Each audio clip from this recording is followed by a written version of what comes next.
Towards it, yep, and just a straight, clean outside edge. Neither getting a hand to it. It's the second in this innings. The first was low from a left-hander. Low into the right of Sharma. He's gone a bit straighter. Here's a bad chance that goes wide of the short leg. Sarfaraz Khan, who's looked very nimble in that position, went a long way, but I don't think he got a hand anywhere near it in the end. A single to Phillips, 204 for 5 now.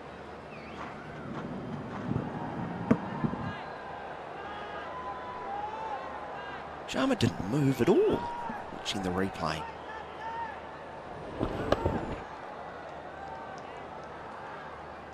Wow. And the traditional sort of hands up pointing from Ravi. We've seen that a number of times over the years. He continues from around the wicket. There's a reverse sweep attempt that's going to get past a diving Sharma. He moved nicely on this occasion. Just tickled backward of point down towards short third man. A single to Blundell. He goes to 31. It's 205 for the loss of 5. Good start for both the left arm spinner and also from Ashwin. New Zealand just a little bit uncomfortable and defending at this stage. Created a couple of certainly one full chance. There's a lofted drive over mid-off. Well hit. That's how he departed in the first innings. Phillips, plenty of bottom hand. Chipping mid-off, down to the fence for 4. He moves to 19. It's 209 for the loss of 5. Is that a little opera clap from you, Jarrod McHardy? No at all. Were you just adjusting your sleeves? Just rubbing my hands, getting the circulation going for an old man. Yes, yeah. That's so. 10 off the over, Jeremy. 209 for 5. Big turning off spinner, pitching outside a leg, and going back, turning to mid-wicket, and there is no run. The end of the over, good start through 2 overs for New Zealand. They've advanced to 209 for the loss of 5. A couple of big barrel boundaries, big range, bigger deals in that for Phillips. 1 completely unconvincing. An edge going between keeper and slip. The second, nicely struck, lifted. Greatest drive. Not sure whether Phillips is actually picking up the length of the ball. He's moving very late, and so he's still moving and hasn't got his defensive shot quite in order at the time the ball arrives, and it's still moving. So that actually, anything that means he does hit is going to carry further. Jadeja, little paddle sweep, very fine. Recognising where the gap in the field is. Deep backward squeeze, got a long way to come across, sliding. Well done, Akashdeep. Prevents a boundary. Blundell will come back for 2. Scooping the ball a long way outside of off stump. 211 for 5. The lead is now 314. I've never thought of Tom Blundell as just a sweeper, but he's played it quite efficiently at times, and not so at others in these two series that we've observed in the last sort of 3 or 4 weeks. Got out a couple of times playing the reverse sweep. I think 3 times in Sri Lanka. 2 slips, man catching around the corner. Worked nicely through mid-wicket off the front foot by Blundell. Very strong onside player, loves rolling the wrists. And turns against the spin, but into the gap, 212 for 5. 315 is the lead.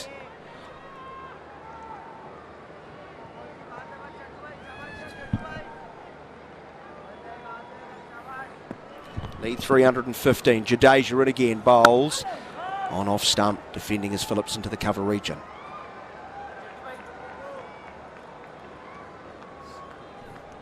Slightly nervy start from Phillips.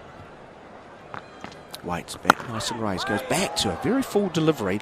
It's wide of off stump, so he can glide it to backward point. And he likes, his first sort of inclination is absolutely to go onto that back foot. Gareth Batty last time was talking about trying to be on that ball of your front foot. Yeah, so and if it's short, then that's the press, isn't it? Quicker through the air, spearing in towards leg stump. Going down the leg side, the pads of Phillips. What we mean by forward press is you just push towards the, just pushing it out with the front foot, saying it's, as far as Phillips is concerned, a right hand, so it's his left foot. And then when you see the length, the weight's on that foot, then you can actually then force yourself back, and you can go back. Or go further forward. Or you can. That means you've got to then... Here's a drive that's going to squirt backward a point past the fielder. Deep cover point has to come around. That is Washington Sundar. So runs flowing early for New Zealand on day number 3. They've added 5 in the most recent over. Jadeja now has none for 56. 214 for 5. The lead is now 317. Interesting, isn't it, that they've gone with Ravi Ashwin ahead of Sundar, who's got all the wickets in this match so far, and they start with him. And then, I mean, I'm not casting any aspersions at all on the career of Ravi Ashwin. He's a great bowler, and 540 wickets, somewhere around there, isn't he? So, and he's constantly kind of reinventing himself and developing new deliveries, constantly changing the angle of the seam. From around the wicket to the right hand, a reverse sweep attempt into the pads. I think this is angling across, not threatening the stumps enough. Isn't straightened. So an optimistic appeal. Plus, you've got to factor in, they'll get a leg by. Watch the ball, Daniel. 214 for 5. Blundell and Phillips dismissed by who in the first innings? Washington Sundar as well. He got rid of these 2. Yep, one caught, sort of deepish mid-off, and one bowled quite comprehensively.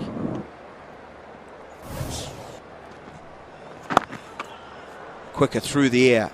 Pitching on leg stump, turned through mid-wicket out towards Jaiswal in the deep by Phillips. Well played.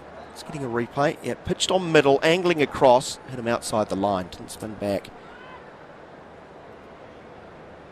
That's why there was no real discussion. Right, once again seems a little bit tense. Finer at slip as Bundle comes down the pitch, trying to work the ball powerfully on the onside. Drags it wide of Coney at mid-wicket for another single to Jaiswal once more. Blundell's now 35. It's 217 for 5. Phillips 22, and he's on strike. 320 is the advantage.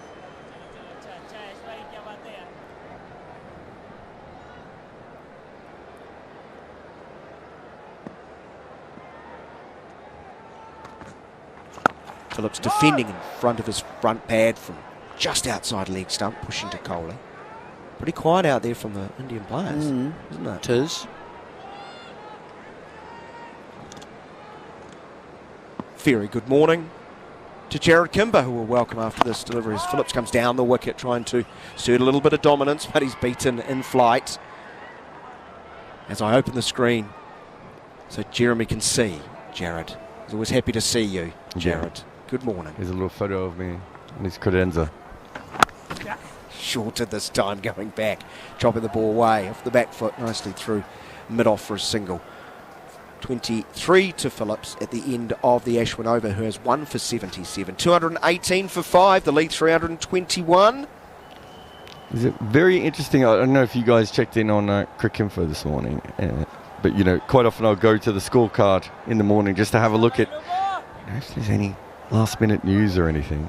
And Sid Monga, one of the best cricket writers in the game, just sort of started the morning by saying, is this the end of Ashwin and Jadeja being out-bowled in this test match? And I was like, gee Sid. Pretty harsh call, I would have thought. Yeah. The test ain't over for a start. Yeah, no. I was reading it at 4:40 in the morning as well. Oh, I wonder why he didn't get the sleep. Here's a drive attempt, spinning past the outside edge, well taken by Hunt behind the stumps, who whips the bails off, but Phillips' back foot was planted.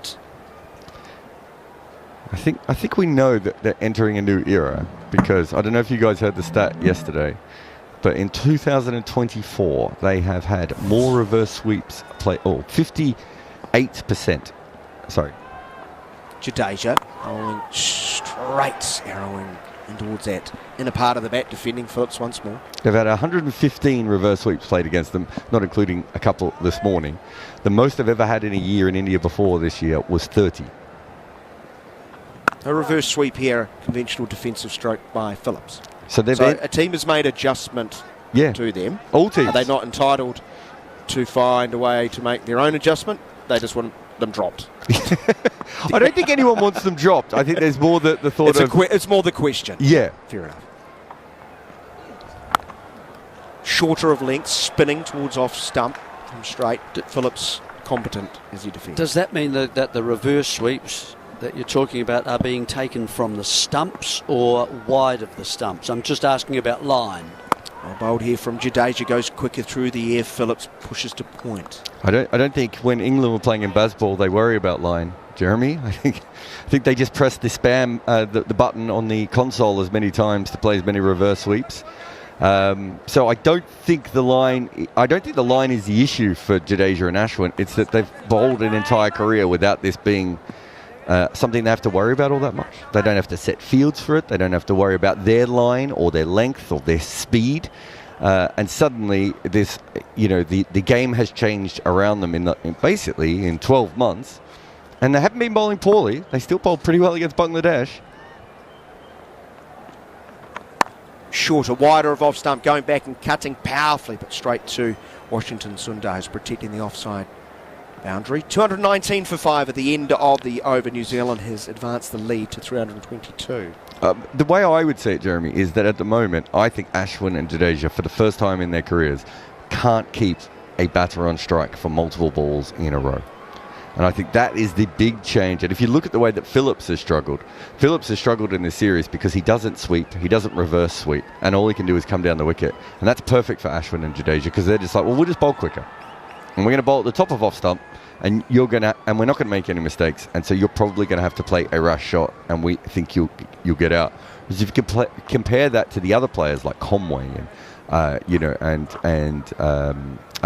Blundell and everyone else who's been successful in other methods, it's just that ability to get off strike, and the run rates against Ashwin and Jadeja have gone up a lot this year.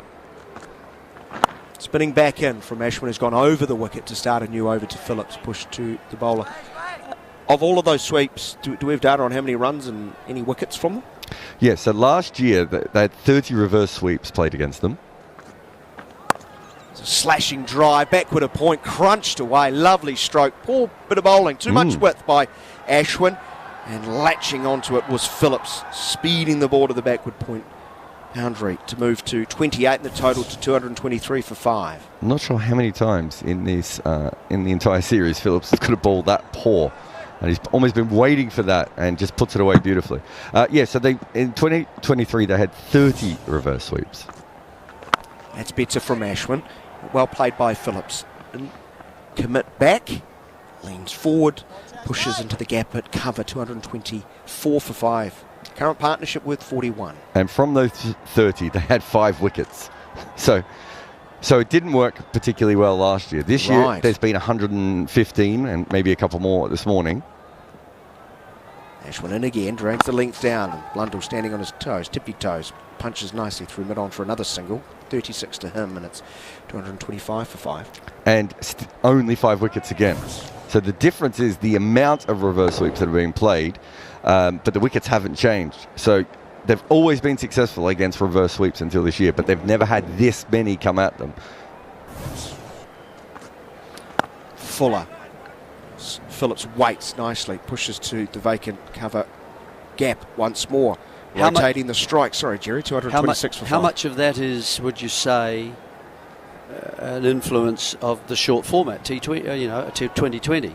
No, I think it's development massive. of it and people getting better and better at the stroke. Huge. Yeah. I mean, you watch England players, I don't think they trust their defence.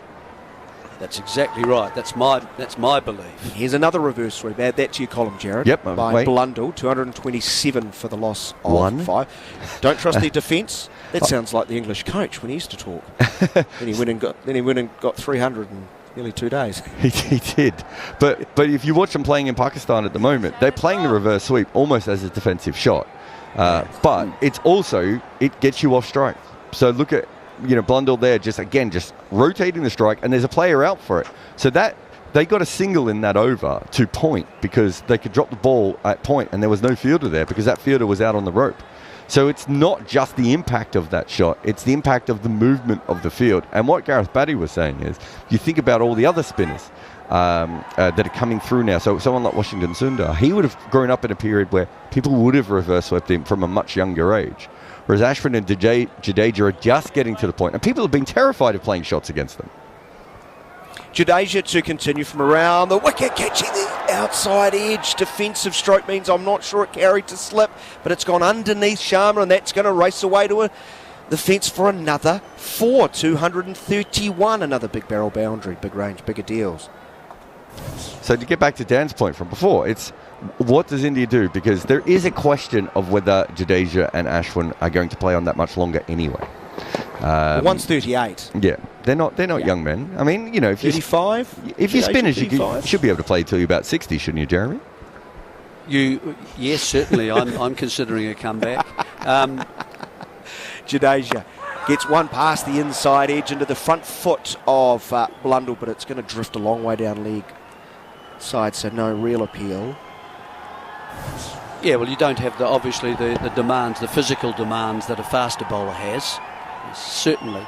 Still putting in the effort of delivery, aren't you? Yeah, you Two still slips in there at the moment. You still get the fingers and the shoulders, don't you?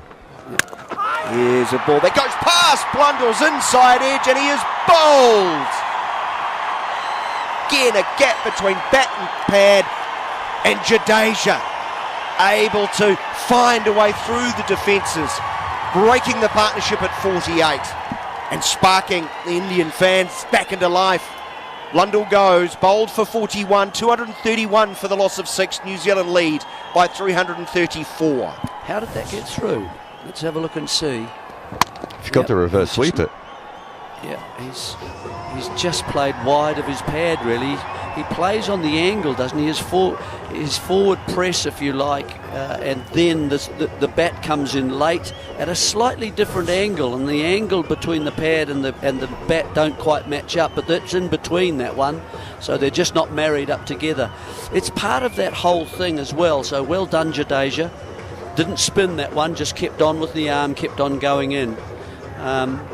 Yeah, it's interesting, this whole issue about how batsmen are playing nowadays, and it's changing so quickly, isn't it? Everything is changing very quickly. For example, patience doesn't seem to be a virtue any longer. It used to be. It's not the player's fault or the value of staying in. They're there to get runs. They're labour to produce runs. And it's not the players' fault. Cricket boards now want money. They're now businesses. They want, broadcast monies and so on. And they've moved away from being benevolent guardians of the game, which they originally were. And, you add the demands from the public for this drive for more 2020 cricket at the moment, and it works against the test player.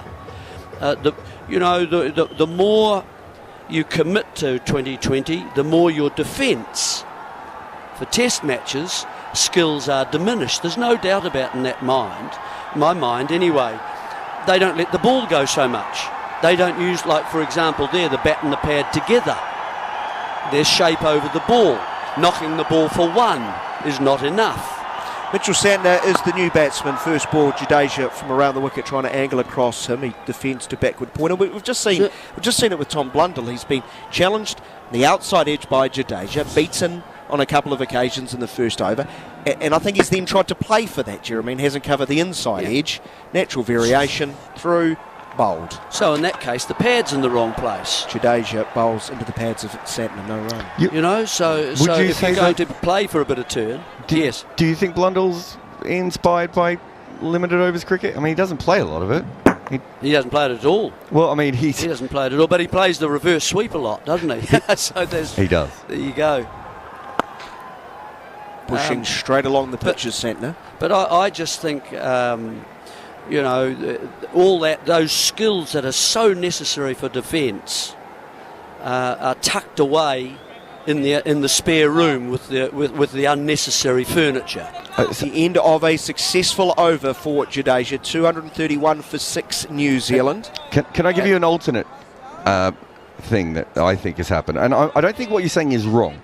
But in 2014, at that you're going to quote some stats at me, are you? In 2014, people were making a lot of runs, right? And between, I think it's 2009 and 2014, people were averaging over 35 quite consistently in Test cricket, which is a record high, right? It's not something we see in the history of the game.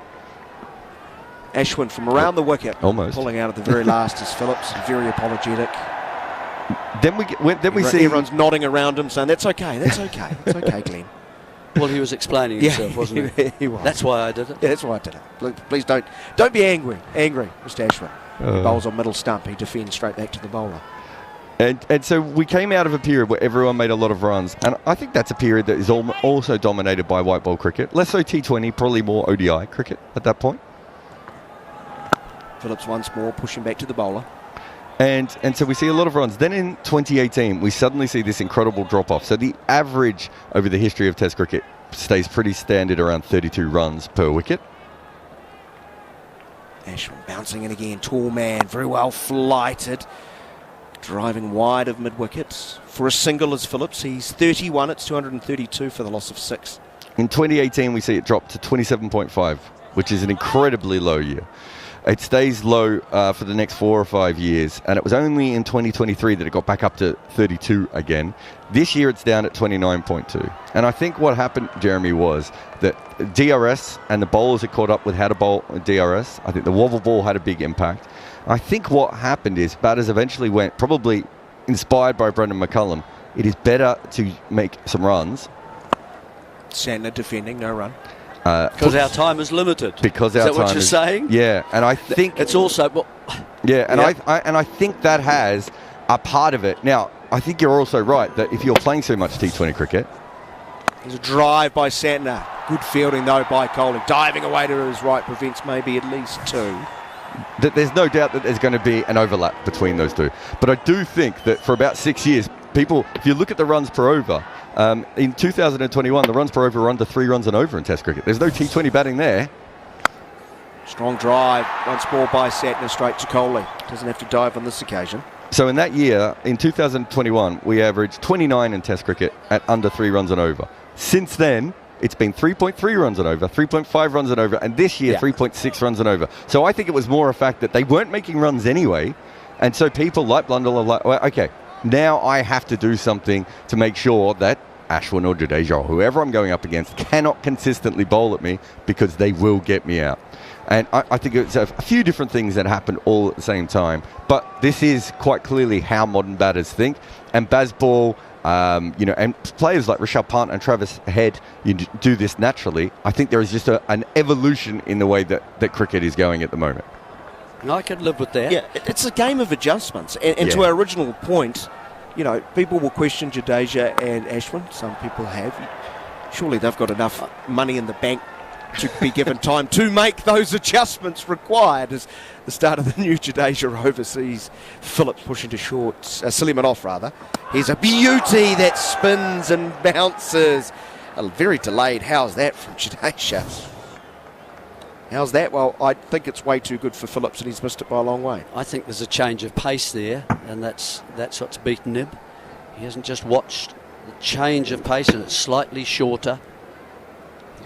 Didn't really have too much worry about nicking that, I don't think. It was all over him. So one goes straight on from off stump, defending again. But I would maintain something that you said earlier today, Daniel, and that was batsmen now seem to trust their attack more than their defence. Yes, defensive stroke that catches the outside edge, slides past second slip. And it's kind of a substitute for defence. And they're more comfortable reverse sweeping than they are playing forward. Especially on sort of even up to leg stump. They'll reverse sweep and get it round to the offside. I appreciate the manipulation of the field. Over pitch this time, dug out, pushed to cover. Often at the expense of a man coming from a leg side to go over there perhaps. And, it's why in fact you need to keep men in close. That's what's encouraging in outfields. You need men in close. Going back is Phillips. No timing as he's finding cover of Virat Kohli. Because the batsmen are going to make mistakes defending. And if they're going to do that, there are good chances that they're going to be caught in close in those areas, or at least provide chances in close. Because it's not practiced so much, it's not valued as much nowadays. I don't blame the players at all. It's part of this, as we've been talking about, this seismic kind of shift in the game. Well, look at this game. 2.5 innings in 2 days out of 4 innings. So it's changed completely. 232 for the loss of 6 wickets. Sport evolves. All sport evolves. All sport changes. Jeremy, well, you'd like. You keep up with teams. But you want to see that, don't you? Exactly, exactly. And this has been pretty compelling Test cricket. Santner's beaten. Wow. Don't know how you play that. Don't know how you reverse sweep it, slog it, do anything to that. It's pitched on off. Spun, bounced. Santner smiling, laughing, so too. Indian field around, because that's just quality off spin from around the wicket. Now that's the square seam. That one's actually gripped because of the pitch. Normally they will carry straight on. You can't turn it a right angle, no matter how slow he's bowling. Well, that's actually gripped. As our pitcher has completely failed. Yeah, Jarrod? So is ours. I would say the feed from the ground, Dan, maybe has got some issues at the moment. Which is not ideal for live ball-by-ball coverage of Test match cricket, live and exclusive on talkSPORT 2, the talkSPORT YouTube channel, and SENZ Radio. Dan, you'll hear as ours just suddenly dissolves into a florid kind of different shapes, doesn't it? Oh, okay. As if we're on acid or something like that. It's just extraordinary. We've gone back to you at Woodstock with your mushrooms. Well, exactly. Well, don't talk about mushrooms. We've got Jarrod on. Exactly. Jeremy, I did want to talk about something. The game develops and evolves quicker now than it did in previous generations. But you actually lived through an evolution in cricket because when you would have started your career, outswing would have been the most normal part of seam bowling. The vast majority of bowlers were getting picked for Test cricket because they had an outswinger, and you obviously had some very good outswing bowlers in your side, and you would have played against other outswing bowlers. By the end of your career, Test cricket is basically changed and has become a hit the wicket sport through the West Indies, and then other teams start to do very simple. You and Coney and your funky fields that you set, Coney. So did you notice that as a batter, that it went from everyone coming up and bowling, Richard Hadley, Terry Alderman type deliveries to everyone whacking the ball in back of a length around the world? Did you notice that? Did you develop as a player because of that? I didn't. I didn't notice it, dramatically, and as we do looking back in the past, perhaps we can sort of view it a little bit more easily. I don't think everyone bowled like Terry Alderman. The West Indies didn't have too many Terry Aldermans, I'd have to say. But that's what I'm saying. But they're the ones who changed the game, though, because that next generation after the West Indies, everyone has a hit the pitch bowler, whereas beforehand it was much more the case of that sort of outswing. Bowling along. Yeah, I think that's probably fair. It became a much more popular. You could go through the sides, really, and if you were looking for it, I think you'd probably find there was always someone in an attack that could whack the ball into the surface a lot more efficiently than they had in the past, and took, I suppose, a different approach to the length that you bowled and asked different shots of the batsman because of it. It also depends on what they're playing on, Jeremy. The pitches you played on in New Zealand are quite different to today, aren't they? Yes. Oh, they were a lot more grassy. There's no doubt about that. But lower and slower too, probably? Some of them. The pitcher is back. New Zealand has not lost a further wicket. They have added 4 runs since we were unable to lay our eyes on. Do apologise for that technical issue. It's 237 for the loss of 6. Santner is 4. Phillips is 32. I'm not sure if you've got your picture back, Jarrod, before I throw to John, because it's time for John to take over. But the good news, this will mean nothing to Jarrod. The good guys won, Jeremy. Wellington has won the National Provincial Rugby Championship, beating Bay of Plenty 23 points to 20 after extra time. That's probably why it's rugby, Jarrod. We've probably lost our picture. We've got it here quite loud and clear, and very we can see it easily. Rugby's evolved too. Go watch footage of the 1970s. It's quite a different game.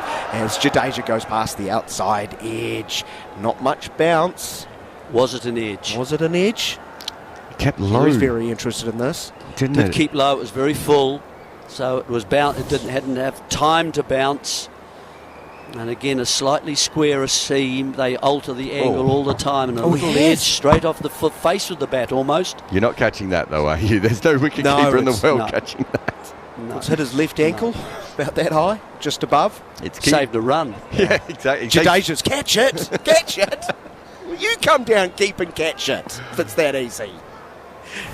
Rohit's laughing because he knows here's Santner. He might not be laughing about this. He hits high towards long on. Man lining up the catch and he takes it easy. Does Jasprit Bumrah. Santner gives it away. Gone for 4. The lead is 340. All smiles across the Indian team because Santner goes 237 for the loss of 7. Well, you see, there's what I was talking about, really, in a way, wasn't it, earlier, that if you're going to play aggressively, there comes risk with it. And, you know, that's probably the second or third wicket New Zealand might feel, we're prepared to live with that in order to go along and push the run rate and push hard and create problems, hopefully, along the way for spinners, particularly with their length. Let's play with their length. Try and get them to drag one down, try and get them to be a little bit full, but there is a cost to it all. And the cost is Mitchell Santner, gone. Well, one of them. You can count costs in many ways. Tim Southey replaces Mitchell Santner. I need to change my own scorecard. I've got Bumrah bowled Santner. That would be something if he took a test wicket for India against himself. They like the look of him, obviously. They paid a big transfer fee. 237 for 7. The lead is 340. I think you described the lead as good at the start of play. What? Is it very good? Is it comfortable? Still a nervy 340. India will feel good about chasing that, Jerry? Oh, I think India is still in with a chance if they play really well. Jadeja, last ball of the over, bowling to Tim Southey. He pushes a ball a little bit uppishly back towards the bowler. A successful over. New Zealand has lost 2 wickets this morning. That of Blundell bowled Jadeja for 41. And Mitchell Santner, the most recent over, caught it long on for 4. Now 237 for 7. The lead is 340. Jeremy Coney and myself will take a break and we'll welcome in for the first time today. Hello, Jon Norman. Yes, good morning to you, Daniel. Thank you, Jeremy. Fascinating 35 minutes of action on day 3, morning of. New Zealand leading now by 340 runs. They won a test match after taking a 356 run lead at the Chinnaswamy. So just shy of that, but the game has advanced this morning. 2 wickets and also some brisk run scoring. Glenn Phillips 32. Blundell with his best in India 41 as Phillips plays back and pushes this through the great expanse that is the extra cover region, and that allows Southey to come on strike. Both wickets going the way of Jadeja, and I just wonder whether it was the ball before that really got in the mind of Mitchell Santner. Kept low, took the edge. Very next ball tossed up a little bit more and he went for the big shot early in his innings and perished. I think New Zealand will be relatively happy with what they've seen this morning as Southey's squared up a touch, fielded at backward point. Yeah, good morning to you, Monty. Yeah, good morning to you and good morning to everyone joining us. And it's been a really good start from India, picking up 2 wickets. Touch shorter and edge to first slip. Tim Southey's in his last 2 deliveries, and Sharma, who has been fallible at first slip in the 2 test matches so far, has gobbled this one up. 3 deliveries actually for Southey, but that is wicket number 8. And Sharma might start thinking about getting the pads on now. Monty, your thoughts on how the pitch has played this morning? I mean, it's been a good morning for India, of course, but they don't want to see the pitch doing too much. Not that the pitch did a great deal there. Yeah, I think it depends more on the pace. I think they bowled slightly quicker, and I think the New Zealand bowlers probably will bowl a bit slower, and you see that bounce and turn that Santner got, which was, the difference between probably the both spinners in both teams. It was the pace, the variation that he used, the angle, crease, trajectory, but his natural stock pace was a lot slower compared to Ashwin and Jadeja, and they're more willing to bowl 90 to 95 kilometres. You see when Santner comes on to bowl, he will bowl about 80, 85. He's willing to bowl a lot more slower, which allows a batsman to think as well. It's slow, what shall I do? And that's the key there. I think that's what Santner's been brilliant. And, it's good to see. He had a lot of promise as a youngster. He's the captain of the New Zealand white ball team. And finally, he's showing at test level, he does belong here. He can perform at this level. And what a performance it was. It was absolutely brilliant. I think that's going to be the key for India, is how they play Santner when they come out to bat. New Zealand will be hoping it's a while yet, as Ajaz Patel, the new batter, who has got an old school obduracy about his defence and his manner at the crease, defends his first delivery. Ravichandran Ashwin with that wicket, by the way. Down the leg side, and Rohit Sharma runs around from first slip to take the catch. There's a little quarter appeal, but no danger of bat being anywhere near the ball. So one ball left of Ravichandran Ashwin's over. And Ajaz Patel is compact, comes forward and blocks this out to cover. I mean, Phillips was really itchy and fidgety and didn't seem particularly happy in the first innings, but now it's quite clear how he has to go about things, isn't it? It's that wicket of Southey, and Santner would have freed him up. 33 from 66. Patel at the other end. And you'd think, Monty, that quick runs now would be the order of the day. Yeah, absolutely. I think when you're ahead of the game, it's a lot easier to know how to play. And I think for Phillips now, it's to actually, his natural game is to attack, and now he's got the perfect opportunity with New Zealand 8 down at 238. This is his time to really let go, let that handbrake grow, and hit a few big sixes, what his natural game's all about, rather than being really fidgety and trying to not know what to do. Shall I attack? Shall I defend? Here's Jadeja, as Phillips would take a single off his pads. He moves to 34. Touch quicker from Jadeja, but happy to bowl towards Ajaz. It's Jadeja who's taken 2 wickets this morning. Ravichandran Ashwin with the third. As just see a replay of that dismissal. Southey trying to guide the ball through third, but didn't get enough on it, as Ajaz Patel squared up a touch. Just that bounce that we've seen on occasion, which again will be of cheer to New Zealand, with a lead of over 340 now, as Ajaz Patel gets off the mark with a nicely taken single to square leg.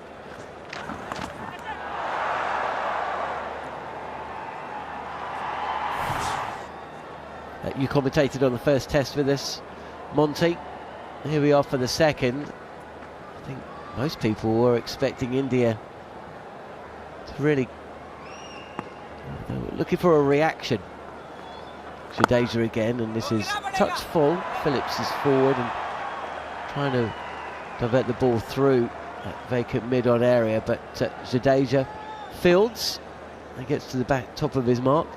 I think we're all expecting a little bit more from India, certainly with the bat. I mean, there's been a lot of talk about Jadeja and Ravichandran Ashwin, but the batting hasn't improved a huge amount, as Phillips just makes a little room to try and cut this ball, but gets an inside edge, goes straight rather than square, and it's no run. Yeah, absolutely, and I think they just gave so much, cheap wickets away. The way Rishabh Pant got out. Jadeja again, and this time Phillips finds Coney extra cover. End of the over. A cheap one for India. New Zealand 240 for 8, a lead of 343. Yeah, and also the way I think Sarfaraz Khan, the way he batted, before lunch, that period just before lunch, I think half an hour where they kept on losing wickets. I think what India were thinking of doing is, rather just let's hit out when we're under pressure, rather than just absorbing, playing a bit more traditional style of cricket. Let's not lose any wickets before lunch. In that, when they came out in their second innings, and then then after that, New Zealand were just, very much on top. Santner trusted his technique, trusted his thinking on when to bowl it slower, how to, get the batsman out, because he knew that. As Ravichandran is in again, he's bowling round the wicket to the left-handed Ajaz Patel, as the TV director shows us some pedestrian imagery with a backdrop of quite dramatic music. Forward again is Ajaz Patel.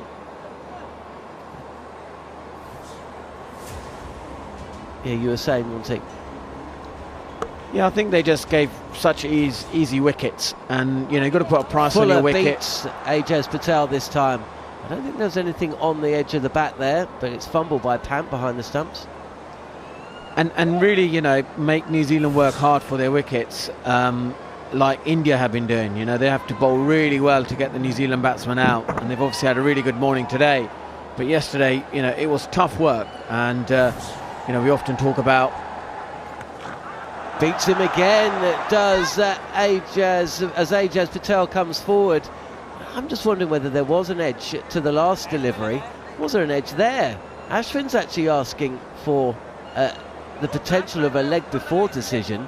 It's been given not out. Ajaz Patel's come down the crease, and there's a conversation going on between Sharma and his bowler, but Rohit Sharma doesn't want to review that.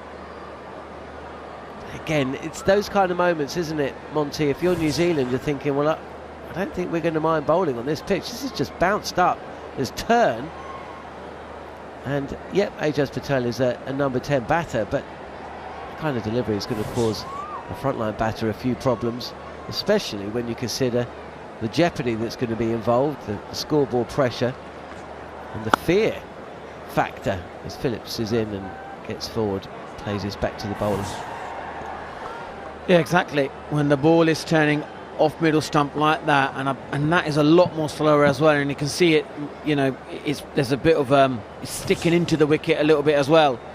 Yeah, he did hit Ajaz Patel on the back leg, which is why as Phillips just clips this to Virat Kohli at mid wicket. He hit Ajaz Patel on the back leg. That's why the ball looped up and went to the right of first slip. And I think in a way maybe Rohit Sharma was, because he had to go and field the delivery, he had to go and field the ball.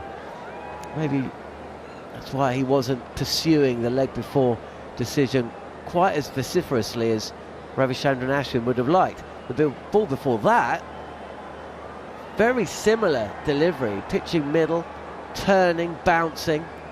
I'd like to take a little look at that again, because it did seem to go very close to the bat.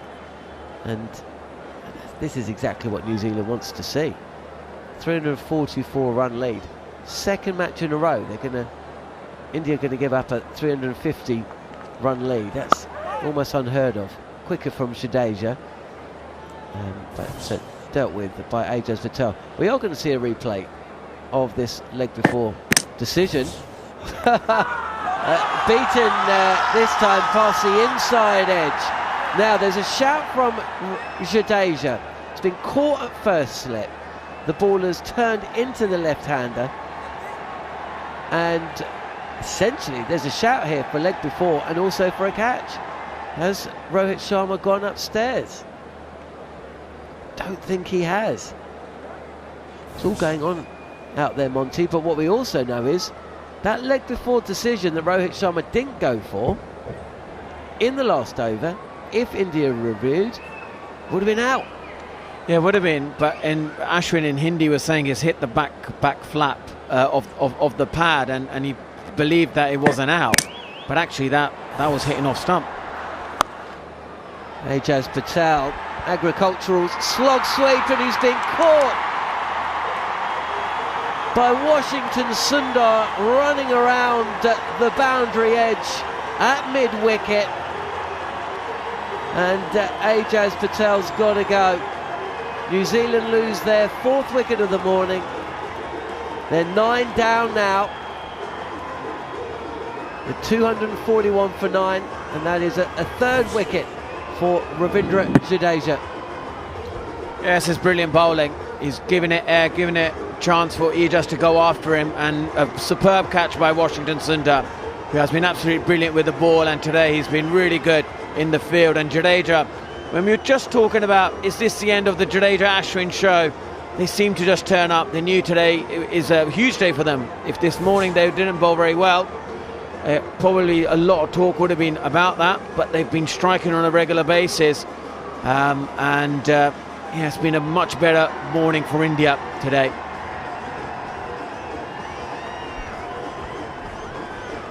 So Santner and Patel perishing to the big shot. I'm not sure about that approach. When you've got Glenn Phillips at the other end, surely you just play your game and let him go for the big shot.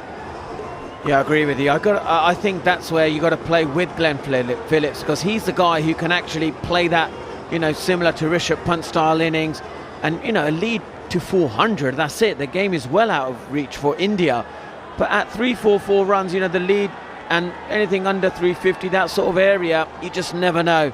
Because I remember playing in a test match in Chennai, and India needed 380, and I was on the receiving end, and they won the game on a turning pitch. So yeah, this is very much within the grasp of the Indian batting lineup. William O'Rourke, who didn't bowl a great deal, has he been struck on the back pad? Coming forward, Rohit Sharma and the slipcord were interested, but Ravindra Jadeja less so.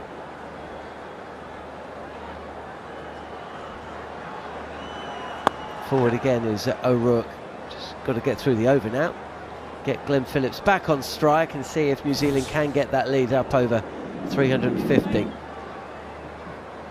Seeing a replay of that LBW shout. Hit O'Rourke high on the back pad.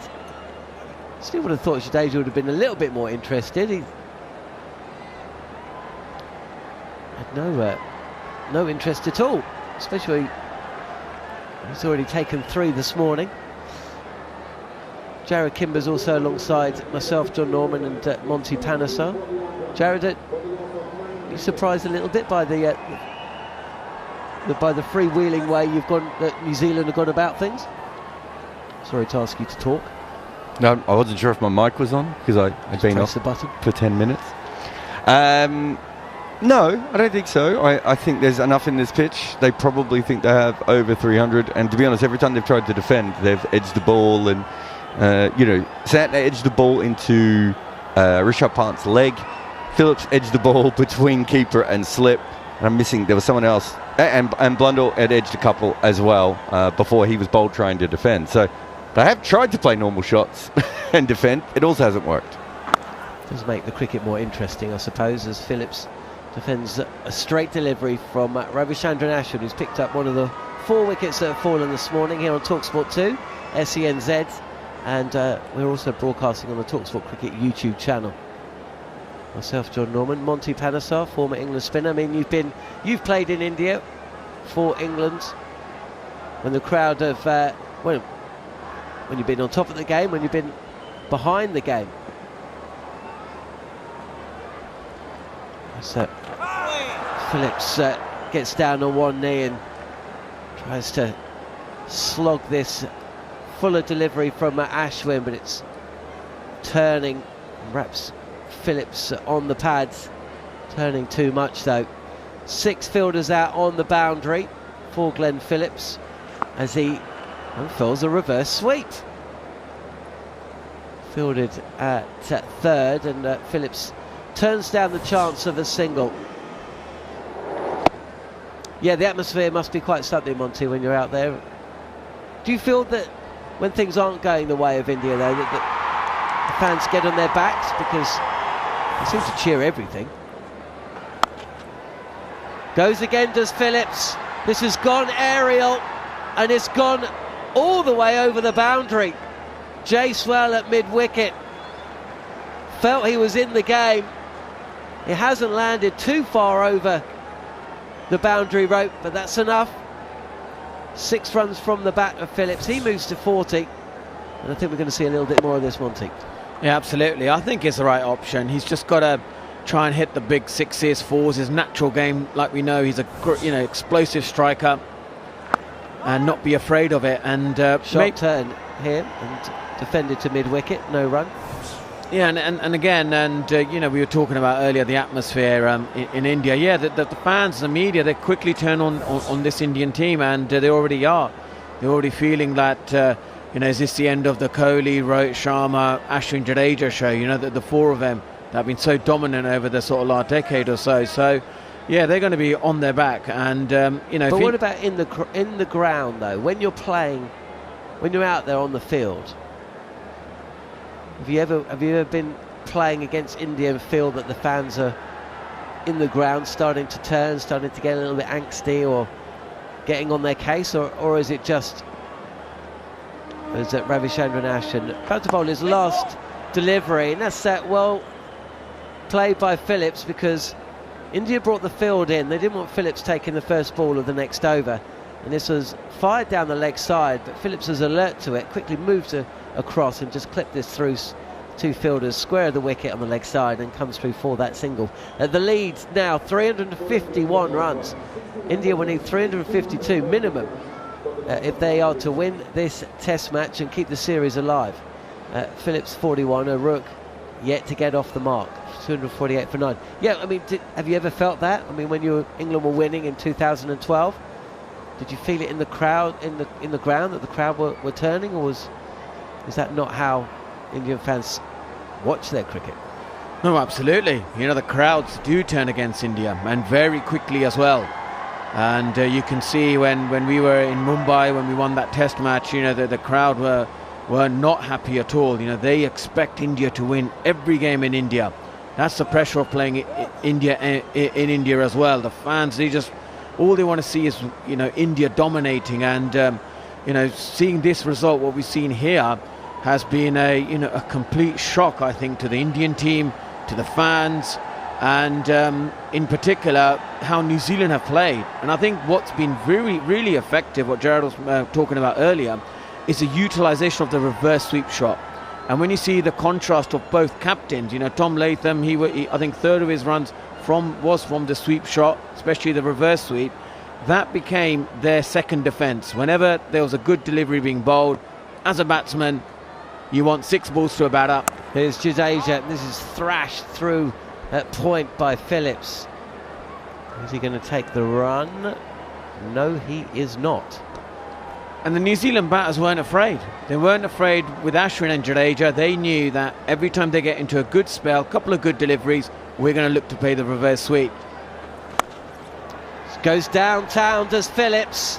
He's launched this ball high over Jasprit Bumrah at long off. And that's another 6 runs from the bat of Glenn Phillips. Looked like it was going absolutely miles there, Monty, but has it just bounced back in? Yeah, I think he's trying to hit that over extra cover. It's gone over long off. It's 47 to Phillips. He goes again, but this time along the ground. It's fielded by Bumrah, running across from long off. Yeah, we're just going to see a replay.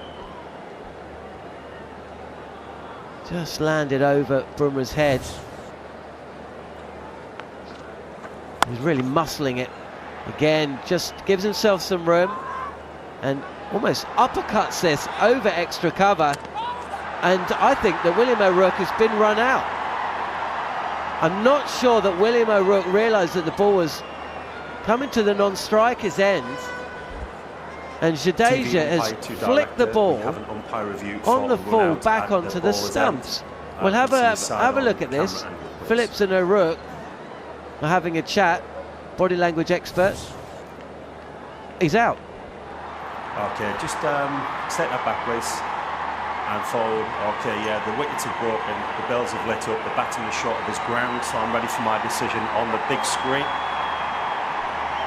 Well, William O'Rourke has every right to look very, very sheepish there, because he had more than enough time to get his bat in behind the line. He's just pulled up as he's approached the wicket, and that's a smart bit of play from Jadeja, but it was more in hope than expectation that he was going to run O'Rourke out. But that, Monty Panesar, Jarrod Kimber, is the end of the innings.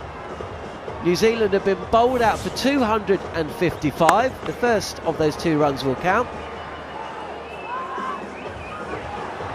And now it'll be over to the New Zealand bowlers to try and see their team through to what will be a famous and first series victory. Slightly bizarre way to end the innings, though. Yeah, it is, and I remember there was a similar time where I played, for England against South Africa, and me and Steve Harmison were batting in a similar fashion. Steve Harmison was on 49, we put on like 40 runs together, and I tried to run two, did a clumsy run, and got myself run out.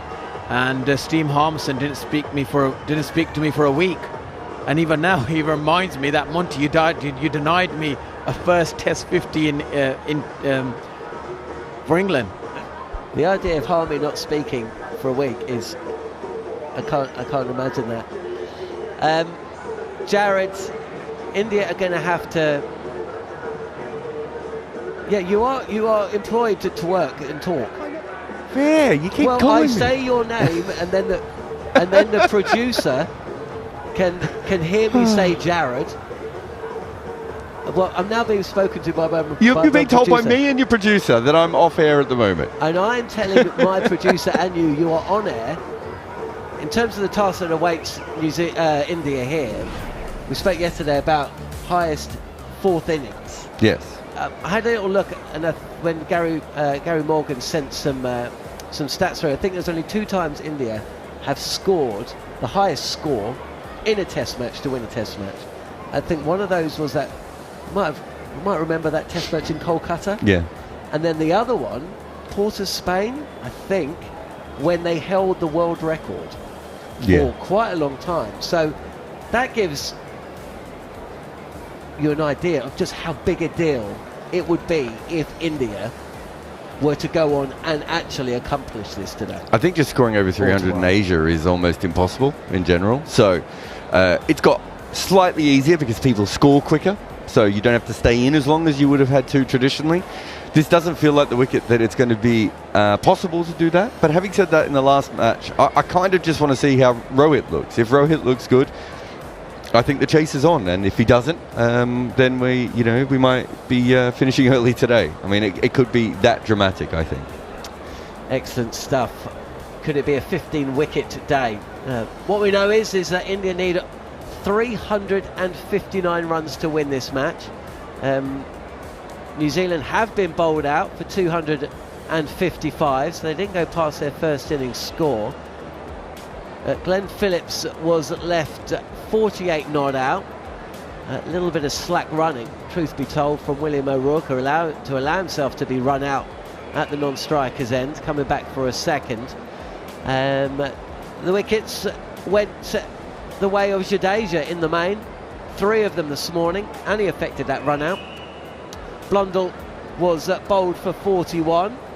Jadeja sneaking the ball between bat and pad. Santner caught at long on for 4. Southey was caught third ball at first slit without scoring. Patel, good juggling catch, running around the boundary edge at deep mid-wicket from Washington Sundar. Patel was dismissed for 1, and O'Rourke failed to score. He was run out for 0. So, 255. New Zealand in second innings. You feel that they would have taken that at the start of the innings yesterday. We've got bags of time left on day 3 for this match to be concluded. I feel that there's not enough time to score the runs, but there's certainly enough time to take 10 wickets. New Zealand have been touring India for the best part of 70 years. 36 Test matches, and they won 2 of them. Now they're in a golden position to win 2 in a week. To find out how the India innings begins, let's hand back over to New Zealand, the former New Zealand skipper Jeremy Coney and Daniel McHardy. Thank you very much, Jon Norman. Yes, indeed. 358 runs for India to win the Test match. 10 wickets for New Zealand to claim an unassailable 2-0 lead in the best of 3 series. And I think even the most optimistic of New Zealand cricket fans probably didn't think Jeremy Coney, though, would hear a sentence like that, to take an unassailable 2-0 lead. But they haven't. taken it completely away from India this morning? No, halfway to go, but certainly they have a target that they will think they really have a chance. If they bowl well and hold catches, it should be long enough, enough overs that they will create chances. And if that's done, then they should complete the victory. However, India are such a compelling side when they're playing at their best. They're accustomed to these conditions. Let's wait and see how it actually progresses, because it could go either way. I think the point about the opening partnership is it's a good start for India, and they will all start to calm down. If New Zealand are able to claim a wicket or two, then perhaps it's going to be the other way. It's going to be awkward for India. So, and New Zealand they've earned the right to have chances here. They might open with O'Rourke because it bounces a bit more. Let's see if he can. And still keep, yes. Well, I'd like to see him running a little faster than that sort of final single that he tried to take, slowing up. Yeah. But however, he didn't even believe it, did he? That comedy run out / horror show for New Zealand. Oh, absolutely, and lovely work from Jadeja with the handbag slap. So deft, wasn't it? Just tap. Yes. Little tap on the head, palm the ball over to the stump. He wasn't behind the stump, so Jarrod. No, but that was all right. He was able to get them onto. He's close enough to do it, you see, just with a little pat. Yes. And that's right. So, yeah, so O'Rourke is a possibility, and the spinner, whichever you'd like to choose. You might want to choose Santner with the new ball. He's probably more accustomed to bowling with that. You might choose, and the ball will still be in decent condition if you want to replace O'Rourke with Southey to see if there's any swing. So there are opportunities. Or the other way around. Or the other way around. You might want to give him the proud new ball. So there are choices there for Latham, is the point I'm making. And let's just wait and see how they actually sort of view the start of the innings. It's an important part of the innings, isn't it? The start. Can they get a start? India, can they get the run rate going as they would like it? New Zealand caught brilliantly in the first innings of their first Test match. Probably India might reflect on being a little bit sloppy as far as taking their chances over the course of this entire series to date. Again, today in the opening hour, snap through slip. It's the odd one just being let go. Yeah, it's a tricky, that catch is quite a tricky one. It's really kind of the keepers, because you find that you take the return crease as kind of the position as a slip for your left foot, and so it does leave a little gap between you and the keeper. Here's a look of on our replay screen, Jarrod, of the run out. Well, O'Rourke completely caught unawares. Thought the throw was going to the non-striker's end. You saw him run hard for about 2/3, then he slows down, and he knows. He's pulling up. He knows. Of course he does. Straight away. Oh dear. And it's an interesting thing, isn't it? Where does Phillips bat? It's one of those awkward ones. Some people might say because of the form of Tom Blundell, he should maybe be up at 6 and Blundell 7. How many times, I don't know how many times he's been left to bat with the tail, but the tail have let him down here. I think today the big slog sweep from Ajaz Patel, decent catch, yes, running to his right, a good running catch from Washington Sundar, but nevertheless, should he be trying that? I wonder if he should be, whether he felt that he couldn't defend. And he was having a bit of trouble doing that, wasn't he? In the heavy loss they received at the hands of Sri Lanka in the second test, when Sri Lanka got 600, New Zealand bowled out for 88 and following on, Phillips made 78. Santner got runs below him, making 67, and that was just the second time he's ever batted more than 2 hours in Test cricket, Glenn Phillips. The other time was when he debuted, batting at number 5. An ill-fated tour to Australia. Australia in early 2020. Yeah. Kane Williamson had his issues and was unavailable, and they were forced into a Southey drop. Southey drop. Yeah. Only to be brought back later.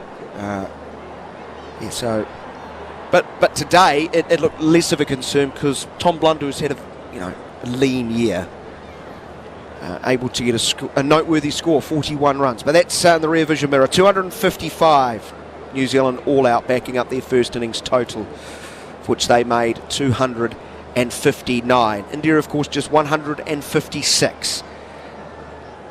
So 358, lots of 50s in there. So 358 is the target. 10 wickets for New Zealand. Bright conditions, as it has been throughout this test match. Warm day, heading to a high of about 32. And it will be the left-handed Jaiswal and Rohit Sharma. Rohit, who has been dismissed both times in the first innings by Tim Southee, now isn't he? Bowled in the first innings on that seaming wicket for just 2. And bowled again. Bowled again. Sort of playing down the wrong line to a ball that just moved away a fraction. Gone without scoring in the first innings of this test match.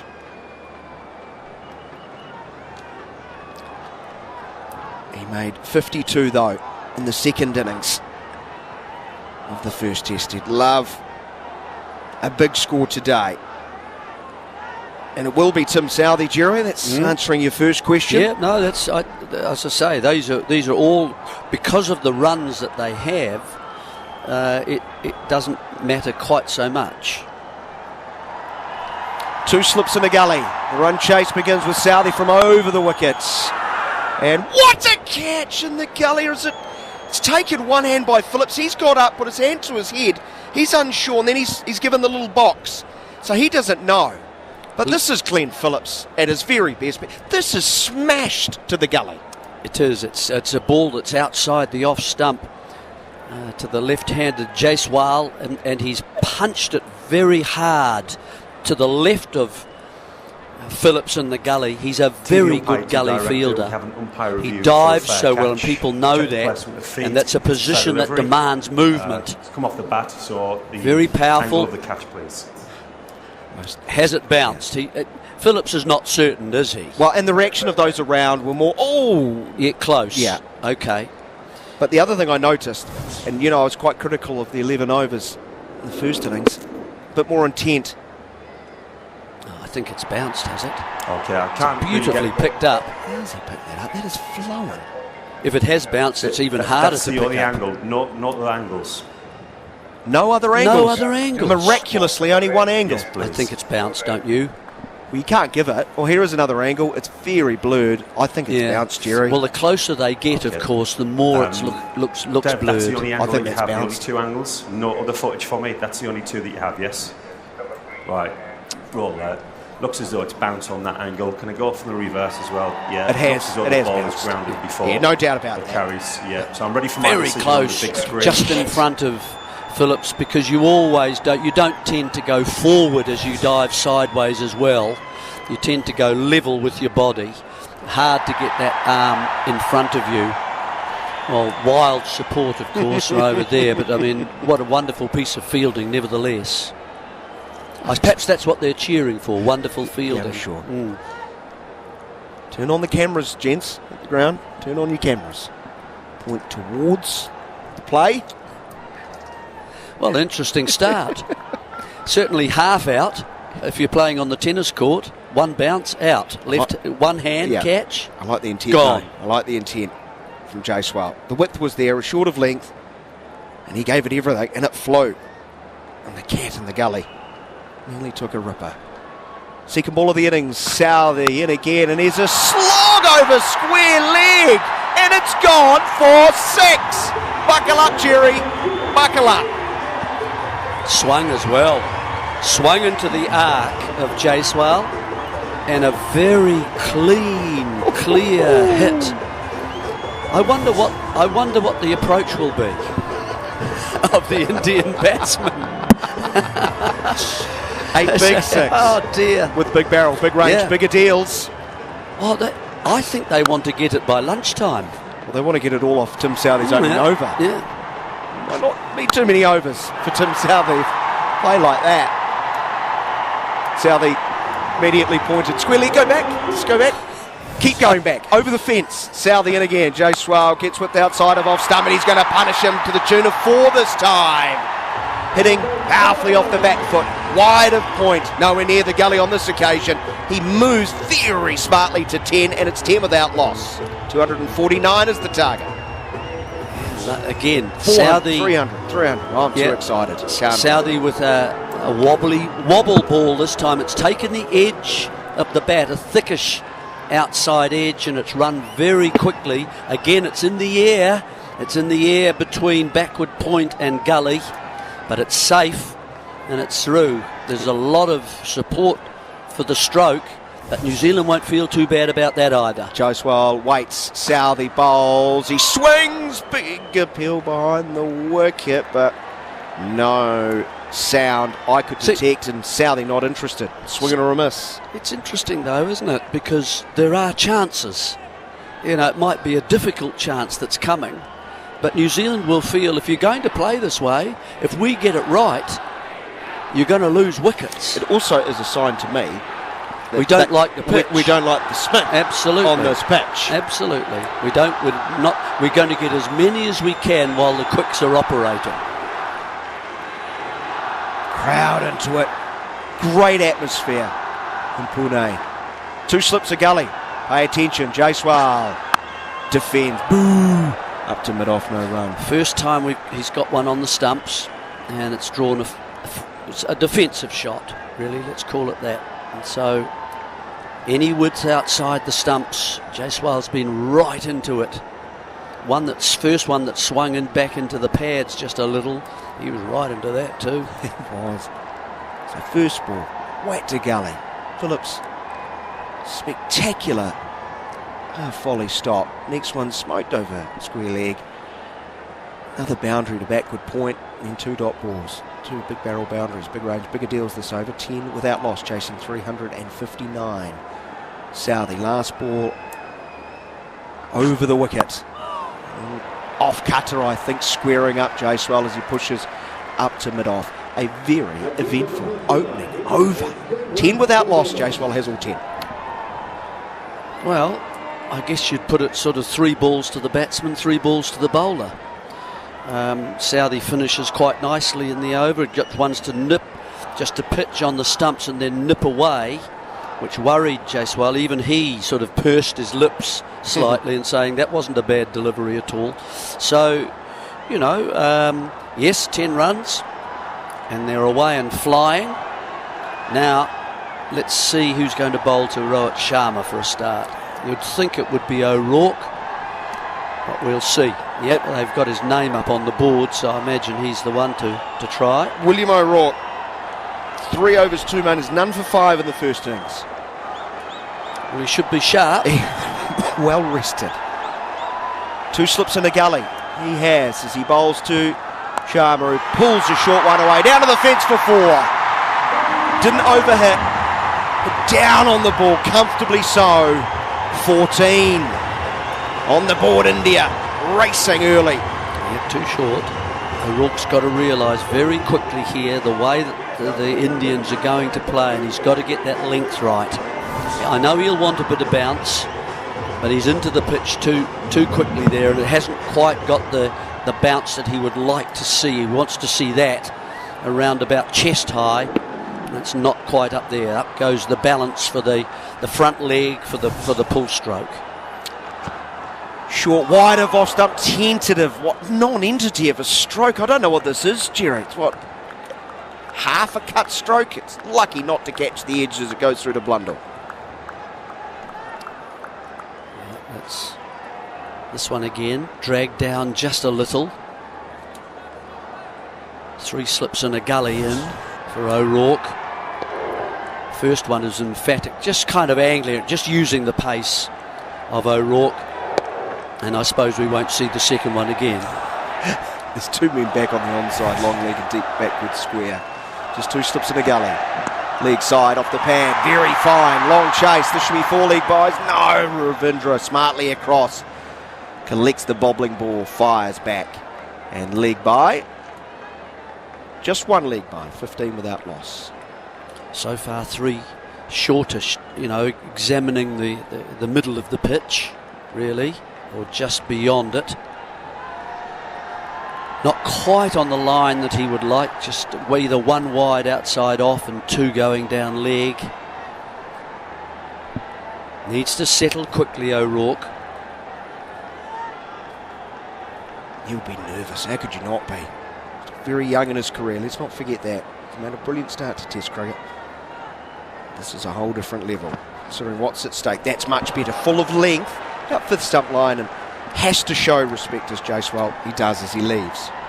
Well, it's easier for O'Rourke, isn't it? That's his natural line that he wants to attack, and so a left-hander, it's just outside his off stump. And that's also bounced a bit, hasn't he? A wee bit more rhythm, and I would have thought that was a bit quicker too, getting it through. So 15 without loss. Just 10 balls bowled in the New Zealand innings. Tall man from over the wicket, the right arm, quick bowls. Steepling bounce, glided into the ground, bouncing to Phillips in the gully. There will be no run.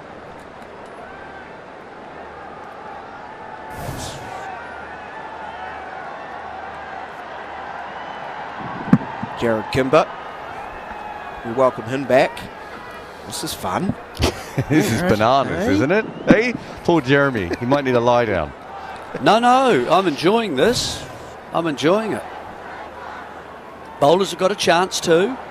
Batsman looking to attack. Good. Short wide of off stump, punched away through point. There's a man in the deep. That's Will Young.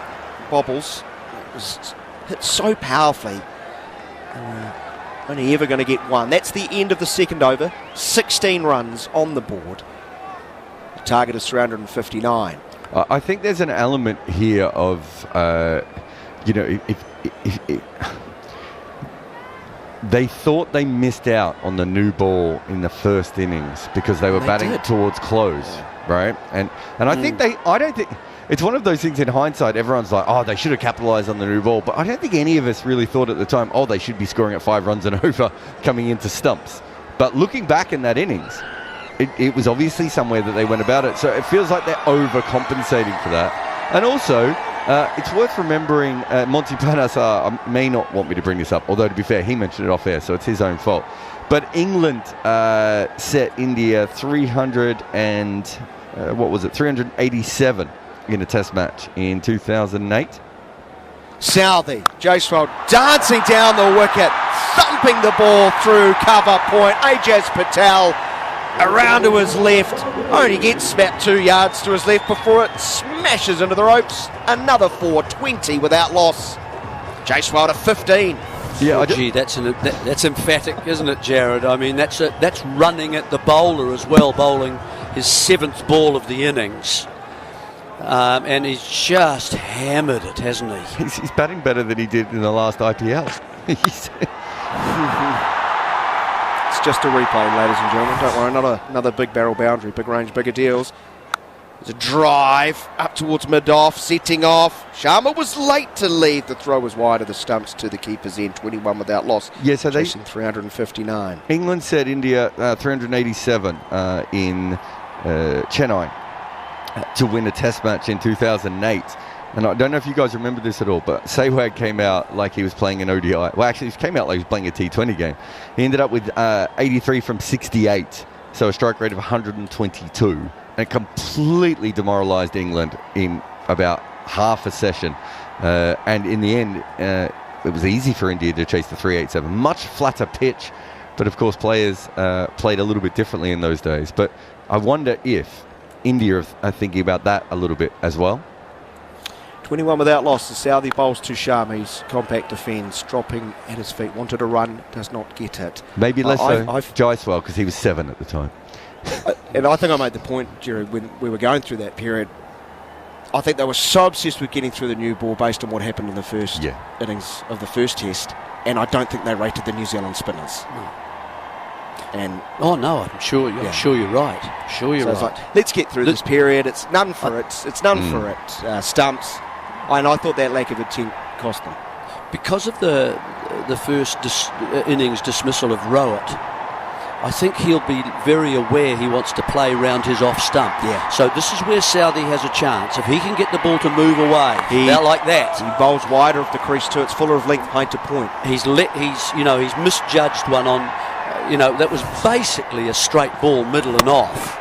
Got a little touch on the back leg, and it hit off stump like that. There it is there. But Southee's got him twice. He'll be wanting to play.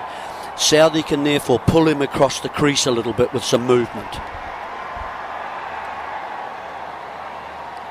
See if he can just let one go.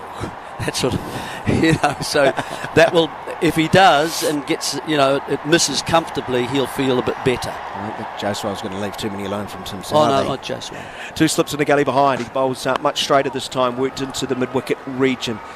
But straight to Patel, like he fought Southee to zero in line.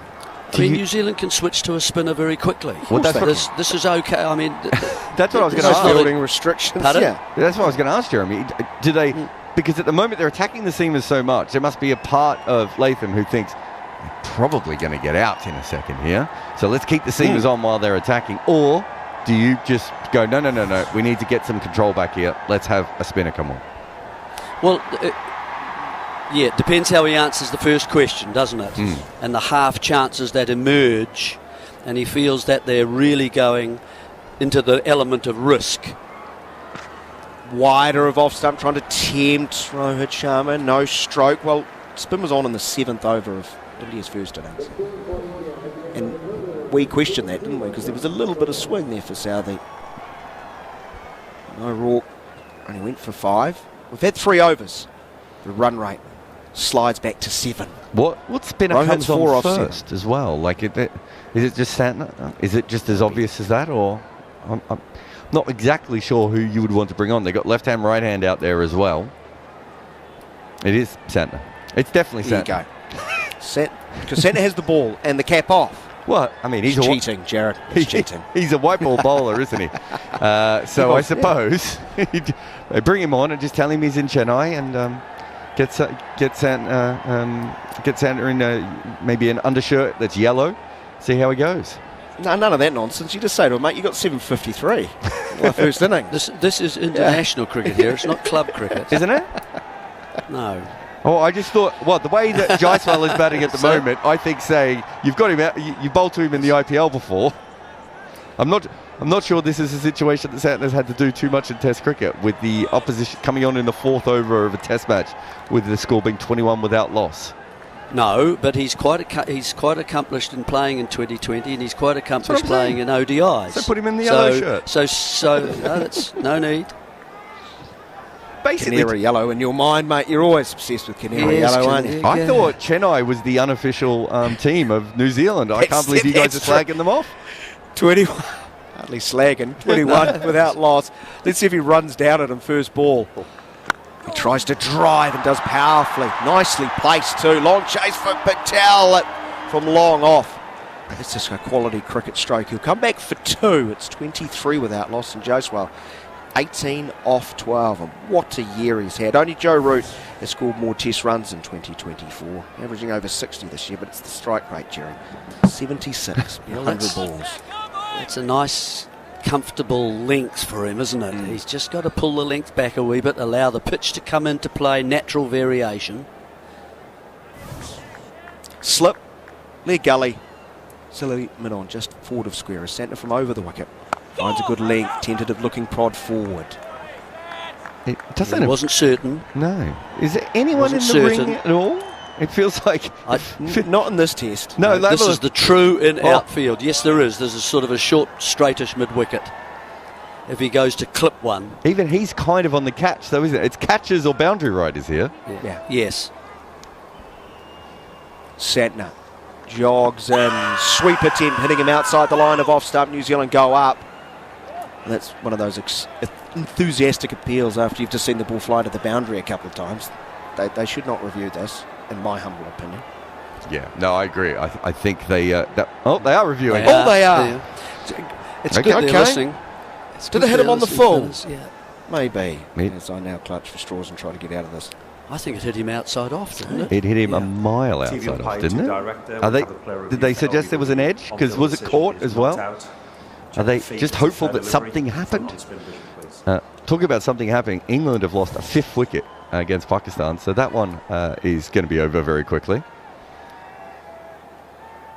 That's, what, about 4 inches Yeah, the outside ball off stump passes where it across hits him? the bat and the gloves, Spinning back, one of but us- I'm with Yeah. you, Jarrod. You can see on the middle shin. behind him, can't you? You can see leg on his For weak, elbow. yeah. It's outside of off. Yeah. Rolling through, yeah. At best, Rolling through all umpire's the way call, to but the I think New Zealand are pad, going to lose a review here. Just take that back, just one frame, please. Just And I think you're right, Dan. I think it was the emotion. no bat They're involved. no ball frazzled. involved. The pressure, first, Jeremy, ball dare I tracking, say it, whatever has been put back on them. And that has caused this review. Touche. Original decision Yes, is it's a not very out. poor review, isn't The it? pack is outside the line of off stump Richards. It's I mean- the original decision of not out. Let you know when you're on screen. Trust the Sit- On commentators, eh? screen signal now. Certainly Blundell should see that. Well, I mean, Jaiswal's entire body was outside off stuff. Well, he should see that too. Not a great moment. New Zealand have 2 reviews left. Bit of length here from Santner, hitting high on the bat. And, part of the bat turned to that short mid-wicket, no run. Latham does the fielding.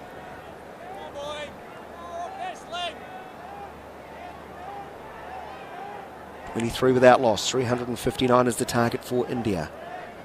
Hitting 4th in this test match. For lunch on day number 3. And shoots on straight from a shorter length, wide of off-stump, defending as Jaiswal. It's a bit lower.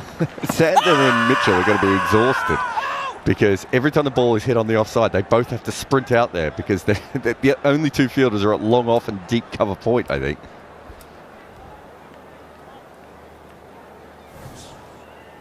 Santner finishes the over. Here's a reverse sweep attempt.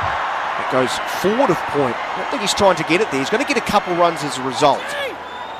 As Machin Ravindra, long chase, throws to the non-striker's end. That is the end of the 4th over. Plenty of action. Chasing 359. Jaiswal's rushed on 20 off 17. Rohit is 4 off 7. India 25 without loss. 4 runs off the first Mitchell Santner over as we hand things back to Jon Norman, who's alongside Monty Panesar. Thank you very much, Daniel. 25 without loss then. Target 359. Jaiswal is 20 and Rohit 4. And we've just seen already what happens when the batting team try and put pressure back on the bowlers. Spinner's been introduced, possibly an over or 2 early. A review has been burnt, clearly hitting the batter outside the line of off stump. Jarrod? Did you see Ratchan Ravindra on that reverse sweep, by the way? No, I didn't. He didn't pick the ball up at all. Like it was a single and it was hit out to him and you could just see he just stood there looking around and everyone was yelling in his direction. He had his hands up going, I don't know why you guys are yelling at me. They just look right at the moment like the pressure's got to them. It's going to be Patel, who again, he is the bowler that I expect India to really go at. Single from the bat of Jaiswal. You mentioned a wicket in Rawalpindi, Jarrod. Did you say it was Stokes? Was it Stokes that was out? I thought Stokes left the ball on the stumps and Yeah. was LBW. Did I not say that? No, to be honest, there's so much going on. That's why I'm just checking because I couldn't actually remember the answer. So He left a straight ball that was hitting middle and leg, I think, didn't he? I don't know. I haven't seen it. That's why I'm asking. He shouldered arms. He shouldered arms, held his bat above his head and watched it hit leg stump essentially. On the sweep, put Jaiswal, gets down well. There's a protection out on the leg side boundary though. 27 without loss. And Well, they must have lost the 4th wicket pretty quick because I don't think I'd even put the iPad on for us to watch it. And they'd already lost the wicket. I think Brook was the other wicket to fall. Is Yeah. Root still there? It will be Brook if so. Yeah, Root's in with Smith now. So Smith made runs in the first innings. Rohit down on the sweep again. We're seeing much more proactivity from India. The early stages of their innings. Rohit will come back for a second. 29 without loss.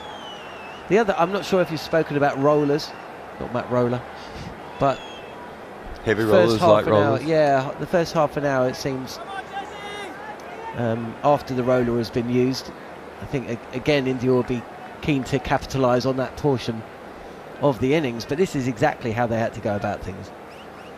put pressure back on New Zealand. Now, if they can really target Ajaz Patel, who will be feeling the pressure, you'd imagine, as Rohit just opens the face of the bat and plays this to point. No run. He's 7. Jaiswal is 21. 29 without loss. If they can target Ajaz for the next 3 or 4 overs, then you'd feel New Zealand do have a little bit of a problem. Didn't pick up a wicket and was expensive down the track. Rohit Sharma smothering any spin. You don't really want Glenn Phillips to be your backup spinner. I'm not saying he won't take wickets, because I think he will, but I think they're going to be able to score at 4 runs and over against Glenn Phillips without taking too many risks. New Zealand just need to keep things simple, don't they? They just need to bowl straight. Good length and let the pitch do the rest, because we've seen the pitch do plenty throughout the 3.5 days as Sharma's forward and steers this past Conway at mid-wicket for another run. Brings Jaiswal back on strike. 5 overs in. Shades of Chennai for you, Monty. You seem to be sweating a little bit. Do we need to turn the aircon up a little bit in the room? You getting flashbacks? Absolutely. The heart rate starts beating, and the memory of Virender Sehwag coming down the wicket, hitting me all parts of the ground, getting that quick 80 of 60 deliveries. And I remember during the time, even Peterson said to me, should we have the men back? I said, no, let's have mid on and mid off, halfway, and I'll get him out on a turning pitch. And every time he just went over the top. He just hit so cleanly, and he just went after me and Anderson. Actually, I remember that before tea on day 3, just after tea, sorry, and whacked it everywhere and gave the momentum to India going into the 4th day, knowing that they needed, I think it was below 300. And that's what similar they're doing right now. I think they're trying to get to that target before lunch, under 300 psychologically. I think India will feel. And he's bowling straight at Rohit Sharma. Yeah, psychologically, I think India will feel like they're going to. That momentum is going with them, so that's why they're going hard as much as they can. And you can see even the paces. The paces are much more quicker from Santner and Ajaz Patel, and that's what India want. They want them to bowl it quicker. Santner is in. Down the track comes Rohit, steered to Latham. Santner was talking yesterday about earlier on in the day they were bowling faster, and as the day progressed and the sun baked the pitch a little, they just started to bowl a little bit slower. Is that something that you think that they will replicate? Yeah, I think so. I think Santner that in again on the reverse, and he's hit on the pad. Is Rohit. The ball has made its way to the boundary. Bisected first slip and keeper. And there's a conversation taking place between Blundell and Santner about the possibility of taking this upstairs. They've already burnt one review, and they would be foolish to burn another. 4 more runs to the score, 34 without loss in it. It's not traditionally a Rohit Sharma shot, is it? I mean, he's massively outside the line again. I'm not sure what they were thinking there, but it shows that India are just trying to. They're not going to just play their conventional shots. They're going to do everything they can to make sure that at no stage do New Zealand feel comfortable. They don't have a player back for the reverse sweep. Santner is in again, and this is lobbed up to short leg, and Rohit Sharma has turned and is walking back to the dressing room. An inside edge onto the pad, it's looped up, and New Zealand have their first breakthrough, and it's the skipper of India, who are now 34 for 1. Considering all the shots we've seen, he's come down the wicket to defend this and got an inside edge onto his pad, and it could not have ballooned any more safely to a short leg. It was being celebrated before it was caught. It was so easy. Good bowling by Santner, though. I think the fact that Rohit was playing the reverse shows that it was already in his mind a little bit that that Santner had bowled so well in the first innings and he had to disrupt him. He probably came down the wicket at that stage to put pressure back on Santner. Saw it was a good ball, tried to defend it, inside edge, onto the pad, and that's it. Earlier on, I was loving the conversation you were having with Jeremy and Daniel, and you were talking about essentially trusting your attack to get you out of tricky more than your situations. defence. And that is exactly a case in point. And you know what? You played with Kevin Peterson. Back in the day, I remember KP saying something that really resonated all those years ago.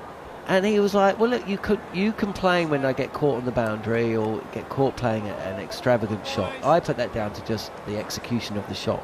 Maybe a good ball. But we accept a batter playing defensively and getting caught in the slip cordon. You accept that kind of shot, a defensive shot that pops up off the pad and is caught short leg. What's the difference? Sehwag used to say, well, it doesn't matter where I'm caught. Santner is in, and this is on a stump, and Gill gets off the mark.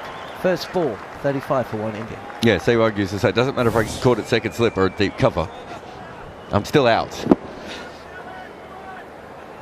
And he was right. Actually, he wouldn't have said that. He would have said, it doesn't matter if Viru is caught at second slip or deep cover. Viru is out. Glenn Maxwell's got a book out, The Showman. And I've read excerpts of it. I mean, the guy, stream of consciousness, Jack Kerouac style from him. I mean, who would have thought? Yeah, I mean, brilliant stuff. There's J-Swell rides the bounce and the turn into the left-hander and takes a single to the leg side.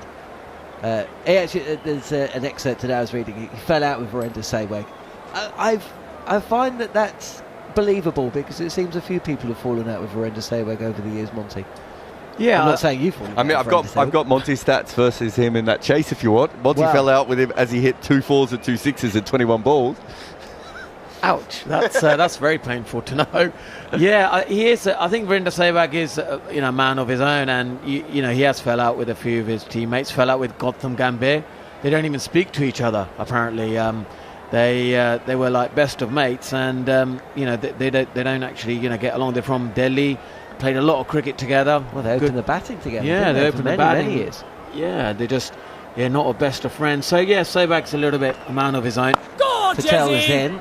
Still searching for his first wicket in a match where Mitchell Santner, fellow slow left armer, has taken 8 now. Actually, I want to talk about Gautam Gambhir a little bit with you guys because he kind of has, in the history of time, as J-Swell's down on the sweep, this is full from Ajaz Patel. So when we think of attacking batters, we think of Virender Sehwag, obviously. But I suppose Gautam Gambhir pales in comparison, but there was a period of about 3 or 4 years where Gautam Gambhir was not a Virender Sehwag type batter, but he wasn't a defensive batter, was he? When he was at the absolute peak of his powers, which would have been what, Jarrod? Around the same kind of time, 2008 to about 11. There was a 3-year period. Well, actually, he was a front foot player. I mean, he liked to get on with things himself, but because he played with Virender Sehwag, we don't really think of him like that, do we? We think of him towards the back end of his career when it seemed like he couldn't hit the ball off the square and he was outside edging everything into the slip cordon. There's a bit of Justin Langer about him, wasn't it? Like a little bit of counter punching. He would hit boundaries early on and then probably get a little bit more defensive later in his time. But yeah, he had a couple of years where he had a high strike rate. Forward is Gill defending. The big shots have just been put away for a couple of deliveries. India really reeling from that almost surprise wicket of Rohit Sharma, playing defensively, caught via bat and pad at short leg. Mitchell Santner with the dismissal. Patel is in again, and on the sweep, J-Swell, or rather Shubman Gill, and this is a handsome shot. Fine leg is up, and it's gone to a couple of metres to the left of him, so all the way to the boundary for 4. 41 for 1. Yeah, the first couple of years he had a strike rate of around 60, and it just comes down over the years from that. And then, as you said, by the end, he's not scoring at all. But it's kind of nuggety, not a very attacking T20 player. He's forward this time, fielded by, yep, you guessed it, Glenn Phillips. Does a little roll in the outfield.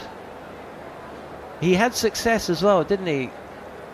Who was his IPL team that he saw? Didn't they win a couple of titles? Kolkata. Basically, what they did at Kolkata is they had ragging pitchers, and they had Narain and Shakib Al Hassan. I'm missing. Pretty good. I think they had another good spinner as well. I've forgotten as Coney? well. No, I mean they might have had Kuldeep. Yeah, they had, but that was why they got Kuldeep as well. So there was a few good spinners that sort of went through that period, and his job was to bat through the innings. But it was also, I think, it suited his personality at that point. Obdurate maybe is a, put it this way, I don't think Virender Sehwag is the only person to fall out with Gautam Gambhir either, in the same way that we said that not a, I'm pretty sure there's going to be somebody falling out with him after this test match. There may be someone that plays for India at the moment who has, in the past, fallen out with Gautam Gambhir. Just to let you know that England is in the lead, but Jamie Smith is out. He danced down the wicket and missed one, and I think he was bowled. England haven't won a test series away for 2 years now, have they? Since they were last in Pakistan, I think, December 2022. There's Mitchell Santner, and down the track comes Jaiswal. Well, what a shot this is. He's just advanced down the track. It was a touch flatter and wider from Santner. And Jaiswal has targeted extra cover. He's just opened his body up, steered the ball past mid-off and all the way to the boundary for 4. Beautiful shot. They've got, must have changed the field. No, they don't. So they've got a long off, and they've got a kind of a deep point. There's no one in between. Now on the reverse, shorter from Santner. I think he may have just dragged his line back a touch. I'm not 100% sure, but either way, Jaiswal takes a single, and it's 46 for 1. Monty, you're a tall left-arm finger spinner. You've never had the bowl to Jaiswal, but you've probably had the bowl to Gilchrist and other people. This field, is this the field that you want to Jaiswal? It just feels like, to me, it's too easy for him to score on the offside. Yeah, look, I think they've gone a bit, defensive, and I think, in particular, Santner's bowling a bit too quick. I think he should just bowl it that slower, 80, 85 kilometres, which got him a lot of success. But India putting pressure back on Santner, and he needs to trust the right pace, for optimum pace for this pitch is slower, and he needs to get around that area. Left alone this time by Shubman Gill.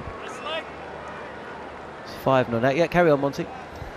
Yeah, and if he trusts that, then I think it'll be much more attacking. I think they've got enough runs on the board. They can afford to do that, and this is the time to do it now. If they bowl it too quick, then I think they're playing into the hands of the Indian batters. Cut to backward point this time by Gill. 46 for 1. And I remember early on you talking about Gautam Gambhir. He was such a great player because he had 2 or 3 shots, and his backlift was so short, and you just come down the wicket and you have 2 lines of defence. Here is Santner again. This is on leg stump and placed nicely to short fine leg. Jaiswal moves to back on strike, and that Shubman Gill moves to 6. And either he come down the wicket and use his pad, or he will just defend it. And this is where I think Rohit Sharma should have done. Down the wicket, it wasn't quite there. He didn't need to use his bat, just hit the ball with his pad, which Kevin Peterson used to do all the time. And I think Rohit Sharma missed a trick there.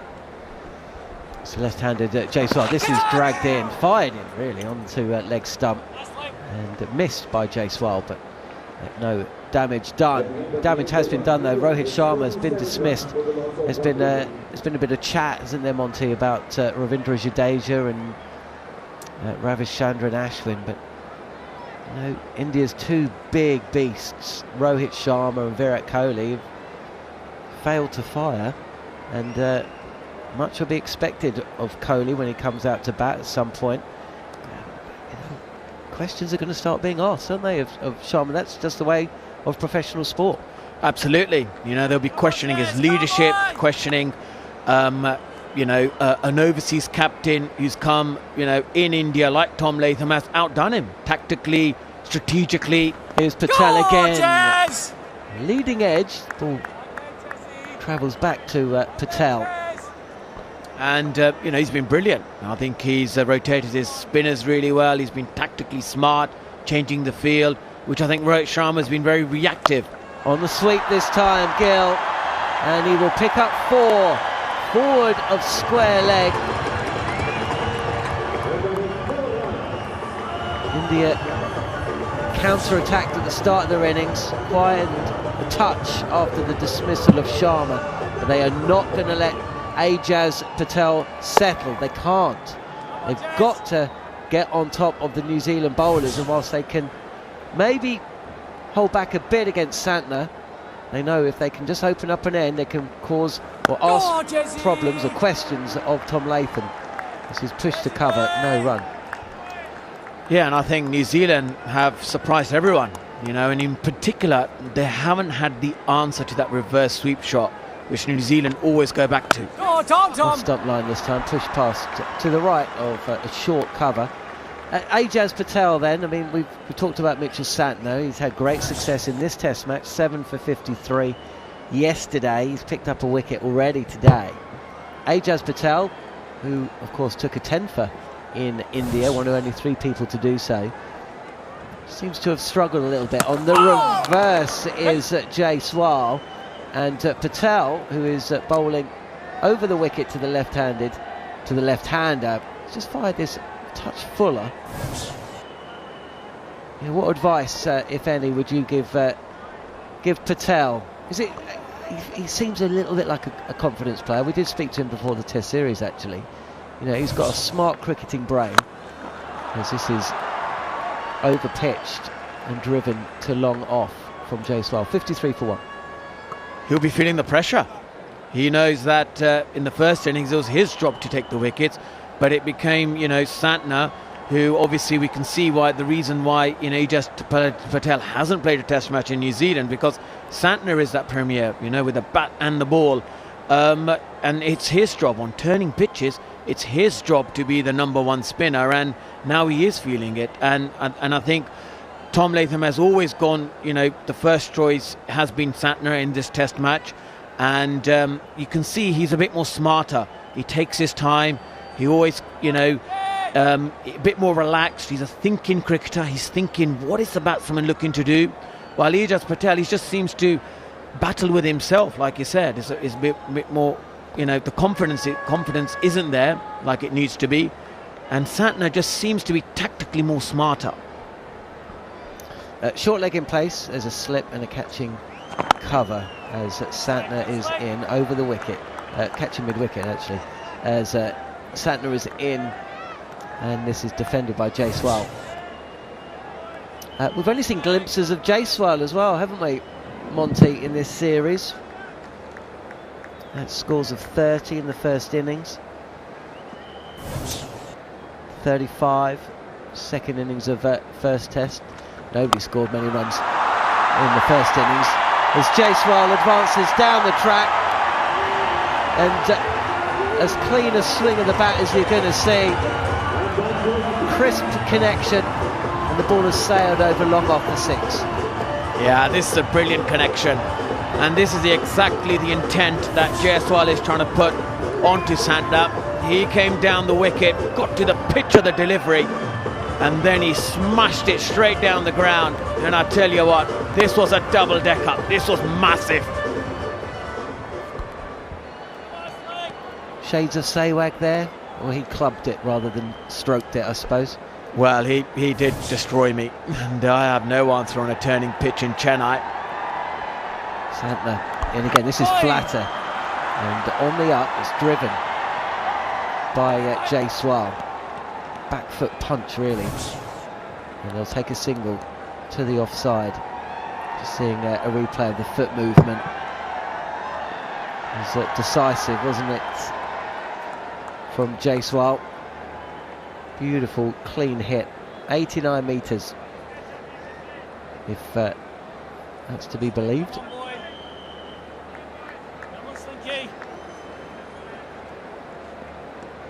But of course, you're also trusting the bounce, you're trusting the spin, or lack of. So Santner, who is in, this is flat, and this is outside off stump, getting into the minds of the Kiwis. You can just feel it. It's a half tracker really, cut away for 4, and India moves to 64 for 1. Yeah, this is exactly what they want Santner to do. Santner needs to get back to reminding of what got him the 7 wickets in the first innings. It was bowling it slower. It was thinking, you know, like what are the batsmen looking to do? It was slow. It was beautiful drift that he got. And when you bowl it slower, you give time the batsman to think. Here, they exactly know what they need to do. Beautiful delivery from Santner. This is better from the left armour. It's pitching the middle and it's turning away from Gill, but there's also that bounce.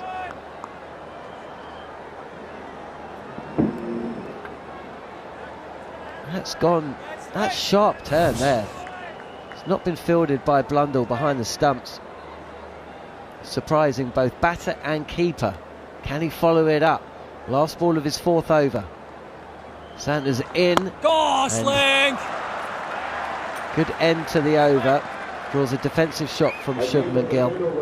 10 overs in though, India going at over 6 and over. 64 for 1. As Mitchell Santner just holds his side there. And grimaces. That's a slight concern, isn't it? Monty seems to be holding just underneath his rib cage on the right hand side. Yeah, absolutely. That is a big concern. If Santner is not fully fit, this could be a huge impact on the match, because you know he was exactly the match winner in the first innings, and he will want to contribute to take more wickets. And yeah, that is going to be a massive concern.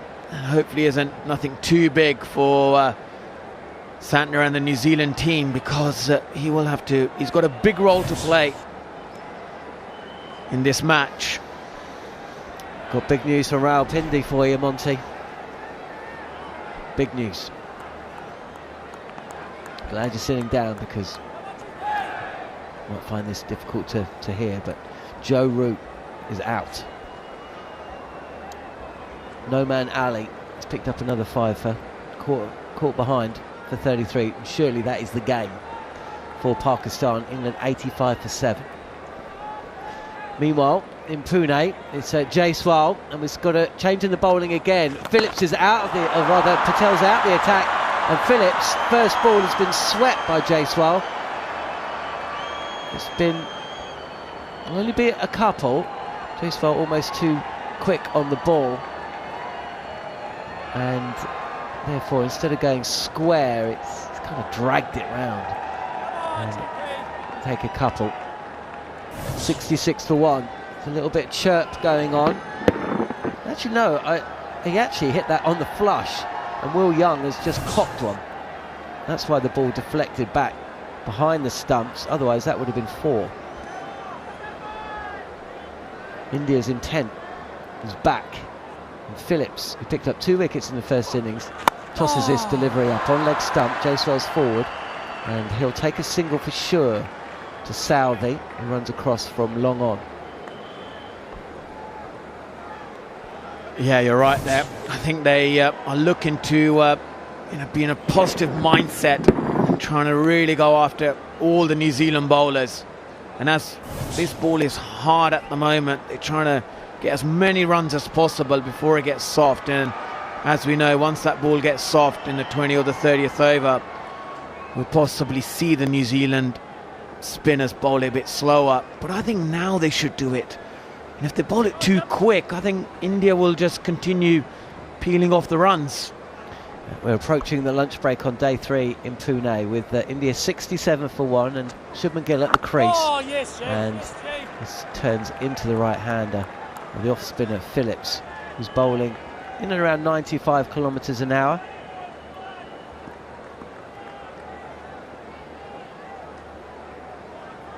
I almost imagine that someone of his build to be kind of bowling seam up. Fuller, and driven past a diving short mid-wicket for another single. This has been India's session. New Zealand still ahead of the game for sure, but India have come out and done exactly what they needed to do, which is take the last 5 wickets quickly. They did that. New Zealand 98 for 5 overnight. Last 5 wickets falling this morning for an additional 57 runs. And yes, they've lost Rohit Sharma, but they've scored quickly and they've forced bowling changes. And they put pressure back on New Zealand, who've also wasted a review as this ball is clipped straight to Will Young. It's clipped on the full and it's clipped hard. But just for a second, Jaiswal, who advanced down the track to do so, was out of his crease.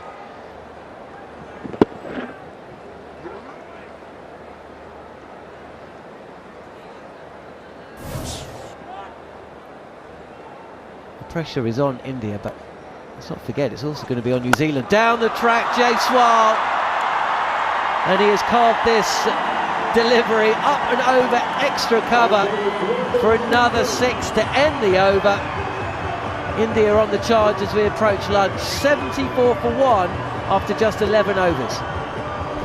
Yeah, this has been the best shot so far in this run chase by Jaiswal, and the intent and just the way he got himself into the position.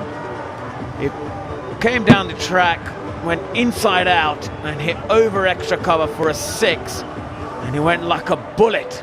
Now you can see that bat and the timing, the sound of it is such beautiful of Jaiswal's bat. And it's a huge concern for this New Zealand team because India have had a really good start to this chase. They have indeed. 74 for 1. We'll get one more over in. It's going to be bowled by Mitchell Santner, who has picked up 1 wicket. His 4 overs have gone for 23. And it's going to be Shubman Gill with a slip short leg and catching cover. And he gets the outside edge. It does Gill, who props forward and will pick up 4. Conway chases the ball but can't catch up with it before it hits the boundary at third. 78 for 1 India at the start of their innings. 281 runs away from what will be a historic victory. Yeah, again, it's that pace, isn't it? If you can just bowl it a bit slower. I haven't seen anything around 80, 85. With that pace, even the edges are going to go fast on this quick outfield. Santner needs to trust himself and not get under pressure with the intent of the Indian batsman. I think Gill actually guided that more than it being an outside edge. At first glance I thought it was a genuine edge, but play with soft hands and use a pace as Shubman Gill. Well, he's had a huge dose of fortune there. He's playing back to a sharply turning ball which has again just bounced more than the batter expected, and he's inside edge this onto his thigh. I think it's bounced up over wicket. Mitchell at first slip has desperately tried to get round to catch the ball. It's an outside edge that has taken the knee of the keeper, and Mitchell, despairing dive, it's just looped up over him. But the other thing is, he could have been out leg before wicket if he hadn't have outside edged that. He's Santner again, and hits Jaiswal on the pad, but going down the legs side, nothing there. Yeah, that was massive fortune of luck going Shubman Gill's way. Could have been LBW, and that right pad of the wicket keeper saved him. But this is much better bowling. This is much flatter from Santner. And Jaiswal's on the reverse. He'll take a single. Santner will prefer to be bowling to Gill for the last delivery or 2 of this over in the session.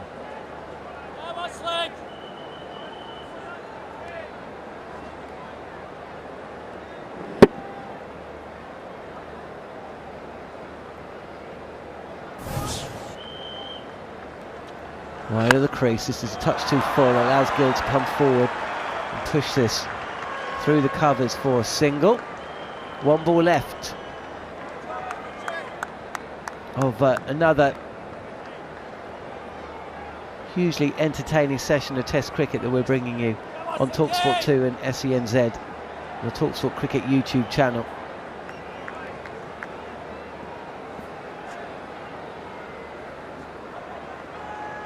Santner close to the stumps, and he draws a defensive shot from Jaiswal. And that is the end of the session. Lunch on day 3. And it's been India's session for the first time since day 1. Blundell and Phillips opening up for New Zealand earlier this morning. 198 for 5 overnight.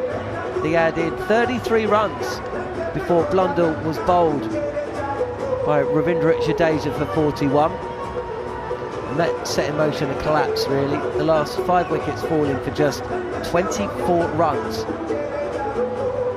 Ravindra Jadeja ending with figures of 3 for 72. Sundar, the pick of the bowlers for the second time in the match, 4 for 56.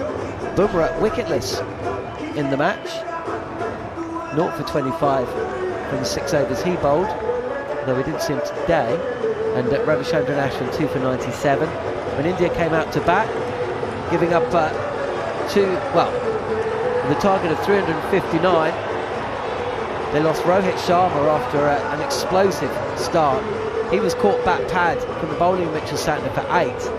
But at the other end, Shubman Gill has come in and gone at a run of ball, 22 from 20, and Jaiswal is approaching 50. He's faced just 36 deliveries, 3 4s and 3 6s in his 46. And New Zealand, whilst still favourites to win the match, will be feeling a little bit uneasy at the lunch break, Monty Panesar. Yeah, there will be action. They'll be got to get their thinking caps on, and they've got to think what we need to do to slow the run rate down. How are we going to look to get these wickets? Because at the moment it's very much been India since the first ball today.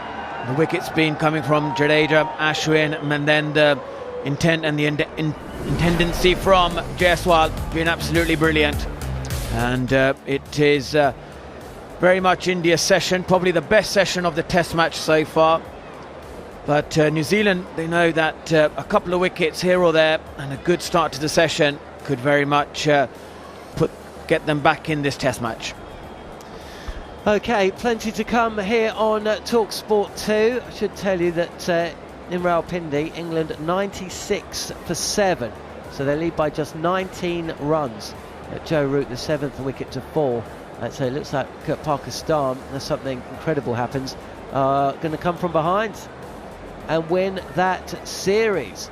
Could something incredible happen here in Pune? Set 359 to win the Test match and stay in the series, remember. India have got off to the kind of start that they needed to, taking advantage of the new ball. They've lost just 1 wicket, that of Rohit Sharma in that morning session. Still face a daunting task. Still 278 runs away from victory, about 9 wickets in hand.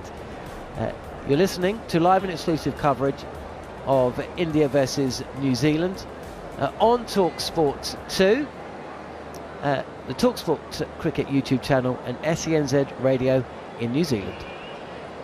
talkSPORT 2, official broadcast partner of the Premier League.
talkSPORT 2. Traffic and travel.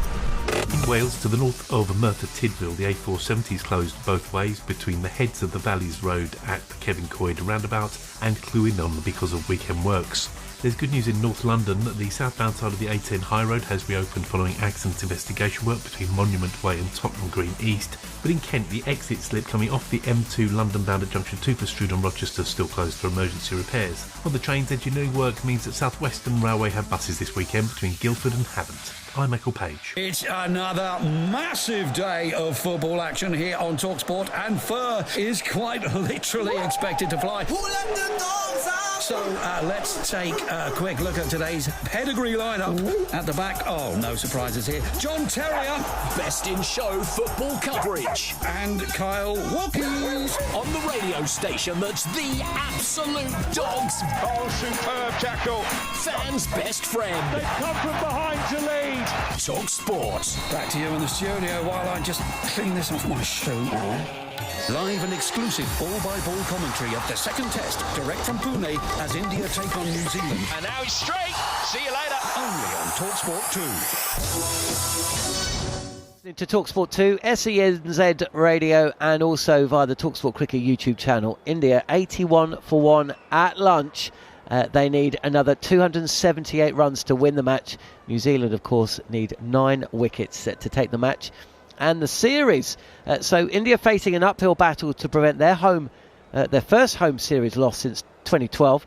Whilst over in Rawalpindi right now, England seem destined to lose the series to Pakistan, meaning it'll be 2 years since they last won an away tour.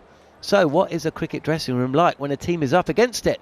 Over the summer, I sat down with double Ashes winner Steve Harmison and Jarrod Kimber for the talkSPORT Cricket YouTube channel to discuss how quickly the mood behind the scenes can become toxic. It can be very cruel.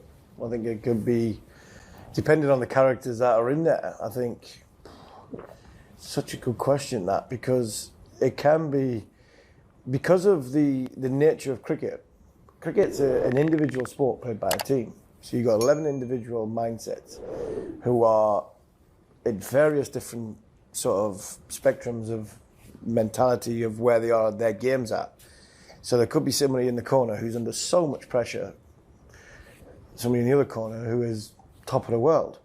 And what he's saying and what vibes he's giving off in the dressing room, completely different to player B, who was in the corner.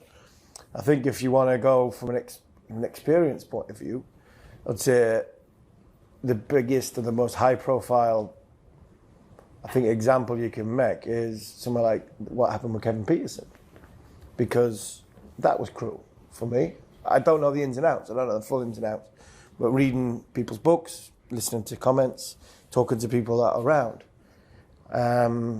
there was one guy in that corner who was, I wouldn't say he was getting bullied, but he was the brunt of a lot of people's jokes. And we've all been there. We've all, there's many times I've sat in the dressing room and powerful characters, Flintoff, Harmison, Hoggard, these characters are powerful with sort of, vocally, bouncing around. They need that sort of interaction, or some people just like sit in the corner. And, Ian Bell, quiet lad sitting out the way. Straussy sitting out the way, very, very quiet. Others, in pockets of 3s and 4s, that can be dangerous sometimes. And somebody is always on the end of it. There's always somebody getting nailed. That's what the dressing room's all about. But I think probably the most high-profile case of where it's probably has been cruel is probably Kevin's. Kevin got some stick during that time where it was, there was a so-called corner of Broad, Anderson, Swan, Pryor, probably 1 or 2 more that were not having Kevin at all, and they were going against him. You have quiet characters like Sir Alistair Cook, who's trying to manage it all. And I'm just I'm speculating a little bit because I don't know exactly what happened in there, but I'd imagine Kevin was not in a dark place, because he's a big lad, he could fend for himself. But I think at times there was definitely the relationship between one person and another person falling out which I think probably was from festering a long time from the nuts days of Peterson and Swan, then if one character becomes very sort of powerful with allies around him, that other one individual can feel very sort of isolated. He could feel, I think, victimised of what's going on, and that doesn't always, marry for a good dressing room, a strong dressing room. And one thing I'll say about, going back, if we go back through experience, I look at that 2005 dressing room, and there was 12 out of the ones that played were all solid characters. Even Collingwood that came in to make it 12. They were all, characters of men rather than. I don't think they were gonna isolate anybody. Freddie would have a 45-minute spell of going around and just battering everybody. That's fun areas, good elements, everything helps when you're winning. But I thought during the reason why that team was so good was because that dressing room was so strong, and the people that were in it could fend for themselves. There was I don't think there was any animosity, any jealous. He's getting this or he's getting that.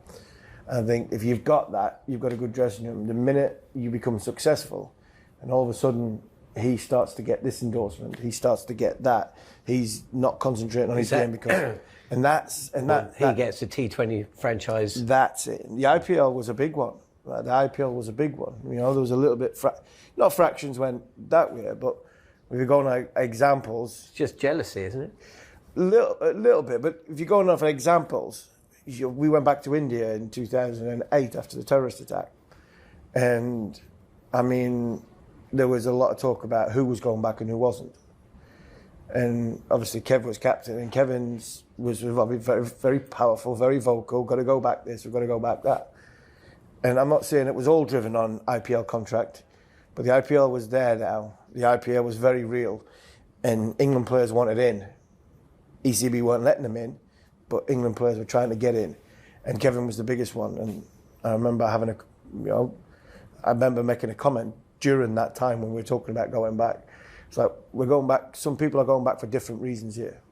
You're going back because you need to go back because of IPL.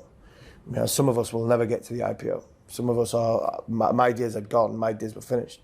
I was nearly out of the team, and you're going. We're not making judgments on so. Cruelty in dressing room, I think there's the different characters it depends on the characters you've got in the dressing room. You can't help. Cricket is a unique sport insofar that with most sports you're in the dressing room and then the game happens and then you go. But in cricket you're in the dressing room, you play the game and then you go to the hotel where essentially you're still in the dressing room, right? Yeah. So the cliques, as the tour goes on, get stronger and stronger. And if things aren't going well, then 2006-07 Ashes series was just, so at the end of, say, I don't know, you pick a day from that tour, you get back to the hotel and does everyone just go in their little groups? Yeah, families were there as well, so that makes it not even worse because you want your family around, but then you are on your own and you get a chance to go where. I play in many, many golf events, and I love Swanee to bits. I've been around Swanee since I was 17 years old, and everybody comments on how good Graham Swan is. What a great character! What a funny lad! What a brilliant! Yeah, I was like, you have him for 15 minutes. Can you imagine in the dressing room for 6.5 hours? And I love Swanee to bits. I think he is one of the most infectious human beings going. But for 6.5 hours, and I've had this conversation many times that a lot of the footballers who go on these trips talk about Swanee, and I'm like, you go in a dressing room, what's the longest you're in a dressing room? 40 minutes before a game? You get to the ground at 1:30 for a 3 o'clock kickoff. You're out the dressing room by 2:10 on the field and doing your warm-ups and everything. You got to train in the morning, get to training ground at 9:30. You're on the field at 10. As soon as you're finished, you're gone, you're out. So the most you're in a dressing room is 45 minutes max. I'm saying we might win the toss. We might win the toss and bat first. So he's got pepped up energy. We might bat all day, and we've got 6 hours with some of these characters. And that to have tolerance levels during that time is, you have to be very sort of restrained and not wanting to chin somebody. If you've got characters like that, and he's not the only one. There was millions of them, but Swanee was the biggest one because I mean, he was a great character. I mean, should he have played a hell of a lot more cricket while Duncan Fletcher was there? Of course he should have. And I think it was more the character that Duncan didn't like rather than the cricketer. I don't know that for a fact, I'm just speculating, but for him not to play any cricket, real cricket under Duncan Fletcher, I think that's something I came to the conclusion that, you know, Duncan wasn't keen on the character that's there. But in a dressing room for 6.5 hours with some people is challenging. It is challenging. I'm sure there's a lot of people who I play cricket with will be saying exactly the same about me. Well, what about, I'll ask you a minute about, because the dressing rooms you used to be in would be very different. I mean, whether you're playing for Durham or England, you formulate relationship. You've played for a long time, right? So you formulate relationships and you have your buddies, and you know you kind of know where you are. But the dressing rooms for St Lucia or whatever, I mean, that must be quite strange to even get a kind of like relationship between players that essentially will know each other from other franchises, I imagine, but they'll be varying different ages, different nationalities. And they know as soon as this tournament's over, whether you win or you lose, you're out of there, right? Yeah, it's really interesting watching them that first week try and work each other out. Right. Because everyone's trying to work out where they fit in, right? Am I the loud one here? Am I the quiet one here? Am I the joke person here? You know, and that's before you get to the cricket stuff of, you know, which overs do I bowl? What role do I have out on the field and everything else? And it's a very, very fascinating way of going. I remember my first time on the team bus. I sat down, and Roddy Eswick, the former Bayesian legend bowler, who's West Indians coached quite a lot, just came up and said, "Jarrod, that's my seat." And I'm thinking, isn't this the first day? How does anyone know what seat we even have on the bus? But that was Roddy's seat, right? That's where he sat on buses, and you listen to Roddy because he's a legend. And so all that sort of stuff is really, really fascinating. And you're right, they're trying to work each other out. What I found was that I think there's a real lack of leadership training when it comes to cricketers. All the way up. So tactics isn't a problem, right? And you guys know what to do in terms of cricket and everything else. But I do think they don't really understand, and you can see this in under 19s cricket all the way through. It's a bunch of lads together and bouncing off each other, and everyone thinks everyone can take a joke, but not everyone actually can take that joke. Not everyone sees that as a joke. We've seen it with the racism stuff. We've seen it with stuff about homosexuality and all sorts of things in the change room that players don't like, right? Don't like to be abused and don't like to be called those sorts of things. And I would look at the WhatsApp groups of the teams I've been in and just be like, there's no office in the world that would allow this, right? And you just have to get to a point where everyone has to understand this is a professional environment. And I think the problem with locker rooms sometimes is they just go way too far to, lads on tour on a golf trip, right? And it just needs to come back to that professionalism. And that's not on the players, because these are players who've come up through the system. You would have had David Boone pulling you aside when you said something silly and giving you a clip on the ear. And that's what you then did to the next generation. That needs to be education from cricket boards, right? Of like, no, this has changed now. This isn't the 1970s. We're not trying to break beer drinking records, and we're not trying to, count how many women we're sleeping with and all that sort of stuff. Because we see how these things end up, in courts. And we've seen some English cricketers get themselves in trouble on group chats where you're just like, why would you ever be on a group chat like that? You have to educate these people on what being a professional cricketer is. And I think within the change room, that's the one thing that, and I'll probably never be in charge of another cricket team again, but I would love to, take it to that level of showing them how to be leaders within the group so that everyone feels like they're on the same team. You want to go to that, you want to get that 2005 mindset where everyone feels, and I remember Ian O'Brien telling me once, a New Zealand team that told me once that the best change room he was ever in was a New Zealand team that couldn't win any games. They just kept losing and kept losing, but they all just started supporting each other. And he said that when we were winning, everyone was worried about their next deal and who they would get signed with and who got picked up by a counter. But when they were all losing, they were all like, we've just got to support each other. It's finding those sorts of things. And I remember the Islamabad United general managers, they were all like bloggers and podcasters who came in, who took over. Now they work for the Pakistan team, right? But when they came in, they did these little tiny things, like they made sure that the senior left-arm bowler would have lunch with the junior left-arm bowler, right? And they were two different social cliques completely. It was just like, we just want you to talk, and we don't care if you talk about left-arm bowling or not. He needs to learn how to be a professional, and we want you to help him become a professional, which put a sense of responsibility on the older player. Little things like that are very, very important. Of course, we've seen teams take it too far with, you know, the Australian team going on the Kokoda Trail and going to Gallipoli. You could make it a bit silly at a certain point, and I know cricketers sometimes roll their eyes at that sort of stuff. But you know, if you're in the top 3 or 4 players, if you're a captain, a vice captain, you know, or a senior member of the side, you're in management. And you know, John, as someone who's been in management yourself, that's a very different position to be than just being someone who's part of a team. And I don't think, in my experience of having worked with cricket teams, people think about it that way. And that's where a lot of the errors come from. Oh, it's just all bants. Well, it's all bants until the guy writes a book about it, slagging you all off, right? Yeah. Then it's not bants, right? And you know, the Kevin Peterson one's really interesting because essentially what happened was, through no fault of English cricket, there were just 2 very different groups of people. All right, there was this one group, as you talked about before, that you know, the Big 4 group. But then you had people like Trott and Peterson and Carberry, very different kinds of human beings. Yeah. And they are strong people who didn't like the way that they were treated by the popular kids, right? Again, that's management, right? And you know, you read Mike Brealey's book, that's all, his book is basically just a self-help book for managers, right? And I, you know, having been around teams, I just don't think that those sorts of things are trained in cricketers, that is what you need to learn, how to do that sort of stuff. You know, you look at someone like Michael Clarke, he can tell you when a leg slip needs to go in, right? He can tell you when he needs to do a bowling change. Michael Clarke didn't really understand how to manage other people. It just wasn't part of his personality. And I wonder now, looking back, I saw that as a default of Michael Clarke at the time. And now I look back and I go, that's from Cricket Australia. They hired a manager and they didn't actually teach him how to be empathetic with other people and how to deal with other people. Fascinating input from Harmy there on the role that cliques play in the dressing room. Long gone are the days of Kevin Peterson being ostracised from the main group.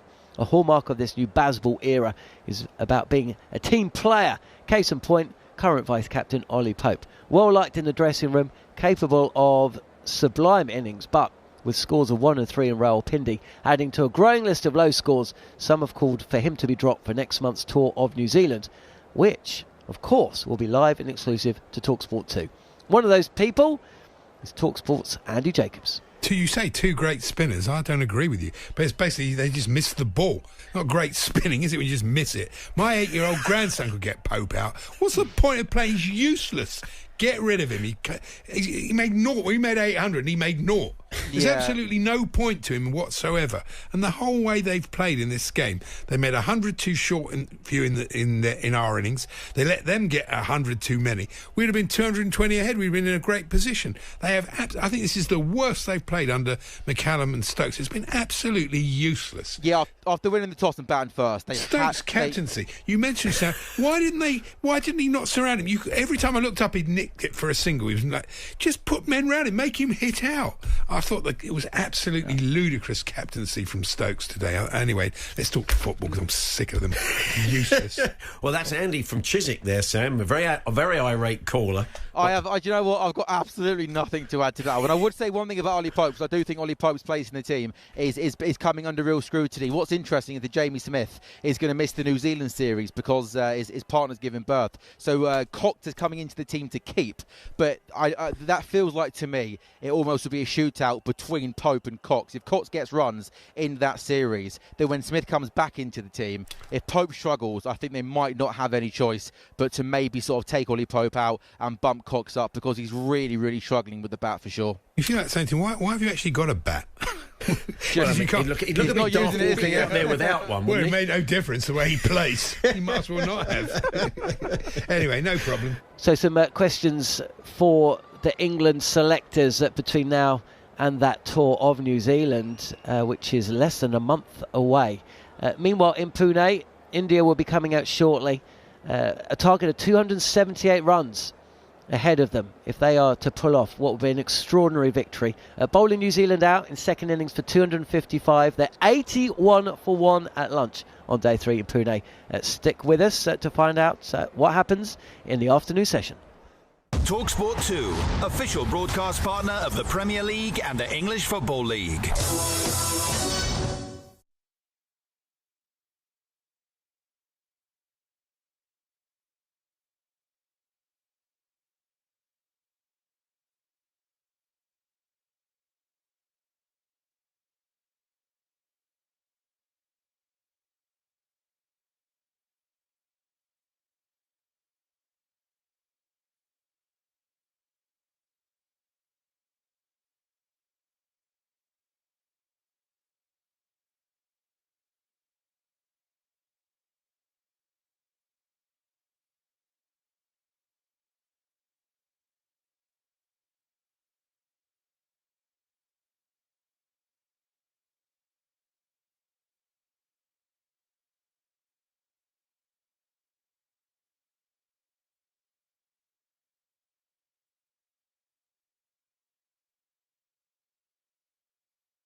talkSPORT 2. Traffic and travel. To the north of Bristol on the M5 southbound at junction 16 for Aztec West, an accident involving an overturned lorry means the entry slip is closed and there are delays. In Bedfordshire on the northbound side of the M1 are broken down vehicles blocking a lane between junction 11 for Dunstable and junction 12 for Flitwick, but traffic's moving well. In Kent on the London-bound side of the M2 at junction 2 for Strood and Rochester, emergency repairs means the exit slip is closed and the Dover tap's in place on the A20, so the inside lane is for lorries only between the Roundhill Tunnel and Dover. I'm Michael Page. Got an unquenchable thirst for sport? Get up to speed with the day's biggest sports stories with the talkSPORT hit. Crammed full of the latest team news, big match previews and discussing the day's hottest topics. An improvement week in, week out. Plus, get all the latest results and full fan reaction to the biggest events in world sport. It's a wonderful goal! Satisfy your thirst for sports news with the talkSPORT hit. Subscribe now on Acast, Apple Podcast, Spotify, or wherever you get your podcasts. Live and exclusive ball-by-ball commentary of the second test, direct from Pune, as India take on New Zealand. And now he's straight. See you later. Only on talkSPORT 2. We are ready for the first ball of the day. It will be Ravindra Jadeja bowling to Phillips. Bang on the money as far as line and length. Here's an edge as it's gone between slip and keeper. A chance goes begging early on day number 3. Here's a ball that goes past Blundell's inside edge and he is bowled.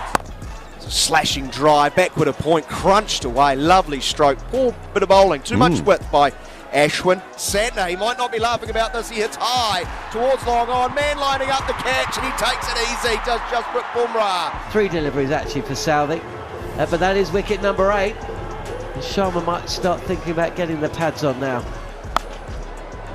Goes again, does Phillips.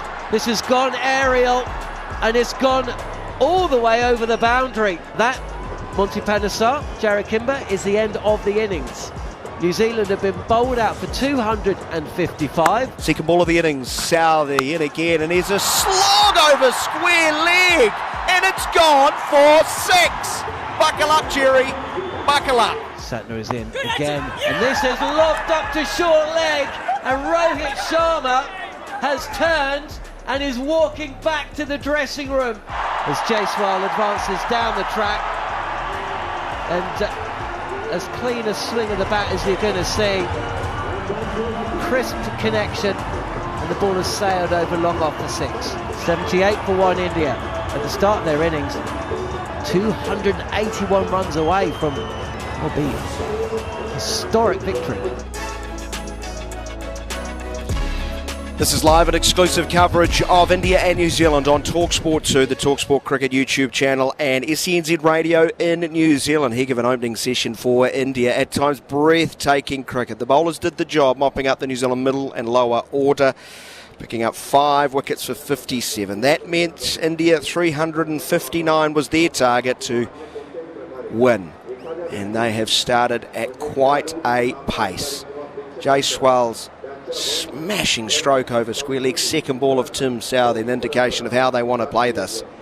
And they have absolutely raced to 81 for 1 at lunch in just 12 overs. Remember, in the first innings they were 16 for 1 stumps on day 1 after 11 overs. Chalk and cheese. Before we hear the thoughts of former New Zealand Test captain Jeremy Coney as to what he has witnessed at Pune on another bright sunny day, let's skip across to what is happening in Rawalpindi, the decider between England and Pakistan. A reminder that England started the day at 24 for the loss of 3. Harry Brook was 3, Root was on 5.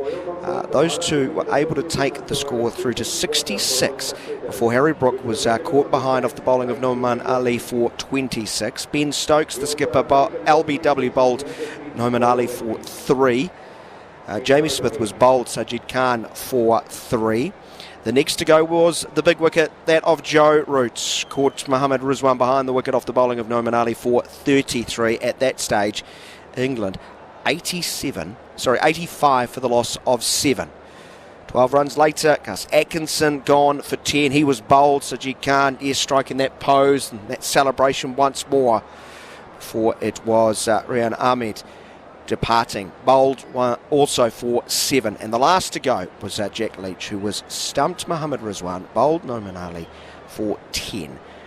Shoaib Bashir was not out on 4. England only able to amass 112, bowled out in 37.2 overs. 2 players getting beyond 20. Speaks volumes. The bowling figures for Pakistan. 1 over, 1 maiden, and that was enough of you. We'll bring on the boys. And Noman Ali, 18.2 overs, 2 maidens, 6 for 42. Sajid Khan, 18 overs, 2 maidens, 4 for 69. They picked up all 10 wickets between them. They picked up 9 in the first innings. So England only able to fashion a 35-run lead. England look like will be on the wrong side of this one. Currently in the innings break in Rawalpindi, with Pakistan needing just 36 runs to win the test match. That looks a fait accompli. Maybe a little bit more clouded if you look into forecast things at Pune and the match between India and New Zealand. New Zealand starting today, 198 for the loss of 5. They lost Blundell bowled for 41. Mitchell Santner caught it long on off the bowling of Jadeja, his second of the day for 4. Tim Southey caught it first slip. Ashwin bowling around the wicket without scoring. Ajaz Patel hitting out to deep mid-wicket. Very well caught by Washington Sundar in the deep.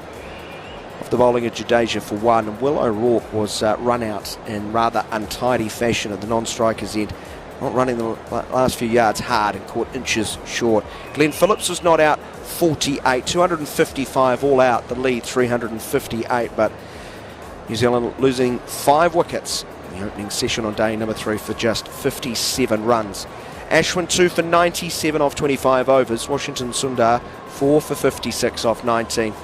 Indra Jadeja 19.4 overs, 3 maidens, 3 for 72, and Jasprit Bumrah not required today, 6 overs, 1 maiden, no wicket for 25. And then the fireworks were set off.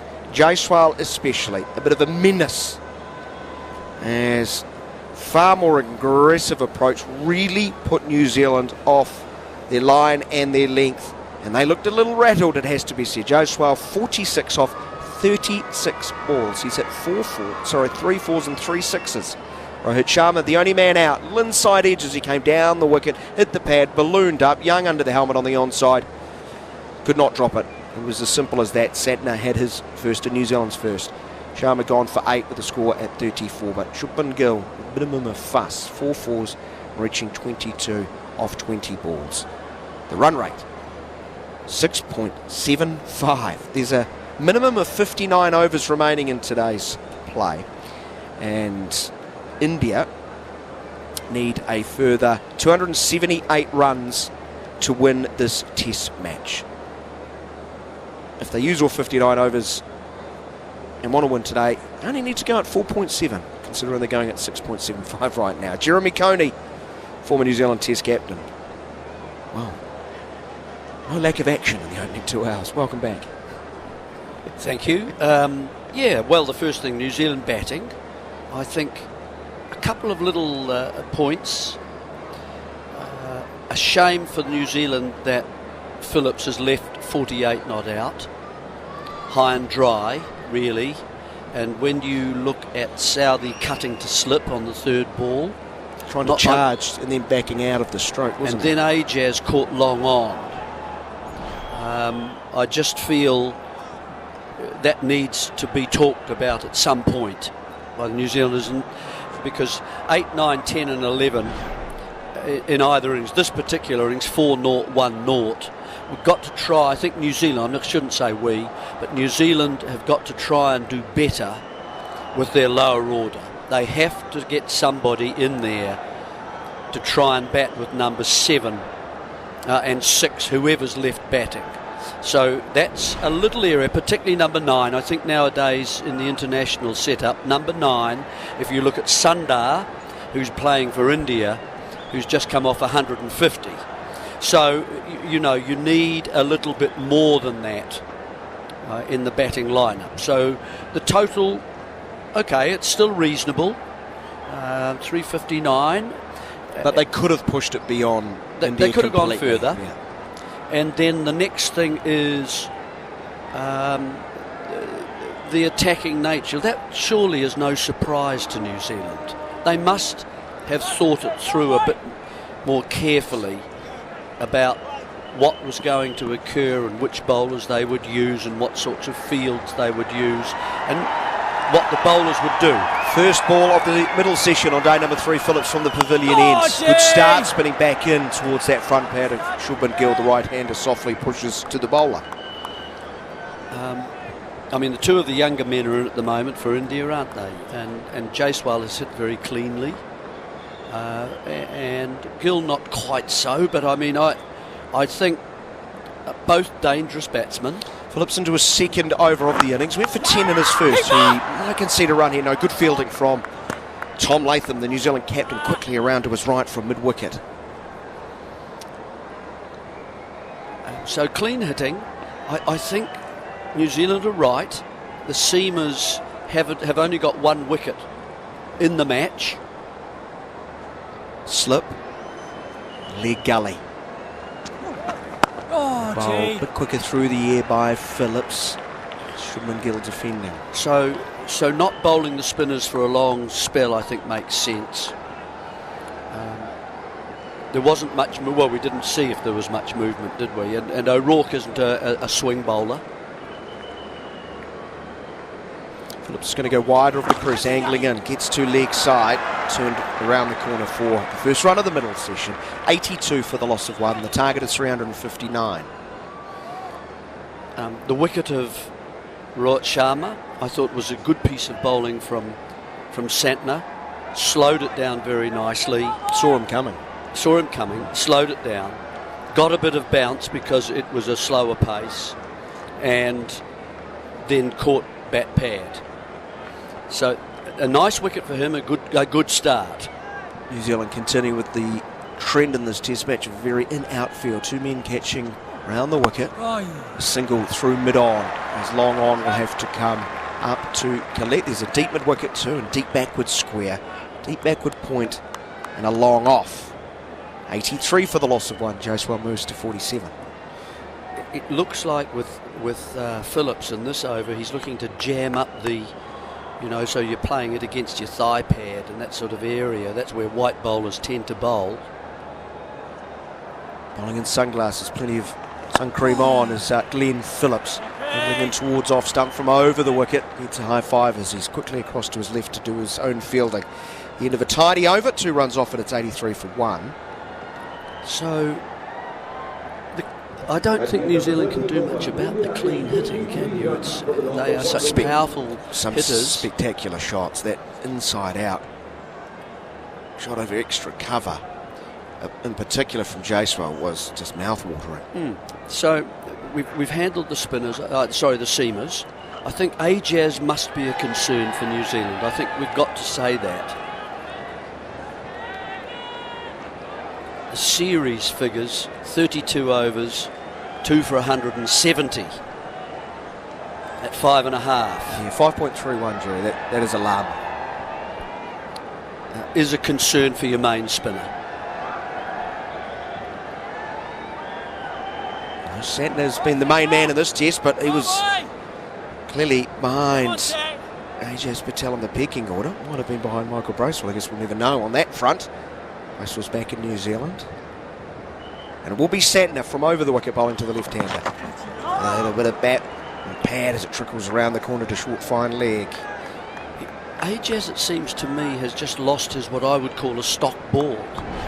He hasn't got a ball where he runs up, feels comfortable in his address, and he snaps it out of his hands. His hips go nicely to give himself some turn, and it lands on a decent length. This one turns a long way, brushing the pad. Not sure there was much of a stroke here. It's gone away to the fence for 4 byes, so it didn't hit the pad. What do I know? First boundary of the middle session. 87 for the loss of 1. A little bit of encouragement there as far as turn, but 2 straight, spinning from straight, going down the leg side, the first big barrel boundary, big range bigger deals. It is sort of there, but Tom Blundell's nowhere, is he? Yeah, he's not. Absolutely nowhere with that. No gloves, no footwork across. Just not even in the picture. First 50-run stand in this test match for India. It's worth 53. Made there 54. A nice looking flick drive, hitting with the turn up towards long on. Jaiswal moves to 48. It's 88 for one. So I always get the impression that Ajaz is trying to get the ball up and down, but I think I haven't seen those hips working hard enough to get the ball to drop. You've got to get enough revs on the ball so you're turning it a wee bit harder. So it's, as I say, rolling out of his hands rather than snapping out of them. Slip, silly bit on, backward square, backward point, short cover, and then the off and onside boundaries protected. Deep cover long off, deep square, mid on to Shubman Gill. It's a Yorker, wide of off stump, clamping down.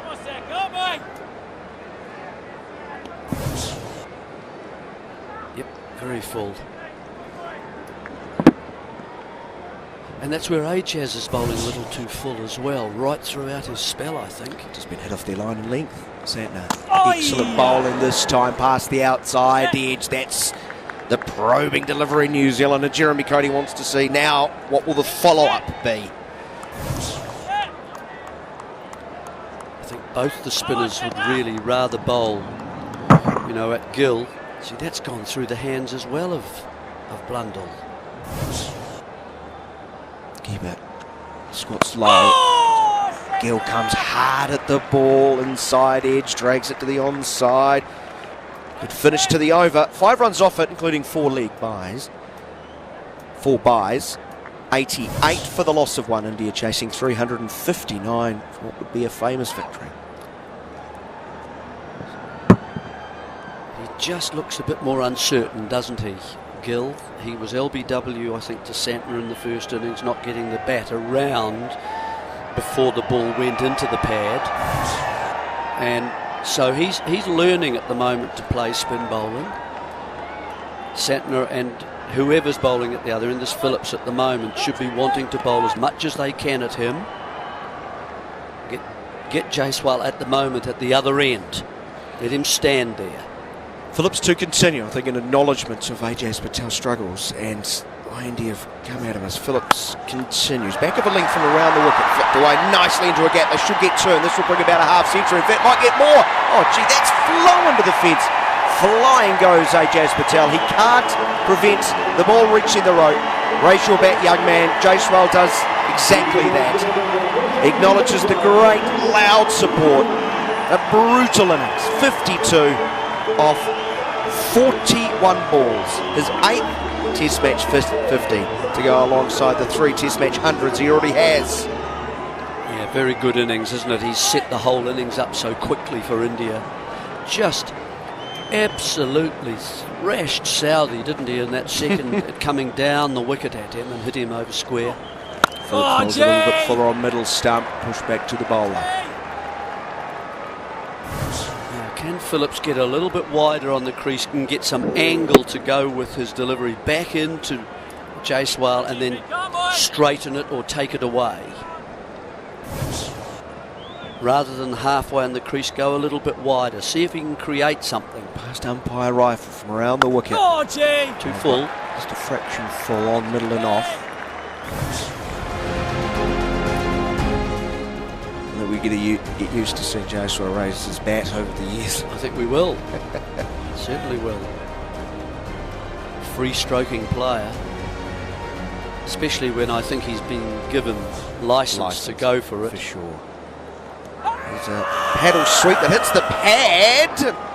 Only Blundell really up. Daryl Mitchell, in fairness, is diving to his right to try and stop the ball. It flew past him. Now Glenn Phillips' interest. New Zealand have wasted a review. Ironically, I think this might be a little bit closer than the first one. I still think it's outside of off. And they're going to have a look, Jeremy. It'll be the second on Jaiswal. The first was about 4 inches outside of off stump. Wow.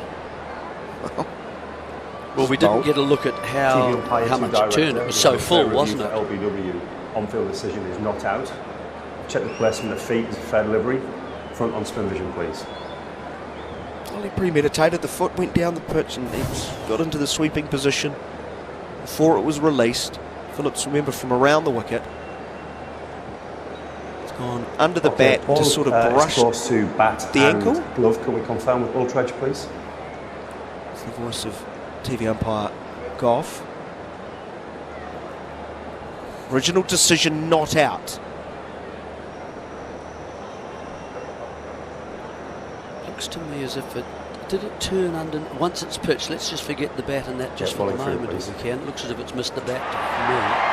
Just keep going through. Ultradge shows a sign as just there's a puff of dust on the turf. So is that the ball hitting the ground? Right, I need you to go back again, please. I just want to investigate what's on the spice scoop. The crowd think it's hit the bat.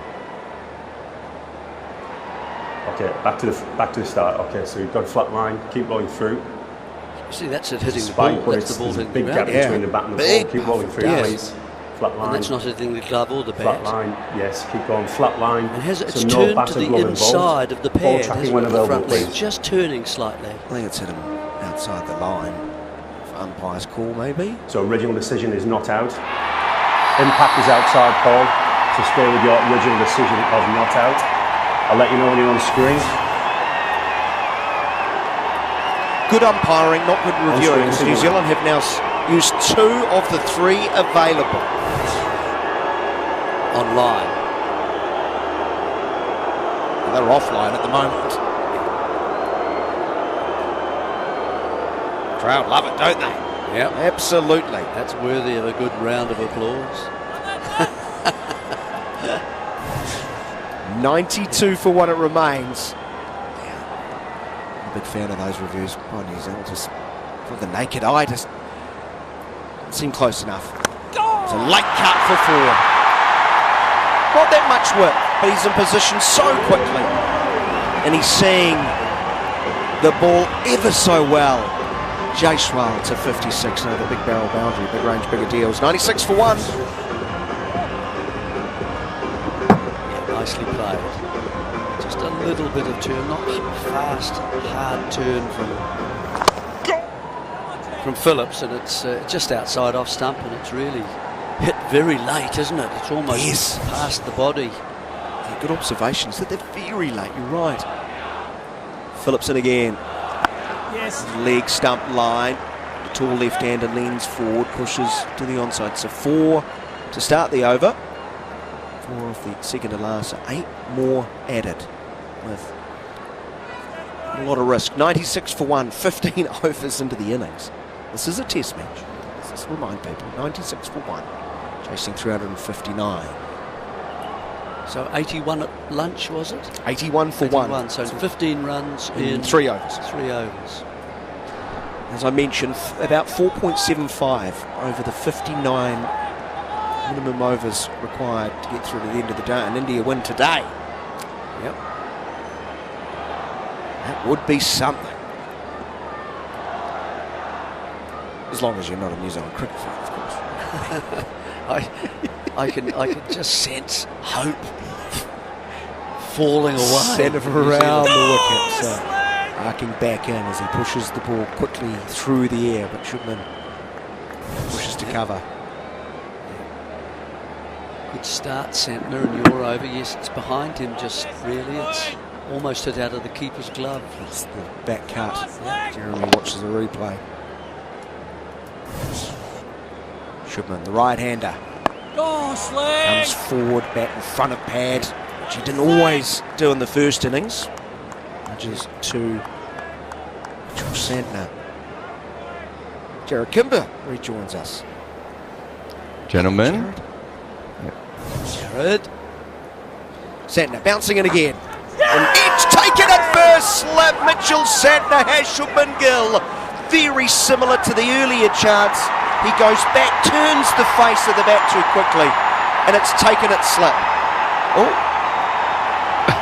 What's the crowd roaring about? Have they all become New Zealand fans? All of a sudden, it's very odd. The DRS time is ticking down. Shubman Gill's walking off. Yeah. Very bizarre.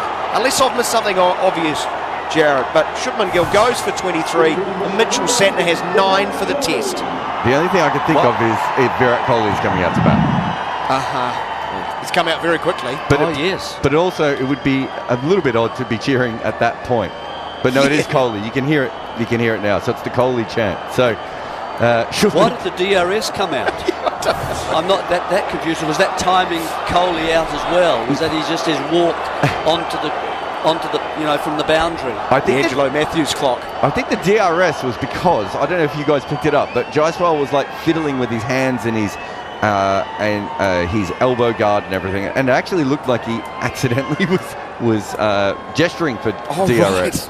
Right. But I don't think that's what it was, because Shubman Gill was about 40 metres away from him in the other direction at that stage. So it was a bizarre moment of cricket, but huge wicket there opens it back up and puts. I think this is probably. I think you have to do the bulk of your work with the top 4 in this kind of a chase. I'm trying to think of maybe like Adam Gilchrist coming out at Hobart against Pakistan in '99, but the right bow. Yeah, traditionally you're probably going to want to do the majority of your runs with your first 2 wickets in a chase of this. If you look at the history of cricket, anyway. Or with 62 run. Oh, sorry. 62 run stand comes to an end. I wonder if we'll get to the tricky 20 over. Well, we're going to. New Zealand will continue to bowl, but we've talked a lot about, ball gets soft, maybe it's harder. It's actually been the other way around. You get to 20 overs, it's been harder to score and seen a more regular fall of wickets. Pretty good bases. Both teams. Here's Santner bowling to Coley. 40 comes inside part of the bat to short leg. Another man in, to limit it off. Well, New Zealand may as well put the pressure on, mightn't they? Coley, the dismissal, slightly ignominious for him, really, in the first innings. Comes forward, pushes past Salimudov, cries of catch it. It is near Glenn Phillips. I can understand why you get excited. It is Glenn Phillips who can do the outrageous. There was quite a lot of analysis, wasn't there, about Coley's dismissal, caught in 2 minds at a full toss. Santner around the wicket, quicker through the air. Coley goes back and plays nicely off the back foot, wide of mid-on. That will not be stopped. A 4 takes India to 100. Virat Kohli's just off the mark. You thought he's brought up 100 himself with that ovation. Love how engaged the fans are. 100 for 2 at the end of the Santner over. He did get the wicket of Shubman Gill for 23. Yeah, poor ball really. Just too short, and certainly Coley using a straight bat this time. Nothing thinking about scuffing the ground and cleaving through the air there. He's just tucked that away on the onside. Nicely timed. Good start, but you'd expect him to. Plenty of time to see that ball. So Norton won in the first innings of the first and second test. Of course, played very well in the second innings of the first test for 70.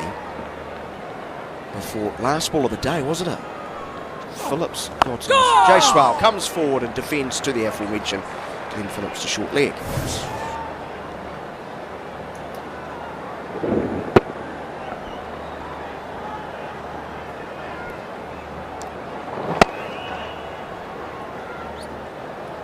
Way to get off the marks. We see a couple of replays. There's a couple of Virat Kohli masks on in the stands. They're everywhere. On the ground, in the stands, in the carpets. Were there many Jeremy Coney masks floating around in your place? There's not, no. We could probably make some. Not a big seller. No need for that, fellas. It's Halloween. I try and keep my hermetic life to myself. Who doesn't want to dress up as Jeremy Coney for Halloween? Plenty of people. I'm looking around Here's Phillips bowling short. Jaiswal hits the ball nicely, wide of mid-on. That should be 4 more. Can't afford to bowl there, Glenn. Jaiswal collects another 4, goes to 60. It's 104 for the loss of 2. The problem with Phillips on a wicket like this is, especially when the players are attacking, it's very hard for him not to get hit for boundary. He's just going to bowl balls that are going to be hit, especially with players of this quality. Doesn't mean he doesn't have a chance of a wicket as well, but it's very hard for him to ever keep any scoreboard pressure on. Yeah, none for 24 or 3.2 overs. 2 full this time. Nuts through mid-on for a single. 105 for the loss of 2. Jeremy, before you joined us, Jarrod was talking about the problems Ajaz Patel is having. So going at 5.3 in this series, 2 for 170. Glenn Phillips has actually been able to keep it under 5. New Zealand's theoretical leading spinner is just unable to apply the pressure you need. They're not using him. You see, they're preferring Phillips at this stage. I know a left-hander's in there, but at the same time, Ajaz is causing, a lot of issues around the spin department, if you like. They haven't looked at Ravindra yet. Yeah, I think on this pitch, he hasn't been used much at all. He's always being left to the end, isn't he? Even in Sri Lanka too, isn't it? I just think this is a pitch that might suit him more than Ajaz or Phillips. Here is Phillips. Well, he's tall, right? Exactly. Here's a low full toss. And Virat Kohli has learnt his lesson. He doesn't try to hit it too square. He just nudges it down to long on where a single is available. He goes to 5. It's 106 for the loss of 2. India need 253 more runs. It's wickets New Zealand need, obviously. New Zealand, that's the currency they have to deal with to bring this game back to, and change the sort of... Cherry, he's a flashing drive that catches the outside edge. Diving full length was Daryl Mitchell. Not sure how close it was to him. Speaking of diving, Will O'Rourke. I'd have to give him a 6 on the... Was he hiding under the covers? Yeah, the difficulty of attempt of dive is 2.8. Artistic impression is low. It was rather ugly looking. It didn't stop the ball from reaching the rope. 110 for 2. That was a dive of which he was obviously never going to stop the ball, and he dove over the ball as well. And he slipped too. I think perhaps he was trying to imitate Glenn Phillips with the dive. Oh, from the first test. Yeah, just as a homage. 249 now is the target. Around the wicket, Phillips bowls Fuller, trying to drive. Plenty of bottom hand, drags it back to the bowler. Jaiswal was 65 of 51. Again though, that was another... Well, I don't want to say a loose shot because he's attacking all the time, but another shot that was there was a half a chance there. They're still creating the half chances. If they keep the ball in the right area consistently, you would assume in the next... Well, I was going to say in the next 100 overs, but the way that they're batting at the moment, they may not need 100 overs. But in the 75 to 80 overs they may bowl, there should be 14 chances, right? 16 chances, somewhere around that amount. So it'll be whether they get their DRS right, and so far they have not. And we're just seeing Jaiswal having a bit of back problem. So we've had Jaiswal with the back and Santner with the side. People are falling apart. It's only a 3-day test match. In Jeremy's day, they had 8-day games. Absolutely. We had to leave the games so the boat could get us back. And we rowed, of course. It was a dinghy. Communicated via telegram. Homemade sail. Still on rations post the war. Here's a can of Spam. That's it for 3 days. A montage of a player who's got every shot in his locker. He's got every shot. He's literally swung his own back out, Jaiswal here. He's been trying to hit the ball so hard. Just an update from the other test match as well, that Pakistan have won by 9 wickets against England. So what a comeback that is from the first test to the last test. And from a team that didn't appear to have any spin bowlers. Yeah, and it also dropped their 3 best players as well. That's what teams should do more often. Santner starts a new over, bowling it to Kohli, turn to short leg. Well, the 27 selectors got it right this time.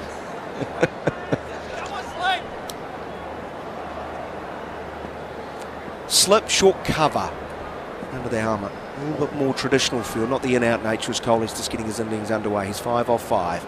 He's with great intent. He's angling those eyes as he waits. Pushing forward hard too. That's why there's an ooh and an ah. Hits the inside edge.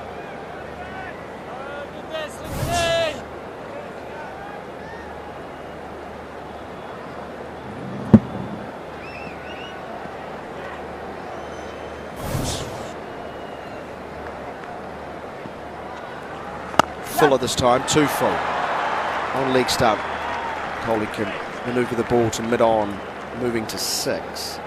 And it's 1-1-1 for 2.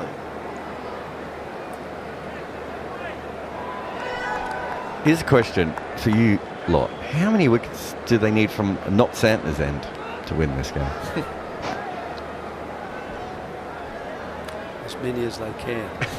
I mean, they probably That's need... the spirit, Jerry. That's the spirit. They probably need 4 from the other end, don't they, to win the match?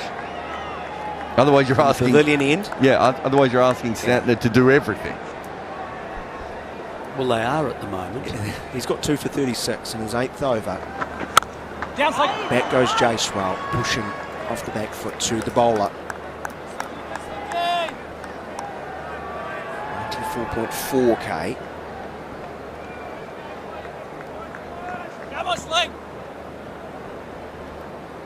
Voice of Tom Blundell. Now fix Mike. Nice straight approach and then a little step in as he bowls from over the wicket. Fuller. Quick again through the air, turn to Young, who's got that wonderful job of fielding in close. What do you think? Answer your own question then, Joe. Yeah, I don't think they can rely on an 8-for from Santner. Drive that is dragged to the onside, wide of mid-wicket. Will O'Rourke won't need to dive on this occasion. Lobs the throw back to strikers in. The end of the over, 18 overs into the Indian second innings, and they are 112 for 2. Jaiswal 66, Kohli 6, 359 is the target. I think if Santner bowls non-stop from one end, and I'm already worried about the way he's been stretching his midriff, but let's just pretend he's not hurt and he's fine. If he bowls non-stop from one end, I can see him getting 6 wickets. I'm always in a chase, Dan, happy to pencil in 1 comedy run out. There's always a potential for that. Well, you've had that today. Yeah. Get 2 comedy run-outs in one day. You know, as many comedy run-outs as possible in any day, I think, is always the best way of doing it. But yeah, so, and then there's maybe 3/4 wickets from the other end. I just don't think they could do it with Santner on his own. But what an incredible turnaround. I mean, Santner is essentially playing in this match by accident. Pushed back to the bowler by Jaiswal. There's no run. Tell Monty to cover his eyes because I just brought up the scorecard on the screen from Chennai 2008. Yeah, Monty's not he's enjoying about to that. jump on with John in just a moment or two. He's not a big fan of that one. Destroying his confidence. I know, they really are. Yeah. 387 for 4 and 98.3 overs. So I'm going.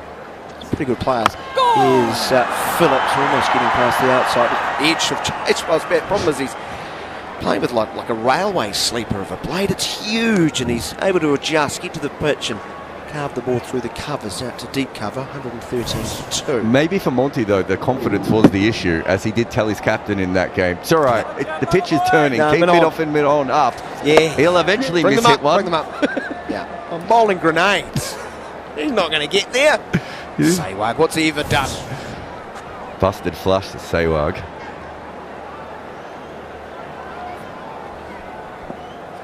Some player just asked your old teammate John Wright what he thinks of Sehwag.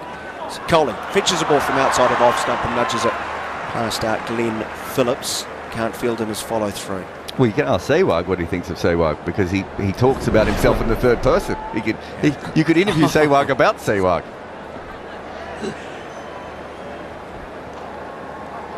John Wright was always self-deprecating. Well liked in India considering what happened. It was me. It was like, go out and get runs. There you go. Inspired team talk.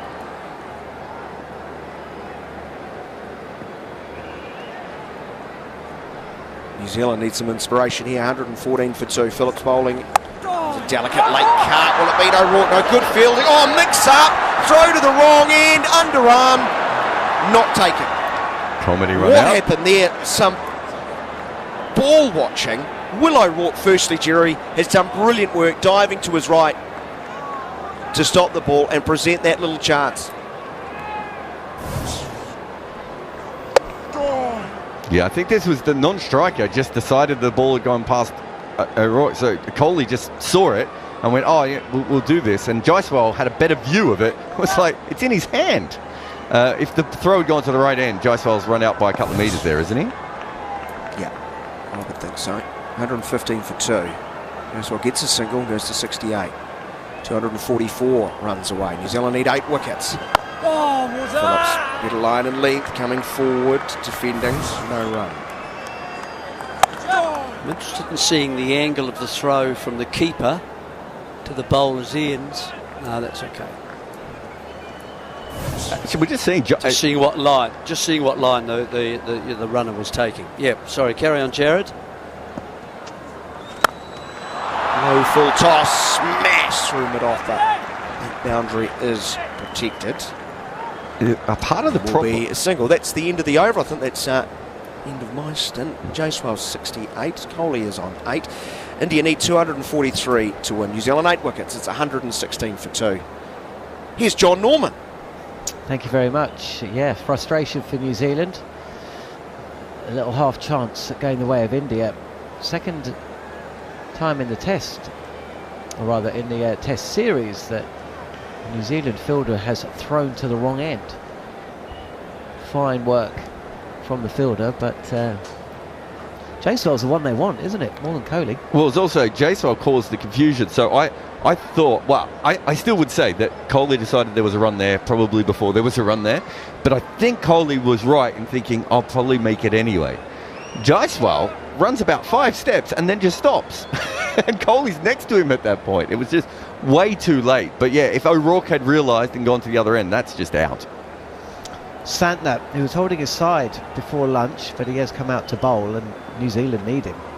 Draws a defensive shot from the bat of Virat Kohli, and certainly troubled the right-handed Shubman Gill more than he has the left-hander Jaiswal, as you'd expect, with the ball turning away.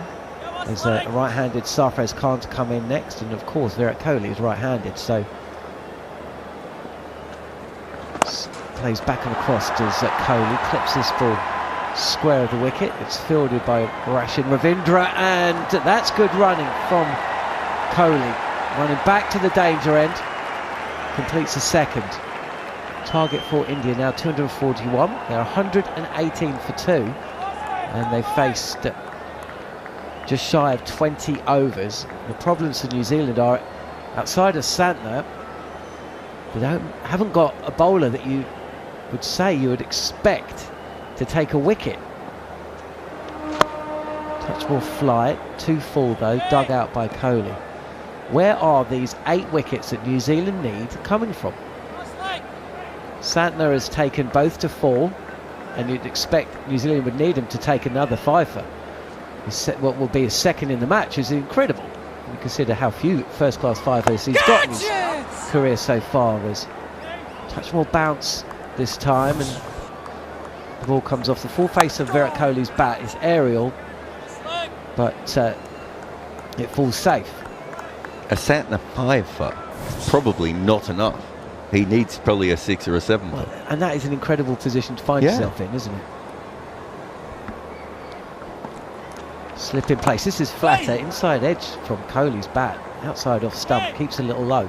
And this is what New Zealand need to remember. This is still a good track to be bowling on. You just need to get it straight. You need to get it on the wicket.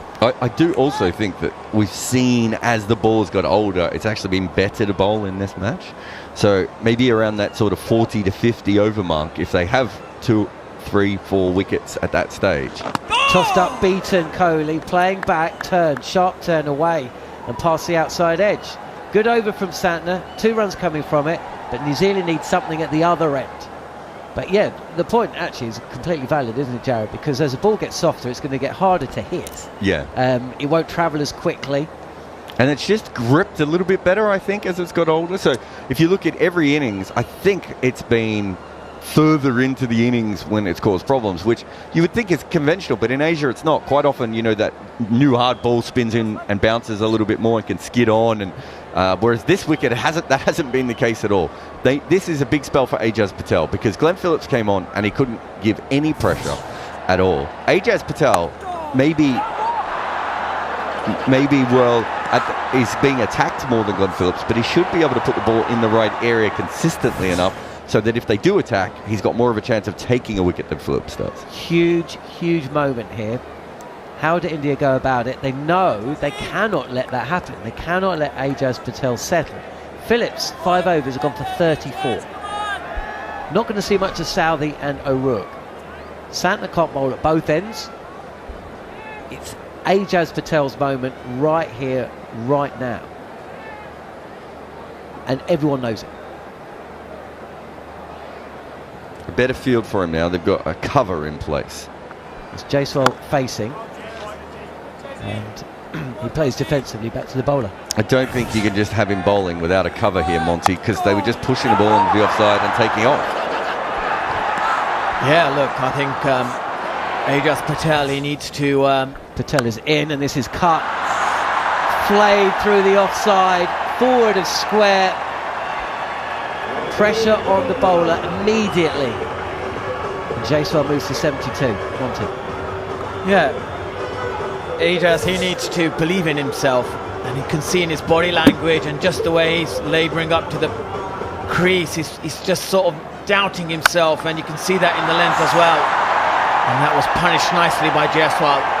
He's got to grab this game by the horn here and find a way of getting a wicket, a breakthrough, because at the moment he hasn't really bowled well in this test match, and he is seriously under pressure because Jaiswal is going to look to attack, because attack is the best form of defence in this Indian batting lineup, and they're going to keep coming hard at him.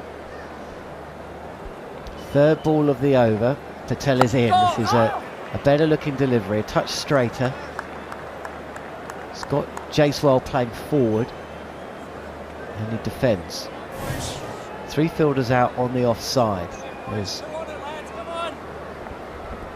one at deep backward point, one at long off, but there's a short cover. And he's beaten. Jaiswal playing back, steering the ball to the right of that fielder. Once you're beating him, he's so strong there, Jaiswal. 4 more runs to the score, and the pressure has mounted another notch on Ajaz Patel in New Zealand. Yep, this very much reminds me of when Sehwag went after me, and I remember bowling in the first 18 obviously overs, and we saw earlier that in that time in 2008 they got the 100 runs in 18 overs, and here as well, similar situation and similar result. Here's Patel, and he's going round the wicket now to Jaiswal, trying to get the ball across the left-hander, but this is meat and drink really. Takes a single, and that brings Coney on strike. There's been very few times in recent history where the opposition want to bowl at Coney. Phew, finally some respite for a delivery.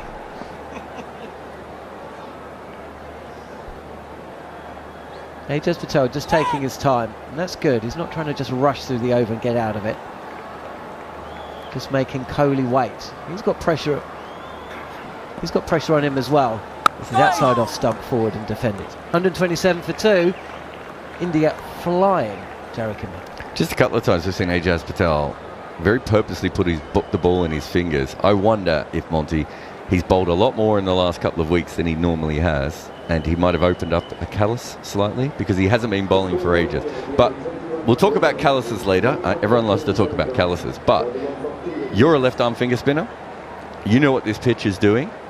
Tell me how you would bowl over the wicket, round the wicket, and what's your field to Jaiswal, other than mid-on and mid-off up, just in case. Yeah, look, I would actually bowl around the wicket because his lengths are not quite there, and with round the wicket it changes up the angle, and also look to mix up the pace. Bowl it slower, bowl it quicker, change your position in the crease. Go to Tom Lathwell, you know, and say to him, what are we having for dinner tonight? Right? Break up the conversation. Take time out of the game. It just feels like he's rushing through it, bowling the same delivery over and over again and trying to battle with himself. Here is Santner, is driven back to the bowler by Jaiswal. So why around the wicket and not over? Because it changed the angle, because I think Jaiswal is now in really good rhythm here. He knows where to, what lengths to play, what to do. Break up the angle, You know, changes head position, trying to get the ball to go across this line. Here is Santner, he strikes Jaiswal on the pad. New Zealand have already burnt 2 reviews. And get him to think differently. Well, I think we're going to see, they're not going to, please don't need another review here, but I think we see the problem is that if you get a little bit too wide to Jaiswal, he just instantly punishes you through the offside, and if you get straight to him, he gets outside the line. It's very hard to get him out from this angle, isn't it? So around the wicket, he can't do those 2 things.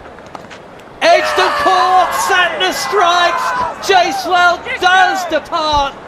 Regulation edge, it's been taken by Mitchell. Huge moment in this match.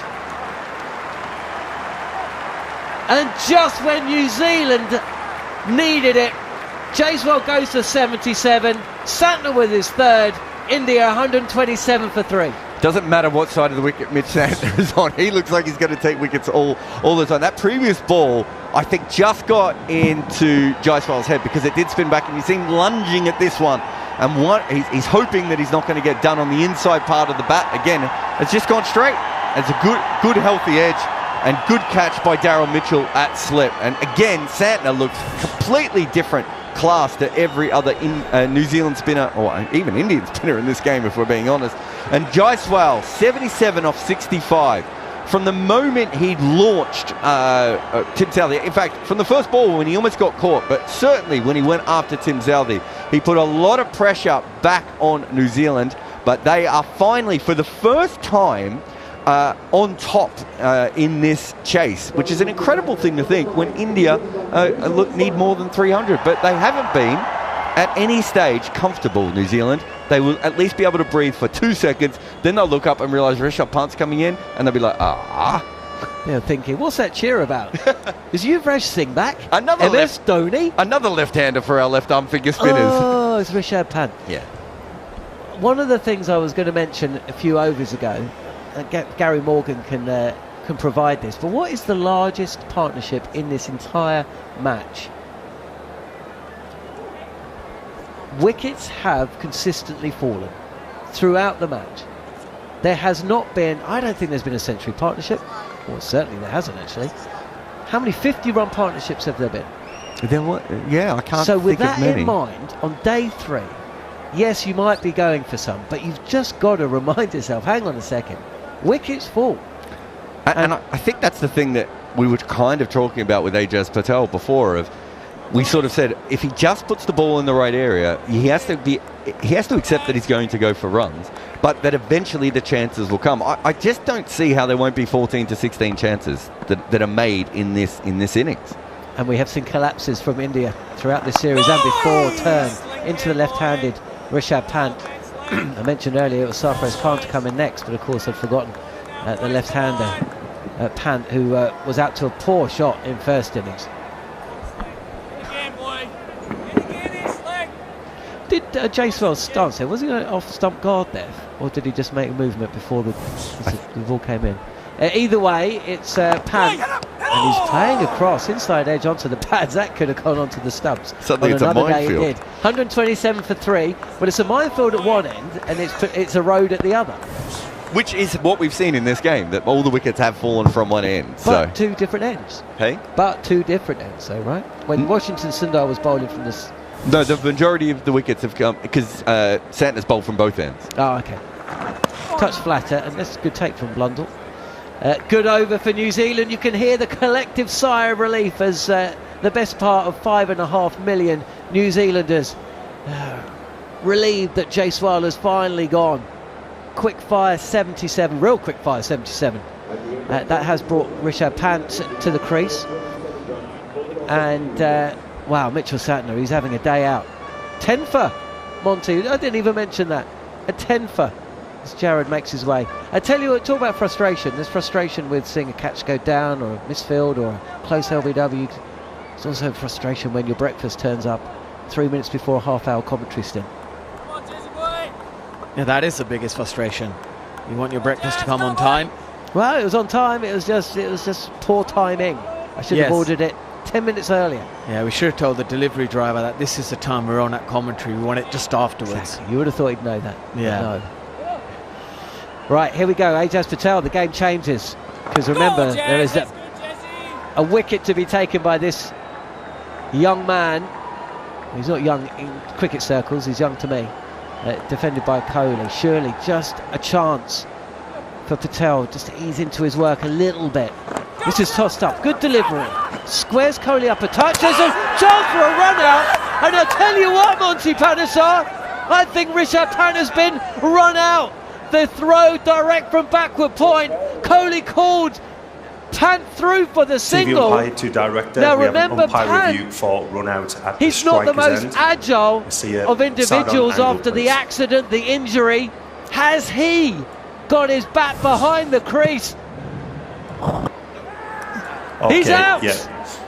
Wickets India are broken. have seen Rishabh Before the Pant batsman, run out. Gets the Coney, green, so I'm who ready was for my involved in decision a near on run the out big with screen. Jaiswal a couple of overs ago, which saw both batters escape. Well, not so in Pune for the 4th wicket. Pant's got to go. A 3-ball duck. He's been run out, and India lose their 4th wicket. 127 for 4. Yeah, this is an absolutely big moment in the game. There wasn't a single there, and he just ran, and the throw was absolutely brilliant over the stumps, and he was out by a country mile. I tell you what, Monty, you weren't with commentary with us yesterday, but there was a not quite exact situation. By the way, I should say, he has taken 3 wickets, and it was Mitchell Santner at backward point. But the key to all of this is when the ball came off the bat, Coney must have looked up and seen the ball going to the left of Santner. Santner's left-handed. He picks the ball up on the fall and in one motion fires it back over the stumps. Blundell, and Jeremy Coney will be delighted with this, is behind the stumps, and Pant's well short. But it's the fact it went straight to Santner's left hand, and as a left-hander he could just pick up and throw. What a moment! What a moment in this match. And there's another moment, because Monty Panesar, take a look at who's coming in. It's not Sarfraz Khan. It's not Ravindra Jadeja. It's not Ravichandran Ashwin. It's Washington Sundar. Yeah, he's got a healthy average, and he's the guy who's been in form with the ball as well. So let's see if he can produce some heroics here. But New Zealand have been right on top. They've been absolutely brilliant in the field with the ball. Patel is in, and he's got a left-hander, Washington Sundar. Possibly that's why. Wanted to keep the left-hand, right-hand combination. Is forward and defending. We're seeing a replay of this. It was dropped into the ground, really. I'm not sure Blundell realised. He had his back to Rishabh Pant as he took the stumps. Forward is Washington, and he'll get off the mark, steering the ball up to long on. There's no need for the run, no need for it. Don't need to take that sort of risk. It's all about just batting and building a partnership. Oh, what a throw that was, Monty. Yeah, I don't know what the conversation's going to be afterwards when Coney gets back in the dressing room, but yeah, Rishabh Pant, I think there was no need for a run there, and it's a big wicket as well. Huge wicket, off stump, cuts by Coney, who must be, what's going on in his mind at the moment? You know, he was involved in a near run out with Jaiswal. He was out to a horrible shot in first innings. The series is on the line. This isn't just about this match. The series is on the line as Coney comes forward and defends. India got off to a terrific start. Seem to be finding things so easy when anyone other than Mitchell Santner is bowling. And then in a blink of an eye, they go from 127 for 2 to 128 for 4. And Virat Kohli will feel he is responsible for the dismissal of one of the golden boys of Indian cricket, Rishabh Pant. Yeah, absolutely.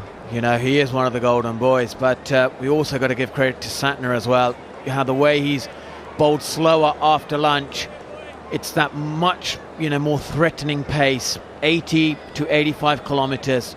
That's when Santner is in the game, and he is a attacking bowler, and he has done that. He's trusted himself, and he's got to keep doing that, not bowl it too quick. If anything, if they're going to get boundaries off him, it's when he's bowling it slower. Well, I mean, now suddenly 231 runs seems like a mountain to climb for India, but they do have batting to come, a lot of it. So there's still a lot of work to be done, and you still feel Mitchell Santner can't take all the wickets or affect all the run-outs. He's going to need some assistance as he's in here. This is a touch wide, and Sundar doesn't play a shot. It's a battle for player of the match between Washington Sundar and Mitchell Santner. Both have taken a bundle of wickets. Both have taken 10 for in the match. Both have scored some runs. But still both with plenty of work to do as Washington defends with bat well away from body. I wouldn't say he hangs the bat out there. Good connection, full face of the bat. It's the middle of the bat, but Santner won't mind that. Camera keeps panning in to Coney. There's a leg slip in place for Santner, who comes forward, for Washington Sundar, sorry, who comes forward and defends. Coney will just be telling himself, I've just got to make sure I'm there at the end now.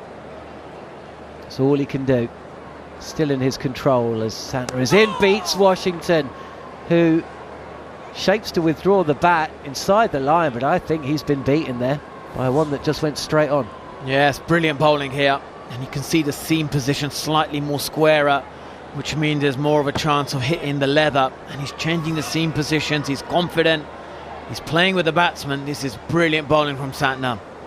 India, where New Zealand want them for the first time in this innings, as Washington Sundar comes forward and pushes this into the offside, and he'll take a single.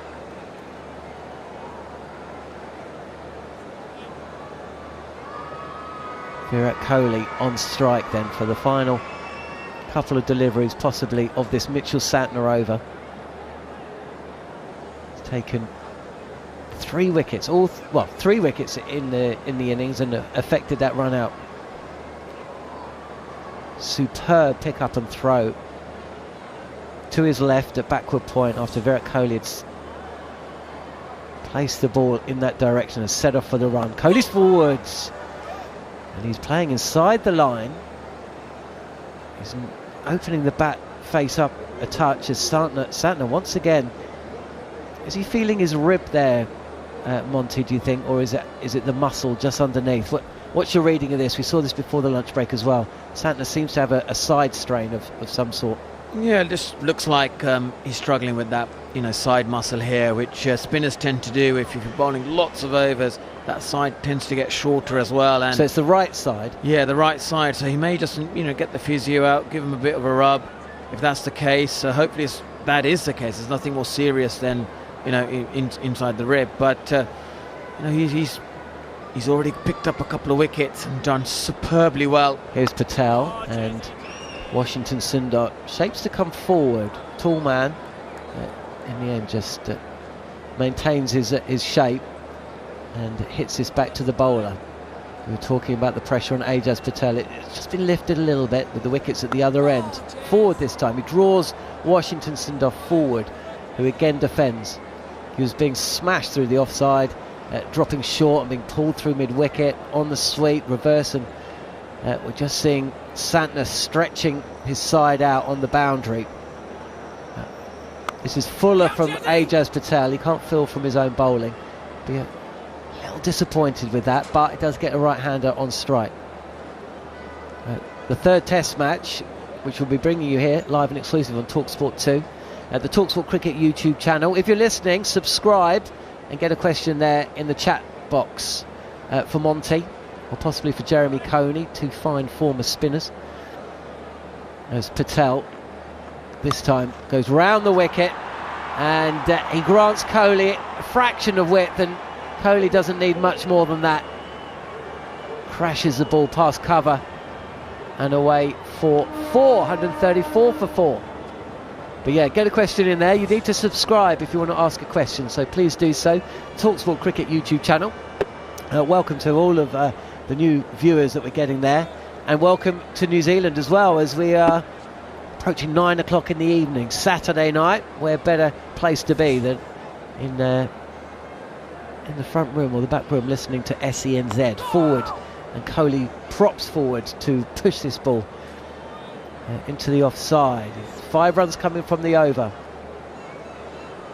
New Zealand, 2 wins in 36 attempts in India, stretching all the way back from 1955 through to the present day. Before this series, 2 wins in 36 tests, and here they are on the verge, potentially full, driven back to Patel. 6 wickets away from registering their 2nd win in succession. 2 wins on Indian soil, essentially within a week. Monty Panesar to cap off what has been a golden week. Yep, the last 10 days or the 7 days has been absolutely a golden period for New Zealand cricket. Well, not just the cricket. Chris Wood scored 2 goals for Nottingham Forest against Leicester City last night. Did you not see? He's gone past Stan Collimore's goal scoring record. How could I forget? How could I forget the most important stat? I know you're all about the championship these days, Monty. Yeah, well, Luton did get a 3-0 last week, and tomorrow I'm going to Arsenal-Liverpool. Obviously, football fans who have irrational behaviours, a local team and a Premiership team. Oh, I think we've got a Liverpool fan in the commentary box on the other side of the world. Santner is in. Oh, big turn. There's a shout for a leg before wicket. Whether Washington Sundar's played a shot or not is debatable, but I think he got so far outside the line, and I think the ball probably was missing off stump and potentially height as well there. Yeah, big game. Arsenal against Liverpool on Sunday. Big game for me today. It's London against Merseyside again, but it's Fulham away at Everton. This is pushed through a bit. Washington Sundar, who's been promoted up the order, will take a couple here, but no real foot movement from what is essentially India's number 9, or he certainly was in the first innings, and hasn't quite looked as assured as we've seen in the past. Coming in ahead of Sarfraz Khan. He's 5 from 12. Virat Kohli 14 from 25. Yeah, I think Daniel McHardy is a Liverpool fan, but I might be horribly wrong. I might have offended him. Find out in about 5 minutes' time, I think, as I got my timings wrong. Fuller, and Washington Sundar's forward in the drive. He takes his hand off one hand off the bat, and this will reach the boundary. The ball will reach the boundary. Touch squarer than the batter intended. But reason for the fans inside the ground at Pune to cheer.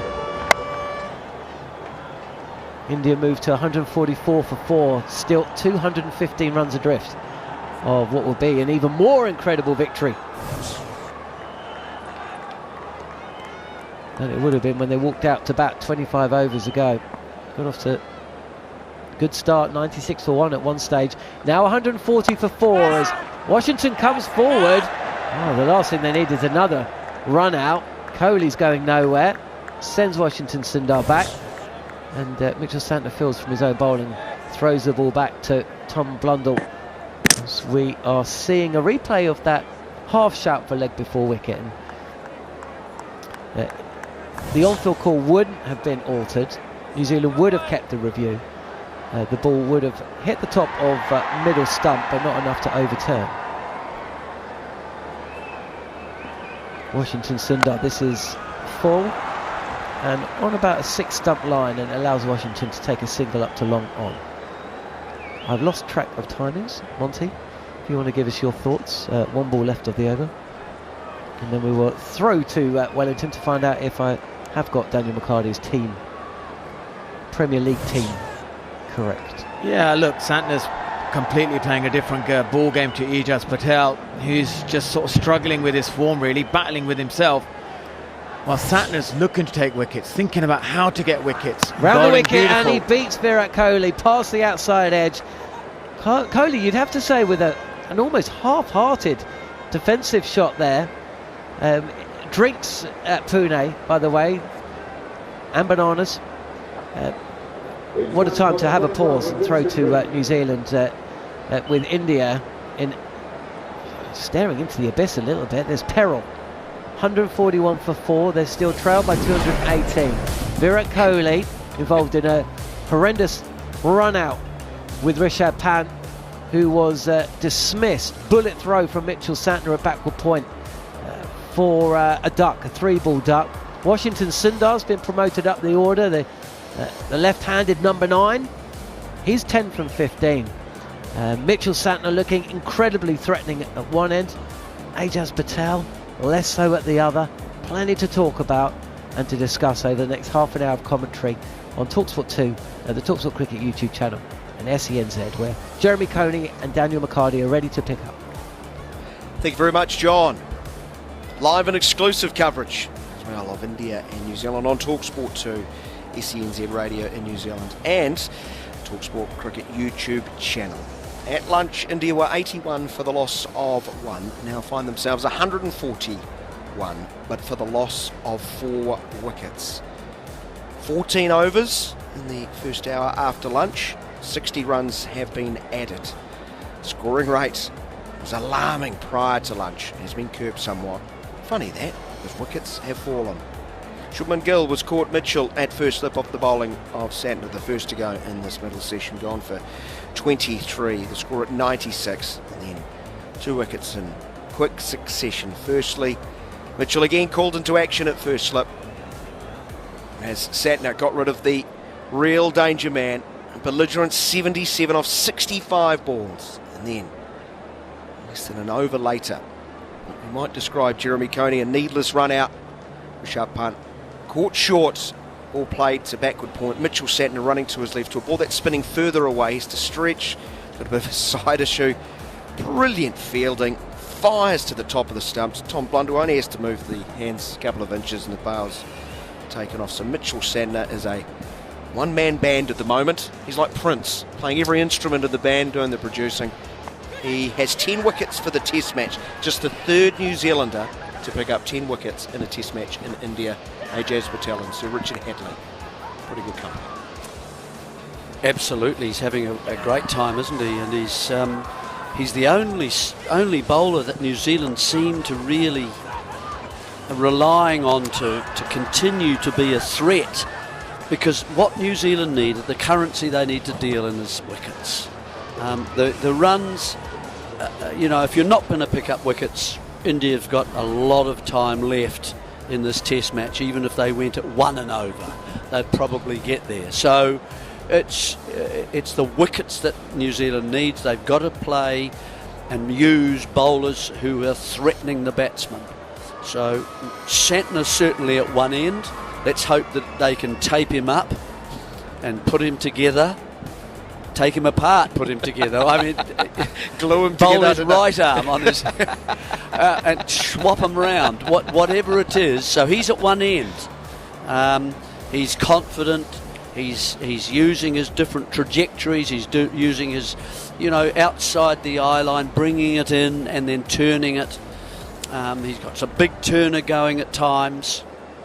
And certainly, I thought Pant called that run through. I thought he pulled Kohli through, and I don't know whether he realised that was Santner, because it was running, as you say, to his strong arm, because the Kohli hit it very fine, almost sort of on slip sort of line, and he was round there quickly, and as you say, an underarm throw right beside the bails, and it made it easy for Tom Blundell just to remove those. And even with the dive, Punt was short.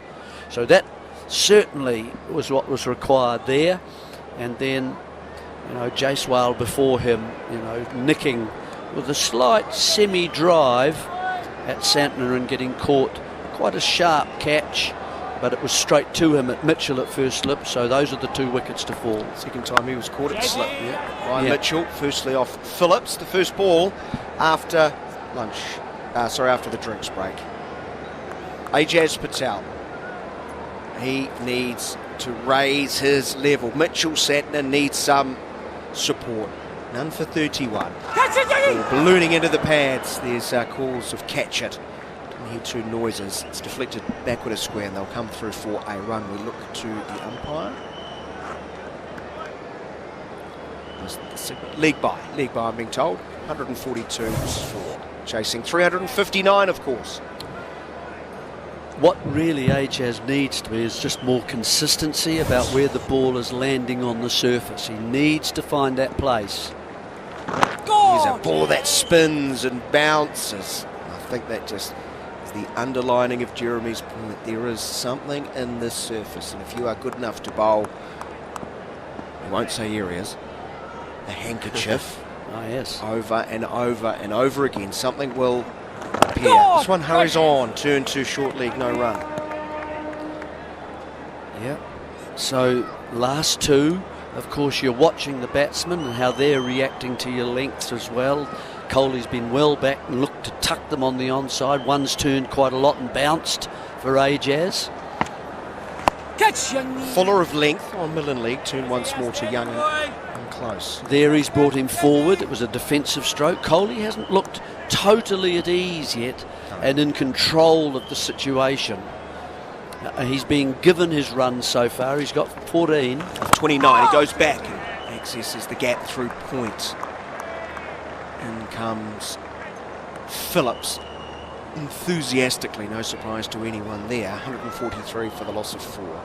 Chasing 359. That's the end of the Ajaz Patel over. 2 runs off it, including the lead by. Keep your comments coming through, whether it's on the talkSPORT Cricket YouTube how the channel. boys feeling out there? How the New Zealanders feeling on 8833 if you're listening to SENZ Radio New Zealand. You can. Jerry loves receiving your text Well, where's messages. Slick? No, Big Slime. Slime. Slime and Slicky. Slicky and Slimy. You'll get his name eventually. Yeah, I know. Right. I will. You will. He's fantastic. He will be. I think he'll be going through his wine store tonight. I think there'll be a lot of New Zealanders. Will, yeah. Wherever you may be listening, let us know how stressful. Yeah. Sum up your thoughts. Saturday night. Gee, it's been a good series. Farmers should be out doing their disking. Oh, the disking, yes. The Santner starts a new over, full of length. Right. In line goes Coley, pushing forward, defending. 85.5k through there, so on the slower side. Mitchell Santner averaging about 89k. Yep. That's what he was around about the first innings, wasn't it? 2 full, driven, with no timing by Coley. Just repeat that number for those in New Zealand who want to text us. Jerry loves it. Loves it. 88, 33. He gets worried. 88, 33. Oh, that's right. That's your rap. That's your rap from all those years ago. Good bowling here from Santner. Wonderful length, hitting high on the inside part of the bat to Young. That'll be slower. Yeah. 84.5. Yeah. We've got one message here. Awesome. Let's go, Mitchie. Exclamation point. Yeah. Well, his stock has risen. He has. It has. Love amongst the New Zealand fan base, which is what a surprise. Goes a little bit wider of off stump, and a lot of respect shown by Virat Kohli. 81, down to 81. Yeah. This is where, his one-day skills come into it. If you look at the range of paces that he bowls, that was a trajectory from very wide out, a bit lower. Too full. Yeah. Push straight to Latham. A bit higher, so that'll be a bit quicker. There we are, 88. So he's varying things. It's arriving, therefore, in different parts of the pitch. It's quicker, so it's probably gone fuller from the last delivery. He's outside the eyes of the batsman, bringing it back in. Last ball of the over. Kohli just comes forward, pulls the ball right under his eyes. The end of a maiden over. Mitchell Santner's second, just the second of the innings. Now 13 overs, 2 maidens, 3 for 47. You can feel the tension inside the arena. The crowd has been right into it when India had that such positive start with the big barrel boundaries flowing. Big range, bigger deals. Now there's stress to me. I don't know how you're feeling. You've at least been in the arena and been in occasions like this where tests are on a knife edge. New Zealand, the bowling attack, it's kind of almost getting towards threadbare. Patel starts, inside the edge, deflects backward, off square. Young fielding in front of, close by, needs to pay attention. That's a bit of length though by Ajaz Patel. wants to get into his overs a little bit. You know, bowl the first ball, make sure it's a kind of a dot, so that he can then start working on the batsman. Too short cut away, not stopped by points, but there's a deep cover point as Glenn Phillips slippery across. Ras picks up throws and they only get one. Single to start the over, 145 for 4. Another look of the sidearm throw. Like a middle infielder in baseball. Running one way, picking up, gathering. Yeah, that's the other part to it, isn't it? He's moving. He's moving, and when you throw, you've got to take that into account.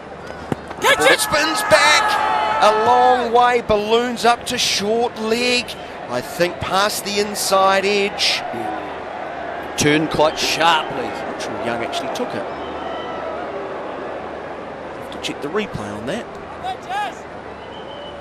Seen a couple, one from Santner, now one from Ajaz Patel. It spun from a long way outside off stump. Washington Sundar's on 11. Comes forward and plays very softly. Offside. It's getting better from Ajaz Patel. It's turned quite a long way. It's just come straight from the pad. Bat well, kept well behind the leg, so safely played.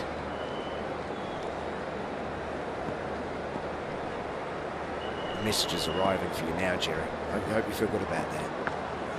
Well bowled here by Ajaz Patel. Fuller of length. Sundar just happy to defend. Yep, just taking him a little bit wider. He's still defending that. He doesn't like, but he's seen a bit of turn. He doesn't really want to leave anything at the moment in case it does come back a long way. So he's taking his man out. Sundar gets the bat a long way in front of that front pad. Good over. 2 runs off it. It's only with 2 singles. At the end of the over, it's 145 for the loss of 4. The target is 359. Patel now 8 overs, none for 34. One for you, Jerry. This is for Jerry. I'm listening in Hamilton and I'm daring to dream. New Zealand that's good. That's nothing wrong with that either. 8833. Keep those messages in for my dearest colleague, Mr. Coney. We just need, you know, as we, New Zealand. You're allowed to say that. You played for them, Jeremy. Don't be too hard on yourself.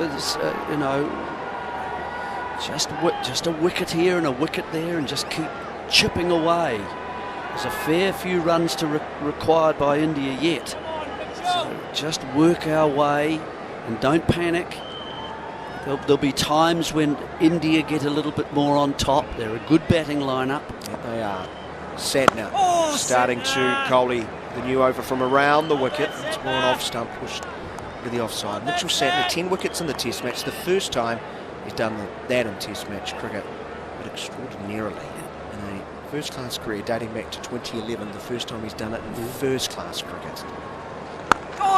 Bowls to Coley, nicely played here by Coley, easing the ball into that gap just through point. And there is a single. 146 for the loss of 4. We welcome back Jarrod Kimber. Hello. Yeah, hi Jarrod. It's that sort of area there. I wonder if New Zealand can find another fielder. Have 12 out there. No, I'm not suggesting that. Good thinking. Although perhaps if we could. Sling! Good stuff from Santner once more. Back over the wicket to the left hand. With Kyle Mills when you need him. Just pop him out on the field. Aggro water boy. I've never heard of that. A 12th man coming on with drinks, brings drinks out, gets stuck into the batsmen who are having their drinks with their 12th man, and gets fined. Here's a push to Manthorp. Great fielding from Santner across in front of the non-striker, gets the left hand down. 12th man fine taking drinks out. That's a pretty good effort, isn't it? That was in a World Cup match. It's South Africa? Yes, it was. Quarter-final? Well, I think de Villiers had just run someone out, hadn't he? I can't remember who it was. It was a knockout game, South Africa involved, so probably. Slower through the air, but shorter of length, allowing Sundar to comfortably play cross bat, working through square leg for a single. He moves to 12, Coley 17, 147 for the loss of 4. The target's 359. Because India are not really pushing the score now, both these batsmen developing an innings, let's put it that way. Washington 12 from 25 and Kohli 17 from 39. Santner. This one keeps very low, hits him in front, finger is up! Will Kohli review? Is it going to miss leg stump? Is the only thing I can think of. And he has, but he's so deep in the crease. Hold your breath, New Zealand fans. Virat Kohli has been adjudged LBW by umpire TV umpire director. We have a player review for LBW. Jarrod. On-field decision is out. Yes. Defeat. It's a fair delivery. That's the only thing. It's only got to clip it though. Yeah. Let's see if the umps got it right there, and so have the players. It's their last chance, is it? Or it's the review by yes. Does it straighten a bit? It's got to be clipping, Jeremy. I think it just has to be clipping. I wouldn't have given it out. I was shocked that the umpire gave it out. But did he hit it? No, I don't think he's touched that, has he? I don't think so. It's the back pad around. Just on the knee roll, lower portion of the knee roll. Front pad, was it? No? No. It's into the back pad. Just take that back once more, please. He is halfway between the crease and the stump. Yes, he's well back, if you look at the back flat foot. Line, got a clear gap between bat and ball. But the angle is certainly going leg stump, everybody. A collective holding of breath. Just need a millimetre now. Oh, it's going to be close. It's going to be close. And it is. It's a millimetre. Oh, just tipping. Just clipping leg stump. Mitchell I'll let you know when you're on Santner screen. gets a collective rub of the head from his teammates. New Zealand get the rub of the green, the rub of the leg stump, Jeremy, most importantly. 147 for 5, and Kohli looks around, frustrated. And the air goes out of the tyres of the Indian fans, the reaction, the faces. If only I could accurately paint the picture. I don't have the words. 147 for 5. He's gone for 17. It's like a Munch painting. That slightly silent scream. So it's and the New Zealanders, of course, celebrating amongst each other as Kohli turns quietly away. How he missed it. Was it the fact that it just carried on and didn't hold its line and turned slightly, and he was looking for turn? Like to see that ball going down towards the batsman again. Is it the square turner that just carries on quite often? I think also he was on the back foot, and that ball did not get up. No. It kept very low. We've seen that a lot in this game. We haven't seen. It wouldn't be fair to say that we're seeing shooters like we did in the Pakistan-England game. But what we have seen is that sort of this constant, you land the ball on a good length and it just doesn't get up at all. And we've seen him play on the back foot a few times, get some inside edge. He hit a boundary early on. And this one just sort of squeezed through him, didn't it? Yeah, it did. It did. And just clipping that leg stump and given by the umpire. And because that happens, of course, as we all know, they go with the umpire for that. It keeps their percentages up. Let's put it that way. But he's so deep in the crease, Yes. Umpires like that. Yeah, they do. So, Sarfaraz Khan. So Sarfaraz out. Here comes the man of the inverted V, the one behind the stumps. He didn't find it easy in the first innings. Washington Sundar, though, has to face up to Ajaz Patel. That was the last ball of the 30th over. 147 for the loss of 5. The target is 359. Still, Indra Jadeja and Chandran Ashwin to come. Fine players in their day. Bumrah and Kashdeep. Sundar pushes into the covers. He sets off. Calm down, Washington. There's never a run there. Sent back. Mitchell Santner now has 4 for 49. Went straight on, didn't it? Straight on. And as Kohli tried to get his bat to it, looking to play it into the leg side, it was through the stroke. Beat it into the pad before Kohli could get the bat to it. Good bowling from Ajaz Patel. He's starting to find a little rhythm here, Jeremy. Little bit of shape away in the air. Goes straight on through, beating the outside edge. Yes, that's right. I think Simon on the text line's having a bit of fun with you, Jerry. Oh, okay. Jeremy did say we need wickets to win this one. Oh, sorry. Yes. Only 5 to go. I said that's the currency. I said it's the most important currency. Runs aren't important, Simon. unless they get past us. Yeah. Is that another clear hint for you? You did that, please remind. Excellent stuff. Here's an edge that lands in front of Mitchell at first slip. All of a sudden, we reached the magic 20 over. Oh, yes, this is the 20 over theory coming in here strongly. And I'm sure it'll receive good hearing from it. I mean, this is the sort of thing that Jarrod has fallen in love with for many years. I've been boring you with this in this test. If you hold on. Are they having a look? They're going to have a look. Fair catch. I've checked the place. The way Mitchell reacted. Delivery. We'll just start They with barely made a noise. They did well with New Zealanders. That's the way. Yeah, but even Glenn Phillips. Not like you canary yellows. But he's on the boundary. Yeah, but you still usually hear him. Oh, okay. That's true. Yes, please. I just want to confirm off the bat. Just confirming that ball that he smashed off the middle of his bat was off the bat. Please. Yeah. It's bounced. Okay. Appears to have bounced from that. Do you have another angle for me, please? Appears to? No, it has. It has. It's just bounced. To be fair to the umpire, he didn't have the greatest view there, did he? This is the view we should be looking at. Rock and roll that there, please. And just forward. And just take it back one frame. You know, both of the low catches we've seen today, just very slowly, frame by frame. We've kind of missed a frame that we need to be 100% sure. Freeze it there. We all know this is bounced because of where the shadow is. Forward. Oh no, we can just and freeze it there, the please. zoom in we can see on Take this it one. back, please. So it's fine. It has bounced. Take it back. Yeah, freeze it there. Yeah, freeze it there. Thank you. The ball has. Well, at least all the cameras the ground. Like So I'm ready for my decision. We had more shots. They only had two angles. Oh, that first one of Glenn Phillips. The cameramen were caught. A little bit unawares. I loved it because one of the freeze frames, he had 5 hands. Did you guys notice? Because the camera was still panning. It's so blurred. It's like I don't know if I can't even tell the difference between his hand and his ball in this shot, and the ball in this shot. Oh, honestly, here it looked like Jackson Pollock's paintings. Fuller this time. Plenty of bottom hand from Washington Sundar. He takes it wide of off stump through the vacant mid-on.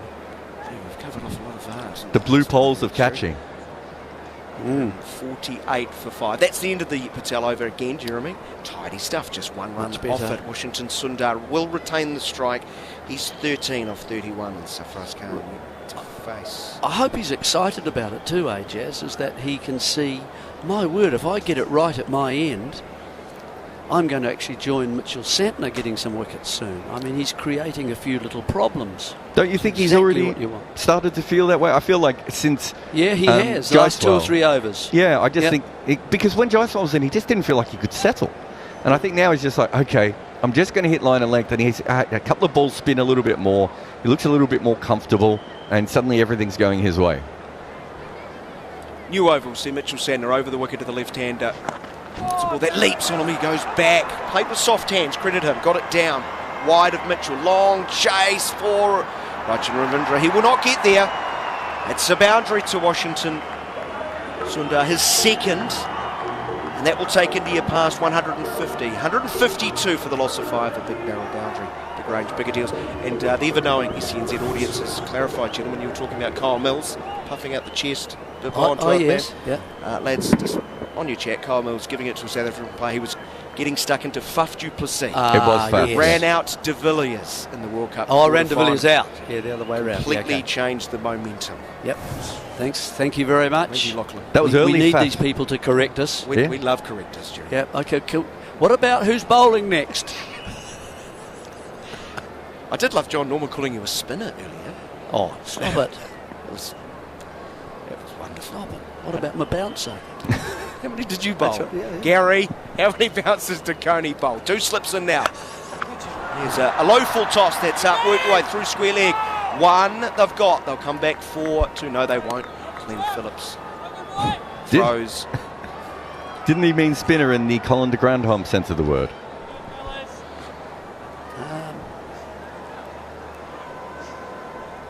You know, you think you're a bit more potent than Colin de Grandhomme, did you, Jeremy? No, it's similar pace. Similar athletic builds. Oh, but not the mullet. Definitely not the mullet. Jeremy speaks in longer sentences. Colin. Actually, Colin doesn't speak it a lot. I reckon we sent one of our commentators. Here's Santner around the wicket bowling to South Africa. He's going to get off the mark. Nicely worked. Wide of mid-on. Tumbling stop from AJ Patel means just one run. So 154 for 5, chasing 359. Colin had just come off and taken, I think, was it 6 wickets at on Christchurch? debut? Yeah, on so debut. 6 or 7. And anyway, Brian Waddle went down to interview him, and I think he won the world record for asking the most questions in a minute of Colin about his performance and how he felt about it and so on. Yeah. Played from the crease line as Washington Sundar to the onside. And how did you get that? Yeah, tossed it up. Or something. It was very minimalist, the whole thing. And the best part of it was he put had his jersey over his shoulder, just like. Here's a sweep from middle stump backward a square down towards long leg, and he's just like the famous English off spinner with 19 wickets. Mr. Lako. Correct. Walked off with the jersey slung over the shoulder, and so did Cole. He loved history, Colin. The big house. Yeah. Man of such few words, he didn't even want to clarify how to pronounce his name, remember? Oh, yes, we asked him, didn't we? Very full, slow, well weighted by the batsman. Punched beautifully through the covers. That's an excellent stroke from Sarfaraz Khan. Mitchell Santner sort of scratching at his chin and stubble because Sarfaraz has hit beautiful for 159 for 5 to end Santner's 15 over. Take him off. Yeah, that's. I don't think that's going to happen somehow. But that is a wee bit full and a good shot, you'd have to also say. Yeah, over when pitch. You're starting. He did. Well, when you think about how he got in the first innings, he couldn't score behind. He got a couple of sweeps away and he was only getting a single for them, and that wasn't enough for Sarfaraz. And so he then decided to go in and out with the turn. Over cover. Got one over Phillips, if you remember, just over Phillips at cover, and then found sort of a deepish mid-off quite nicely. The side injury of Santner. Pushing forward is Washington Sundar to a ball wide of off stump, no run. So we've seen him stretch it about 3 times and look uncomfortable. Is that something that we've seen before, Dan? Is that a recurring thing? I don't remember. No, I haven't seen it before. To be honest, I've never seen him play for New Zealand before. I've only watched him play for Chennai. International cricket's boring, isn't it? Turn from outside of off stump to mid wicket. You've only got a 20 over attention span. Yeah. Isn't it, Jarrod? Yeah. I like the yellow, as you said before. Yeah, well, yeah. Devon Conway, he could lend his shirt too. Once more for the crease line, shuffling across the Sundar, back to AJ Patel, no run. Right, we're being put on the spot here, fellas, by one of our listeners. Right. It's Mark listening from Greytown. Greytown, excellent little spot. Excellent spot. Yes. Wide at Appa. Here is a sweep from well outside of off stump and very well hit through square leg. Plenty of work for guess who? Slinky. It is Mitchell Santner working that side. He gets it back quickly, and they only get a single, 160 for the loss of 5. Mark, we'd like to know each of your predictions. Are we winning this? How many more wickets will Mitch get? Oh, it's a double barrel question. I'm sure Brian Waddle tried that with Colin de Grotto too. Didn't have any success. He went triple barrel and got a syllable back. It was an award-winning interview. The whole thing. Brian Waddle was exhausted. He was absolutely overcome with fatigue, coming back into the box. Well, if you want to know how many wickets Santner might get, I just asked Gary Morgan when the last time someone took 16 wickets in a Test match was. Freak, like Murali or? It was Murali, 98, which was the one we guessed, but we just wanted to make sure. So the reason I asked that is because he took 7 in the first innings and there's been a run out. Chi, of course. 9. Yeah. It's AJ Patel bowling to Sarfaraz Khan. It's right over the top of the ball. Pulls it dead in front of himself. I'm actually happy to see Ajas get one, to give him a bit of confidence. I really would like him to pick up a ball. And Jarrod Kimber and maybe Monty Panesar can answer the question. Beautifully asked. Thank you. Right at the end of our commentary stint. Mark. Yeah, Mark. Good on you, Mark. Jerry's Yep, Jerry's fine. leading that one through. Yeah, Here is Jon Norman alongside. Old player, let it go. Yeah. Wiley. Outside fed. off. Jarrod Kimber, Monty Panesar, and here's Jon Norman at 160 for 5. Thank you very much, Daniel McHardy, and the former New Zealand wicketkeeper Jeremy Coney. What a wicketkeeper he would have been. Apologies, Jeremy. He loves a long sleeve as well, Jeremy Coney, so perfect for wicket-keeping. 2 weeks. 160 for 5. Mitchell Santner is continuing to bowl at 4 for 60 to go with his 7 for 53 in first innings. Will he bowl in that third test match? I'm not sure if you've discussed that over the last 20 minutes or so. But Santner, yeah. I mean, it's hard to tell if he's just uncomfortable. I mean, Monty's probably the best one to ask. Did you ever have any side injuries? Is that a thing for left-arm finger spinners? Yeah, I think when you bowl lots of overs, it tends to, get a bit more tighter, and especially Santner, he hasn't really bowled a lot of overs in this format. Yeah, in his career as well. He's only played 28 games for New Zealand. So, and this is his first time he's taken 10 wickets in the first. First class. Carney's coming forward and a little yelp because the ball has hit the pad, but via an inside edge. Blundell still got his arm in the air like he knows the answer to the question, and I know I've answered the last 2, miss, but I really, really want to answer this one. I thought it was more like the person in the nightclub when the house lights come on, and he's like, no, I'm still dancing. I'm still dancing. I'd like to see that one again, actually. Beaten past the outside edge. Sarfraz Khan playing well inside the line of a ball that turns. I actually wouldn't mind seeing this again. I wonder whether the ball did hit the pad before hitting the bat. It was very close. It definitely could have gone in either direction. I'm not sure how Blundell would have seen it, being completely behind it. Well, if the bat was that far behind the pad, this is misdirected. Rare loose delivery from Santner. Just a fraction too wide. Saw a similar similar delivery get rid of Virat Kohli, but this was on just clipping leg stump. This is... We say a fourth stump line. Do you ever say a -1 stump line? If not, maybe we should. Godzilla -1? Is that a thing? You of all would know. Forward and defended by Washington Sundar. Were you surprised that Washington Sundar came in at 5, Jarrod? Yes. So was I. So was Monty. Yeah, I mean, I understand it, but... I'm not sure I do, to be honest. I mean...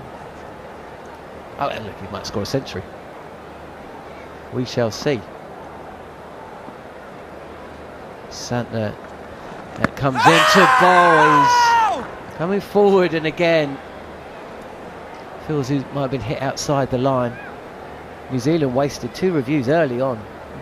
4th over, they lost a review 4-leg before wicket on Jaiswal.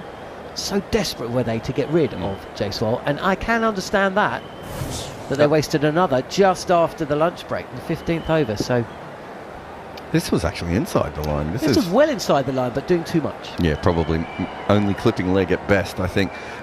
The reason I understand, I should say, the reason I can understand why they tried Washington up the order is, I think Washington is much more likely to make 100 than Ravi Jadeja, and I think they wanted to continue left-hand, right-hand. The last point, yeah. Yeah, but they could have sent Jadeja in, but the reason they sent Washington in, I think, is that he's more likely to make 100. Here is Patel. He seems to be growing in confidence a little, and one of the reasons for that is that he's not being attacked every single delivery, so he's being allowed to settle into his work. And this is how we saw the first innings play out. It didn't play out particularly well for India as Khan comes forward, opens the face of the bat a touch and guides this to backward point.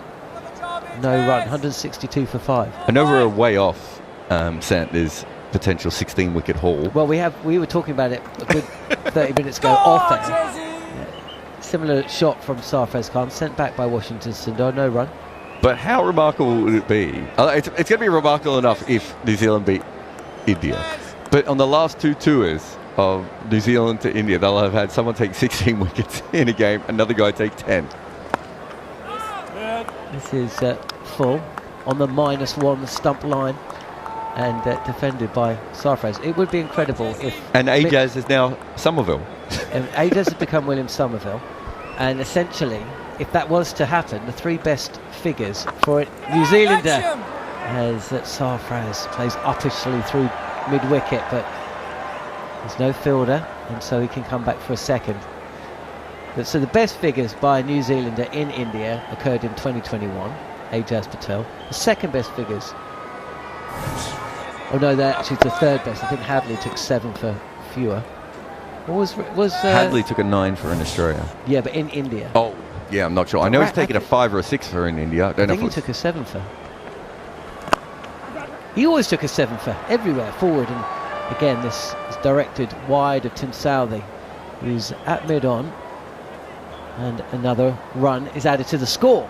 India need 195 to win the match and square the series. New Zealand need 5 wickets to take the match and the series.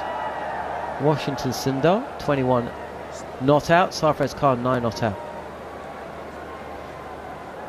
But yes, if Mitchell Santner was to take another 5 wickets and end up with 16 in the match, that would just be off the scale when you consider he came into the match with 1 5-fer in first class cricket in 13 years. Also, if I'm not mistaken, maybe about 52 test wickets before this test? Around 50? So he would be taking a very large... He's already taken a huge percentage of his career wickets in these, 25th test match? Yeah, he's got 65 test wickets to his name now. Oh. But if you take off the 7 in first innings and the 4 in this, 11, that's 54. Forward is Sarfraz defending. 54 test wickets coming into this match. If he does take the next 5, he'll end up with 70. That's a leap. But it hasn't actually happened, so maybe we should hold back on the Mitchell Santner 16 for. No. Okay, I'm happy to continue. Wider beats him! 5 for Santner. He gets the ball to snake past the outside edge. Off stump knock back. Sarfraz has got to walk. And now New Zealand will believe 4 wickets away from victory. India 165 for 6. And Santner continues to pick up wickets. It's another bowled, another LBW bowled. That's all we're seeing. It's kept low again, spun away, and he's just sort of poked it at Sarfraz. It is not an easy delivery to play, but I don't think he'll be happy when he sees that replay, will he, Monty? Yeah, he'll be disappointed. And, in the first innings, he gave his wicket away. This time round, Santner just completely done him in the length. Tried to bring him forward. He was reluctant to come forward and outdid him there. Beautiful bowling there. Santner again striking. 5 wickets for him. And he's just getting probably the turnaround test match for him. He can probably believe after this test match that he can play at this level. And what a remarkable performance it has been for him. He has been absolutely brilliant, especially after lunch. I've always said that his pace had to be slower. He went back to that. He trusted it. And look how well he has bowled. He has bowled phenomenally well. He's always thinking what the batsman's looking to do, willing to change his pace, his seam position. He understood that. Sarfraz Khan was looking to play back foot. Didn't want to come on the front foot. Done him in the trajectory, slightly flatter into the pitch, and what another beautiful delivery for him. And he's probably been the best spinner in this test match. And it's really good to see someone like Santner finally finding his feet in test cricket. Wow, it's incredible stuff. Absolutely incredible. India are collapsing again. 127 for 2. And favourites, I think, in some markets.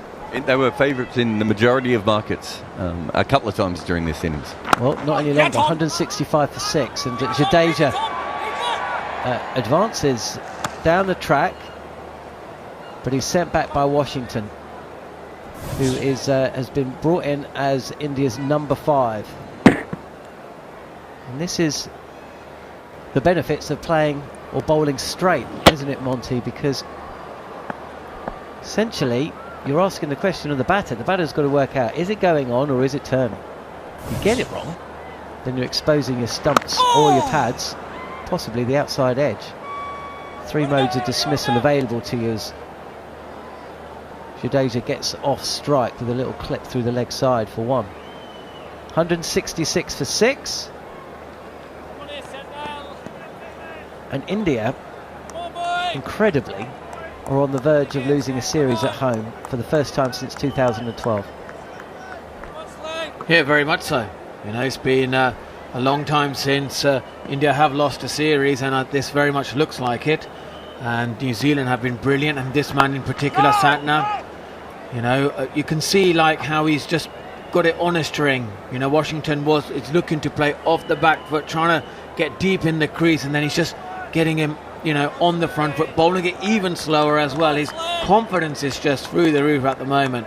Santner can't do nothing wrong. You know, in this test match he has been absolutely brilliant, and I've been so impressed, you know, by his understanding. He's in now, and this is defended by Washington Sundar. Yeah, the optimum pace to bowl on this pitch, which I think he's shown a lot more courage compared to all the other spinners in this test match. He's looked to, like we said, bowl that 80 to 85 kilometres per hour, and that's been, you know, the trademark for Santner. And you know, so brilliant to see New Zealand as well. You know, who would have thought, you know, when they had such a difficult time in Sri Lanka, that they were able to turn this performance around in India. They have been phenomenal. The last 10 days has just been a complete turnaround for New Zealand cricket. Yeah, it's absolutely. It was a point I was about to make, Monty, because they got obliterated in that second test against Sri Lanka. It was actually a lot closer than perhaps the scorecard suggests. In the first test, they were ahead of the game on a couple of occasions, but Mitchell Santner took 1 wicket in 2 test matches, an average of 197. To go from that on pitches which actually turn more to here in India, this is why the game just continues to entertain and confound and befuddle and interest us, because I don't even think Mrs. Santner saw this coming. Well, I don't think any other Santner, anyone in the New Zealand lineup saw this coming, and to do it without their best player in the team, Kane Williamson. Well, exactly. He's not even playing, and what a remarkable performance from the New Zealand team. Glenn Phillips is being brought back into the attack. I don't know about this. I would have just continued with Ajaz Patel. Jarrod? It's just the 2 left-handers thing, isn't it? That's why they've done it. I agree with you. I think Ajaz was bowling beautifully. He just got some confidence. Exactly. With the third test in mind, Jadeja has been hit on the pad in front of leg stump and the ball going down. With that third test in mind, and with this target still 193 runs away, he's going to have to bowl at left-handers at some point. If you can't bowl at left-handers now, well, when can he? I mean, but anyway, it may just be a footnote as Jadeja comes forward and defends the off-spinner Glenn Phillips, who hasn't picked up a wicket in this innings, but he did pick up 2 big wickets in first. And they were both left-handers, Jaiswal and Rishabh Pant, as Jadeja comes forward and just plays this delivery to Tim Southey as midway point of long on and mid on. Southey and O'Rourke bowled the first. Let's have a look. How many overs of pace did we get in second innings? It wasn't many, was it? 3. Tim Southey bowled 2 overs for 15, and William O'Rourke, who's bowled 4 overs in the match, 0 for 5. And that is another element to this which will actually pay an advantage to New Zealand as we head towards that third test, which we're bringing you on SENZ, talkSPORT 2, and via the talkSPORT Cricket YouTube channel. If you haven't subscribed, do so. Get a question in the chat box and we'll pass it on to either Jeremy or Monty as Glenn Phillips fields from his own bowling. No run, 167 for 6. Going to that, I mean, you've played there, Monty, the Wankhede, I think. It's a pitch that may actually favour New Zealand's traditional strengths a little bit more, insofar that it aids pace. Seams beating past the outside edge this time as Washington comes forward, plays with half a bat, lets the ball sail past. So the fact that O'Rourke and Southey have hardly bowled, 3 back-to-back tests, they should be fit and ready to go. And it will be a question for New Zealand as Washington has just been dismissed. It was the correct call from Latham, although the on-field call, I think Paul Rifle is going to go and speak to Richard Illingworth. What's happened is it's a full delivery. It's been clipped by Washington straight to short leg, who's taken the catch at the second attempt. But is this a bump ball? Yeah. New Zealand think that this is out. We're going to go upstairs and have a look. Washington took about 4 steps, so he thought he was out, but he hit the ground, so I don't know if he'd be that sure of it. But I think it was Jadeja who said to him, don't go. And Paul Rifle obviously also wasn't 100%. So we'll have a look now. Full. It's out. It's out. Okay, I can see the ball is clearly off the bat.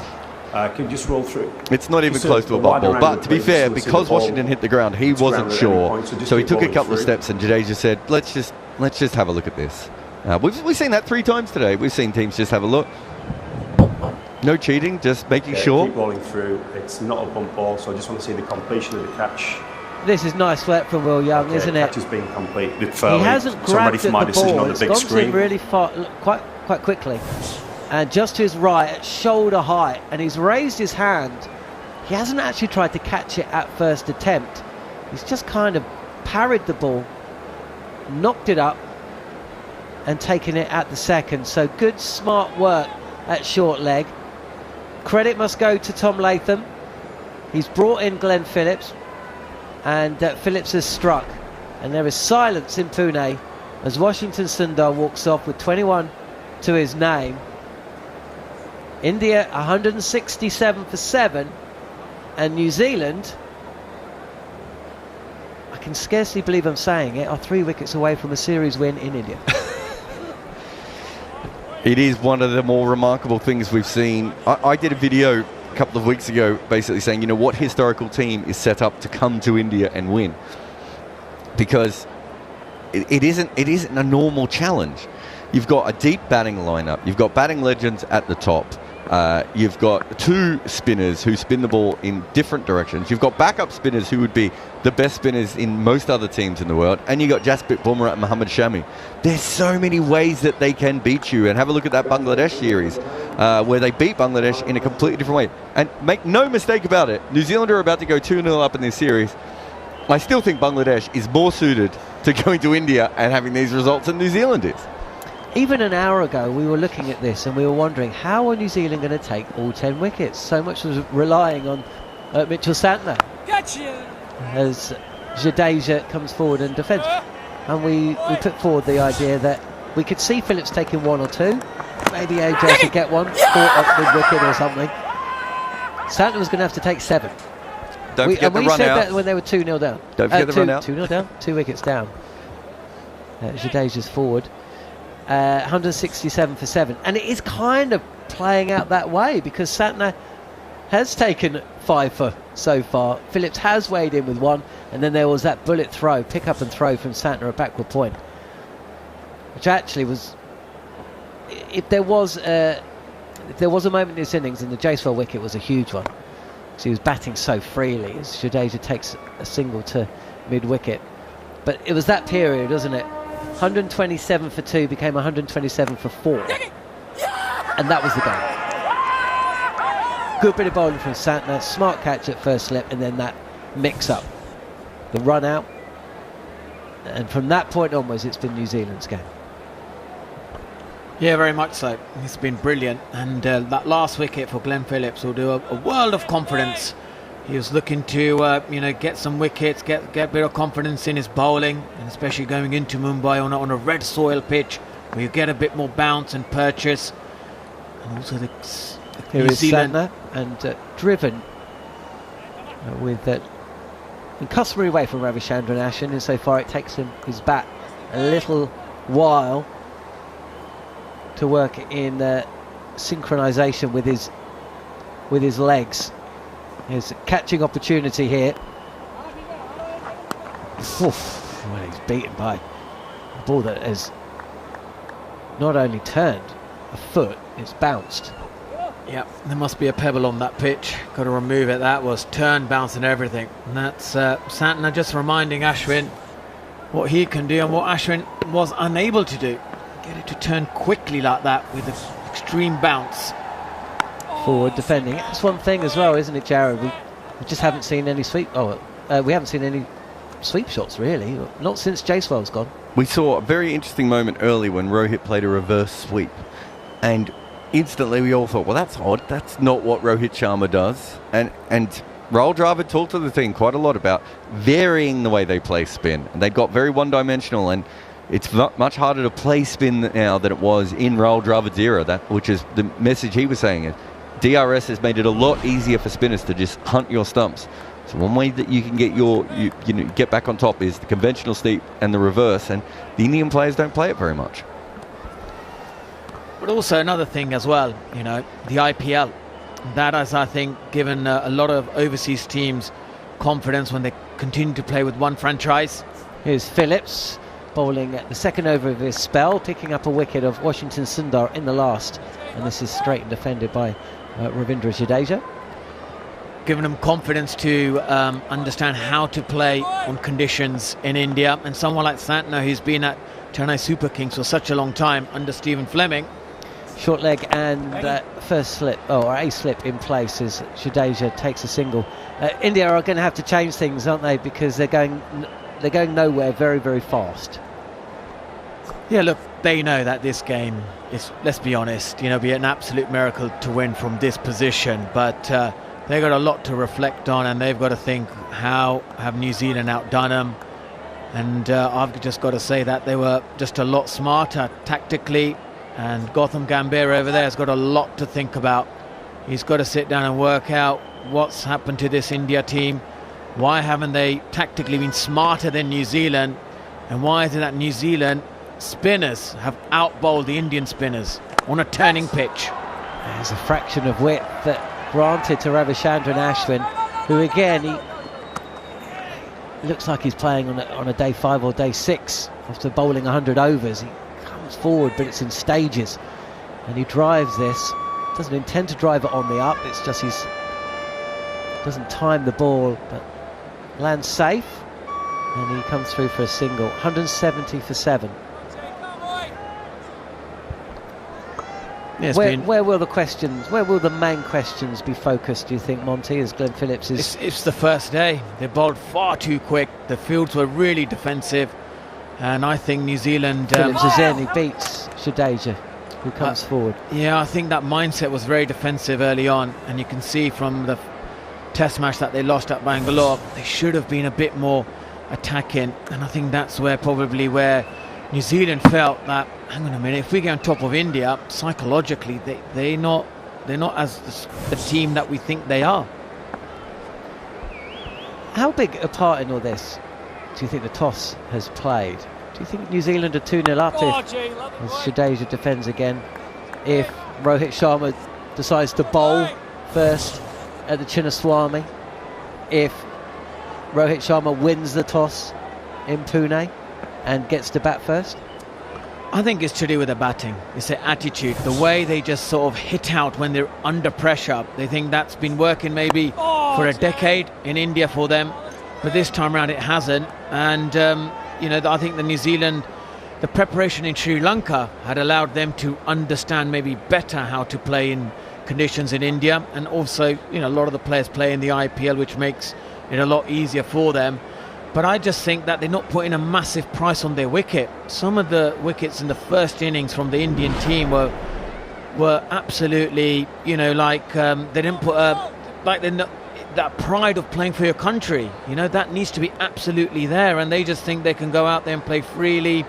And before lunch, when India batted in that first innings, I think that was the complete sort of turnaround where Santner was, did so well.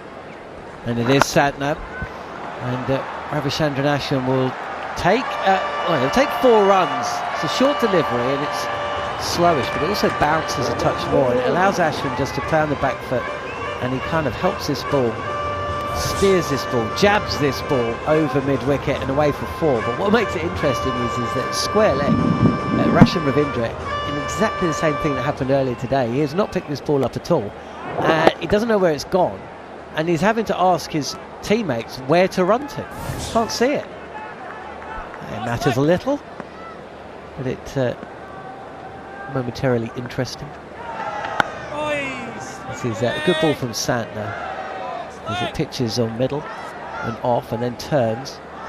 Ashwin deals with the slow turn relatively well though, no run. The TV director just picked up on that scorecard earlier on in the Indian summer.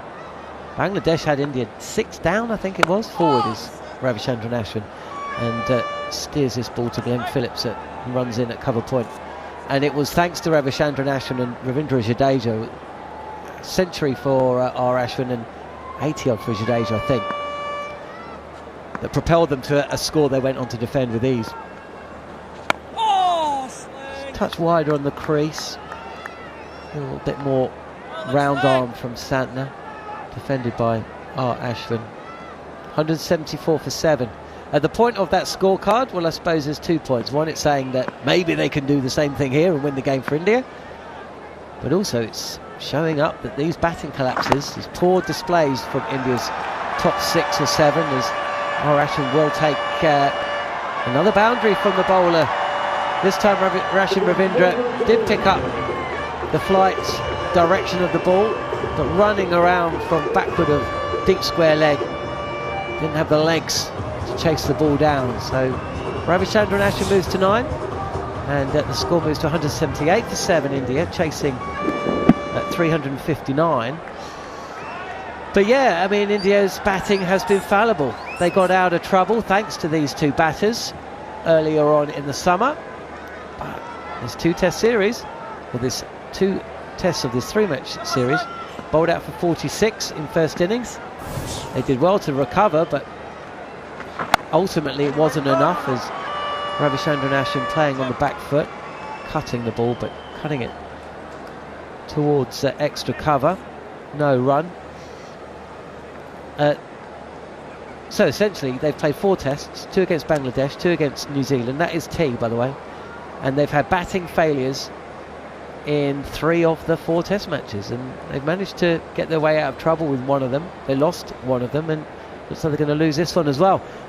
What a session of cricket we brought to you on talkSPORT 2 and SENZ. We're going to have a 20-minute break. If you've got a question for either Monty, Panesar or Jeremy Coney, subscribe via the talkSPORT Cricket YouTube channel. Pop your question in the chat facility. Stop talking about whether Virat Kohli is the greatest or isn't the greatest, and we can reflect on a session that potentially has decisively turned this match the way of the Kiwis. India starting at 81 for 1. They have lost 6 wickets in the session for the second time in a match, second time in 2 days, the second time in 26 hours, and it has ripped the heart out of the batting lineup. They need an absolute miracle if they're going to get their way out of this. New Zealand just need 3 wickets. Tea on day 3 in Pune, live and exclusive on talkSPORT 2, SENZ and the talkSPORT Cricket YouTube channel. India set 359 runs to win the match and square the series, or 178 for 7 at Tea. talkSPORT 2, official broadcast partner of the Premier League and the English Football League.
talkSPORT 2. Traffic and travel.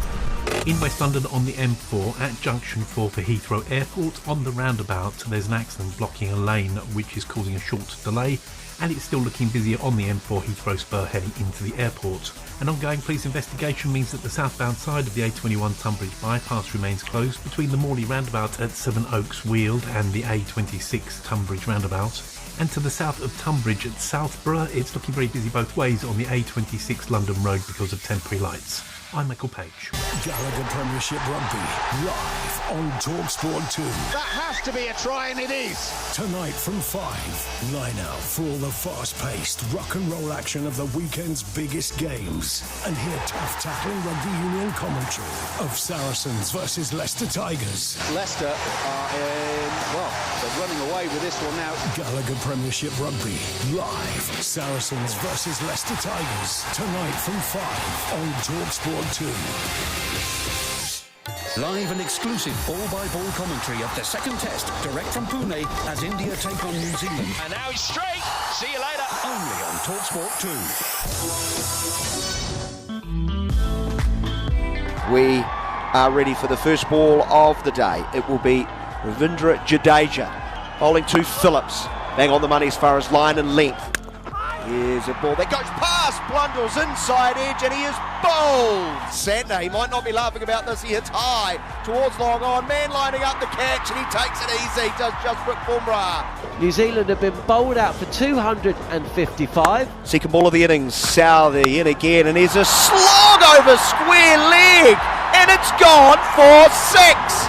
Buckle up, Jerry, buckle up. Santner is in again, and this is lobbed up to short leg, and Rohit Sharma has turned and is walking back to the dressing room. India on the charge as we approach lunch, 74 for 1 after just 11 overs. Santner bouncing in again, and edge taken at first slip. Mitchell Santner has Shubman Gill, and he's beaten. Jaiswal playing back, steering the ball to the right of that fielder. Once you're beating him, he's so strong there, Jaiswal.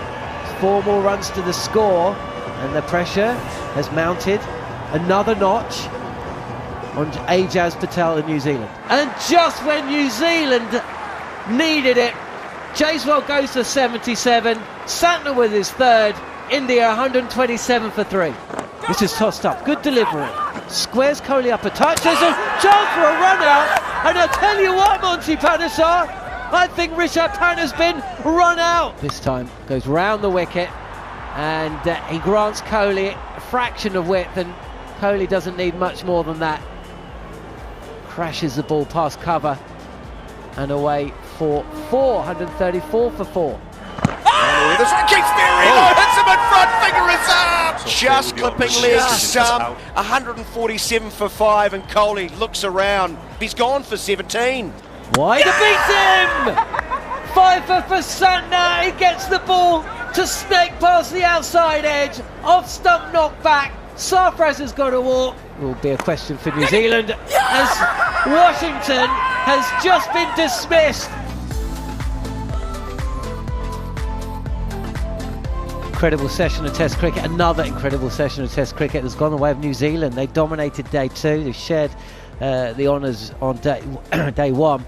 India took the morning session, but in New Zealand, who have rocked straight back 6 wickets in the afternoon, surely have set up what will be at some point in the next 2 hours one of the most famous of all famous overseas New Zealand victories. 3 wickets to get, and India still need 181 runs with Ravichandran Ashwin and Ravindra Jadeja at the crease. I hope you've been enjoying our coverage on talkSPORT 2, SENZ, or via the talkSPORT Cricket YouTube channel. Hit subscribe if you haven't done already. Time now, though, for an odds update with William Hill. In the zone on talkSPORT 2 with William Hill. 18 plus, gambleaware.org. So, as I just mentioned, India need 181 runs for the win and only 3 wickets remaining. So a win for India is 14 to 1. The draw, 55 to 1. As for the manner of the next dismissal, bowled is 3 to 1, LBW 13 to 5, stumped 20 to 1, and run out 33 to 1. That was today's odds update with William Hill. 18 plus, begambleaware.org. In the Zone on talkSPORT 2 with William Hill. 18 plus, gambleaware.org. Monty Panesar alongside me in the commentary box today with Jarrod Kimber, Jeremy Coney and Daniel McHardy completing the team. Monty, let's break away from the action in Pune for 5 or 6 minutes or so, because there's been another big performance, a big result in Test cricket that has occurred in Pakistan. 1-0 down in a 3-test series, and all Test series should be 3-test series. I think we all know that by now. Pakistan have beaten England, and if there are going to be uncomfortable questions asked of this India side, same can be said of England. Ollie Pope's position at 3, Shoaib Bashir as England's frontline spinner, the batting form of Ben Stokes, captaincy questions, and they're all justifiably going to be asked, and probably have already been done so in the post-match press conferences in Rawalpindi. And congratulations to Pakistan, by the way, who were embarrassed after that first Test match. 550, and they're nearly losing inside 4 days. That is, even for Pakistan, ridiculous. Where do you sit with England? Are you happy as we head towards a 2025 that features 5 tests against India at home and 5 tests away in Australia? You feel that the direction is as it should be? Or as we approach talkSPORT Live and exclusive coverage, which will also be aired in New Zealand on SENZ Radio, of the 3-test series against New Zealand, how much credit do you think England still have left in the bank? Well, I think on spinning pitches, baseball doesn't exist. Simple as that. I think they shouldn't play with that approach, that mindset. You have fans coming from England, Barmy Army going to Pakistan, and they should, play cricket accordingly, more traditional style. They can't just keep going attack, and expect, to that style of cricket to pay off on turning slow, low pitches. They weren't successful in India. They had this time around. I think Jason Gillespie and Pakistan team have been very smart. They changed the tactics completely after the Multan pitch was, such a flat track, and they went on these slow turning pitches, played on the Multan track again, and Rawalpindi, same thing.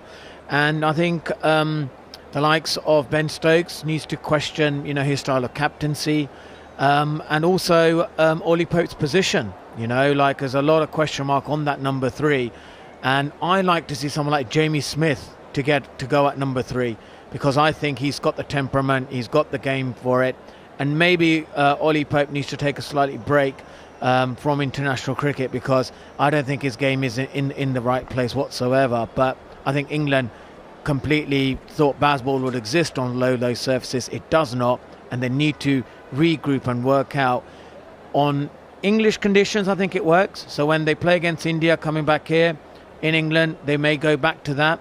But they just got to work out and think, when the conditions don't suit our style of play, we need to adapt to whatever the conditions are. And I think they just did not do that in Pakistan. England would counter and say, well, look, we don't play in Asia again until 2027. We tour Bangladesh for a 2-test series. It's going to be a different coach, different captain. Pakistan prepared tracks to suit home style of play, although Jarrod Kimber actually interestingly put out an article last week. Spin isn't actually as big a deal in Pakistan as you may be expecting in this country. Certainly doesn't spin as much as it does in Sri Lanka and India, but these pitches have been tailored for exactly that purpose.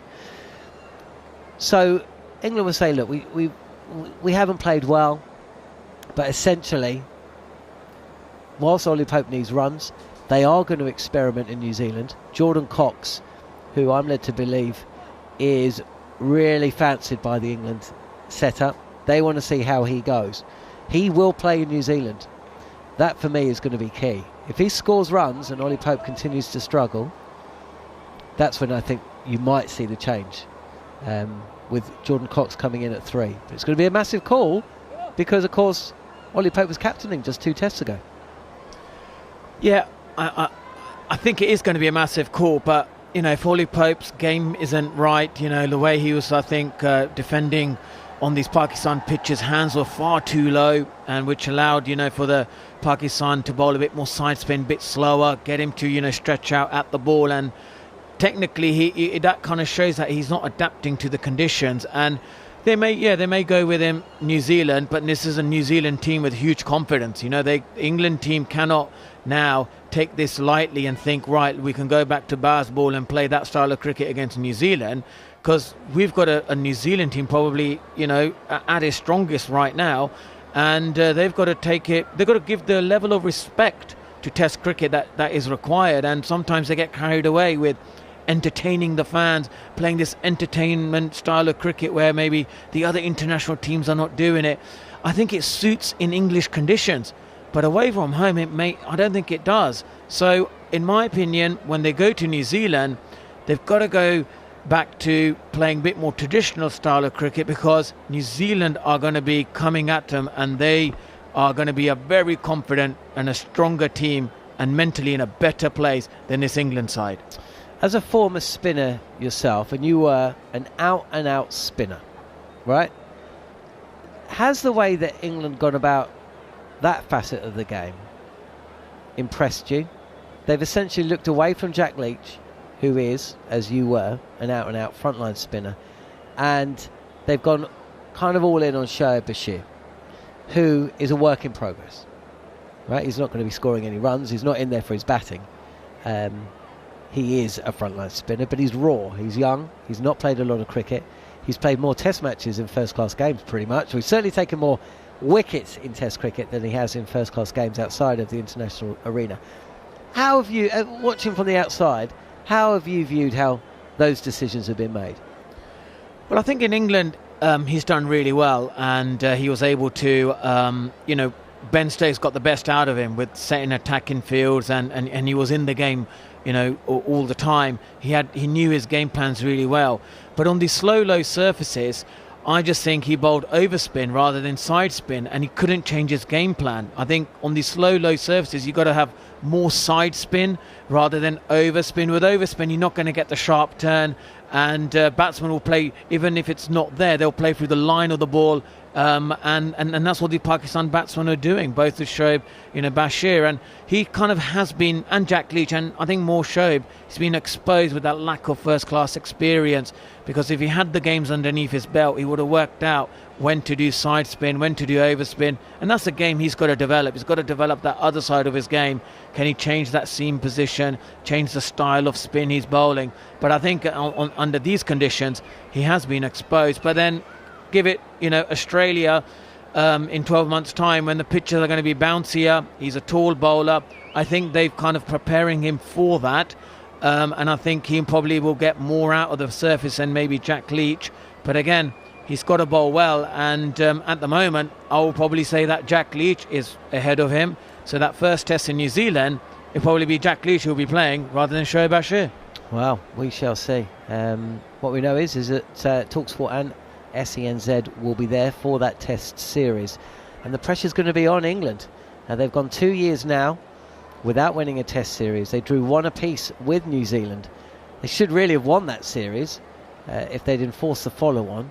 I think they probably would have, but oh my days, what an exciting test match that was. One of the best I've been fortunate enough to witness. Thank you for your time, Monty. We will be heading back to New Zealand very shortly. Surely, both Daniel and Jeremy confident. I think the champagne may well be on ice in the bucket, just waiting. They're casting greedy eyes to their left. There it is, but we can't drink it. We're on camera, but we will be, because it's not even that late. It's only 10 o'clock at night. It's all set up. India, the Inquisition is going to be starting properly within the next 2 hours, because you fancy New Zealand to take the 3 wickets they need, because that's all they need. 6 wickets in the afternoon, and they need 3 in the evening session to win the test and win the series. To see if they can do that within the first half an hour of play, let's head over to both Jeremy Coney and Daniel McHardy. Thank you very much, Jon Norman. If mine or Jeremy Coney's wallet is required to purchase the champagne, it's certainly not going to be champagne. More of a fizzing white wine, maybe. You know, from the red sticker aisle. Price point, entry point there. I'll take that one. Thank you very much. What about the quality, sir? I don't care. Hello, Jerry. Welcome back. Thank you, John. Yes, buoyed all New Zealand fans after that brilliant session. 97 runs conceded, 6 wickets taken in 28 overs. India, who were flying up to lunch. 81 for 1 in 12 overs, remember. Now 178 for the loss of 7. But there's always a but, Jeremy. I think you and I both have great admiration for Ravindra Jadeja and Ravichandran Ashwin. You know, and the New Zealanders know, one more and they're into Bumrah and Akashdeep. And he's choking on his words already. You found the fizzing white wine under the table. It was a very big word. Long word. Live and exclusive coverage of the Test series between India and New Zealand on talkSPORT 2 and talkSPORT Cricket YouTube channel and SENZ Radio in New Zealand. You know, have some water, Mr. Coney. He gives me the thumbs up. Glenn Phillips, first ball in the final session on day number 3. Still just day number 3, Jeremy. India need 181 runs. New Zealand need 3 wickets. The draw out of the equation. Target is 359. Phillips starts very straight. Jadeja push back to the bowler. Comes forward, challenging the inside edge. And quickly across to field. Phillips picking up Washington Sundar, inside edge at the pad, and a good reflex catch by Will Young. Just palmed it up with the right hand and then took it cleanly to get his first breakthrough and break the Mitchell Santner domination. From around the wicket he bowls. Just wider of off stump again, push forward, no run. It was a good reaction catch, you're right. He's been standing there at bat pad all day, and he's Young I'm talking about here, and it came off the bat of Washington Sundar onto the pad, didn't it? That slowed it down, but still it went well to his right and quite high. Dragged down. Jadeja goes back and cuts away nicely to deep backward point for a single, where Conway will sidearm it back. Blundell stays by the stumps, and there's 1 run, 179 for 7.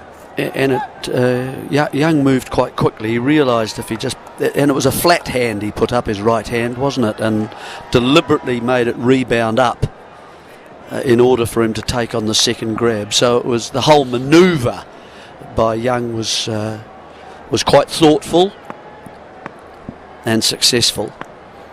Phillips has 1 for 38. He's bowling to Ashwin on 9. Comes forward, turns the ball into the mid-wicket region. Tumbling stop. Good work by the New Zealand captain. I think he's landed awkwardly on his left arm though. That's hurt. He's slow to get up. There's Tom Latham. Very slick. He's fine. He won't want to go off. Not now. It's grimacing. It's a Cantab. He's tough. Very full, wide delivery, allowing Ashwin to lean into prod through the vacant point region to collect his 10th run. 180 for the loss of 7. Let's just give a quick recap of the scorecard. Rohit Sharma was caught bat pad off the bowling of Santner for 8. 34 for 1. That was in the first session. Shubman Gill gone with the score at 96. 23 he made before he scored at first slip off the bowling of Mitchell Santner. Then the big wicket, because Jaiswal was smashing New Zealand to all parts. Gone, caught Mitchell at first slip off the bowling of Santner for 77. 127 for 3, turned into 127 for 4 when Rishabh Pant was run out. You got it, Mitchell Santner was the man at backward point. Brilliant bit of fielding. Collected one hand on the run, fired to the top of the stumps. Blundell took the bars off. Punt caught short. 20 runs later, the big wicket. Virat Kohli adjudged LBW going back to a ball that kept low. He reviewed it was just clipping leg stump. It was given out on field. Umpire's call is upheld. Then Safraz Khan, a beauty by Santner, going past the outside edge. brushing the off stump, and he was gone for 9. And Washington Sundar caught bat pad Young, as we just discussed, for the bowling of Phillips for 21. Strong looking drive to a deep cover. Phillips fires the ball back, and there won't be a run for New Zealand. The bowling figures Southie, none for 15 off 2. O'Rourke, who's bowled heavy workload this test, all the 4 overs, none for 5. Santner into his 20th over, has 5 for 72. Ajaz Patel, who was wayward early, pulled it back in that middle session, none for 39 off 11, and Phillips has 1 for 39 off 8. Santner from around the wicket, bowls to Ashwin, works it wide of mid-on. Ajaz Patel has to go to his right. Left arm thrower, of course, easy single, 181 for 7.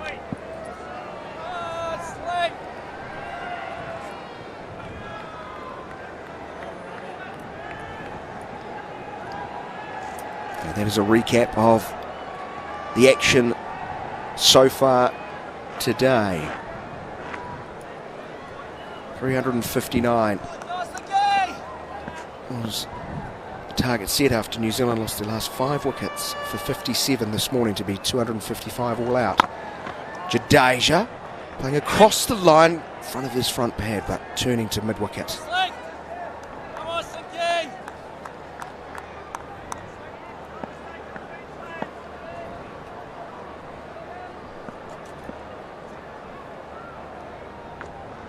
Santner goes in again from over the wicket, turned to short leg by Jadeja. And the 12 overs prior to lunch, Jerry, Gary's provided me the stats, 8 4s, 3 6s. But they completely dried up in the second hour of that second session. It was very difficult for India to score quickly. But a bat, but a pad as it goes to the right of the leg gully. Who's Tim Southey down towards Conway for a run, 182 for the loss of 7. I think only 2. Was it after the 24th over? Stark contrast to our big barrel boundary count. Big barrel, big range, bigger deals.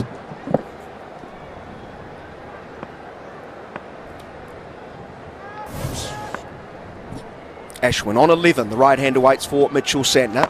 It's a ball outside of leg stump, turns it to forward square, and there won't be a runner. Southey's now positioned on the onside. The end of the over. 2 runs off the Santner over, 182 for 7. It's been interesting too, isn't it? If you go through this last innings, that certainly the LBW and bowled, which has been quite a popular mode of dismissal in this match, is that 11 each, I think. I don't know, something it'll be close to that, 11 LBWs and 11 bowls. But the other catch, I mean, apart from the run out, which I think Jarrod Kimber mentioned, we'll throw in one. It's always a comedy one. But then the other dismissals are all in close. As I was saying, there is something in these pitches, and batsmen nowadays looking to attack, their defence isn't quite as strong, and so a catch, bat pad.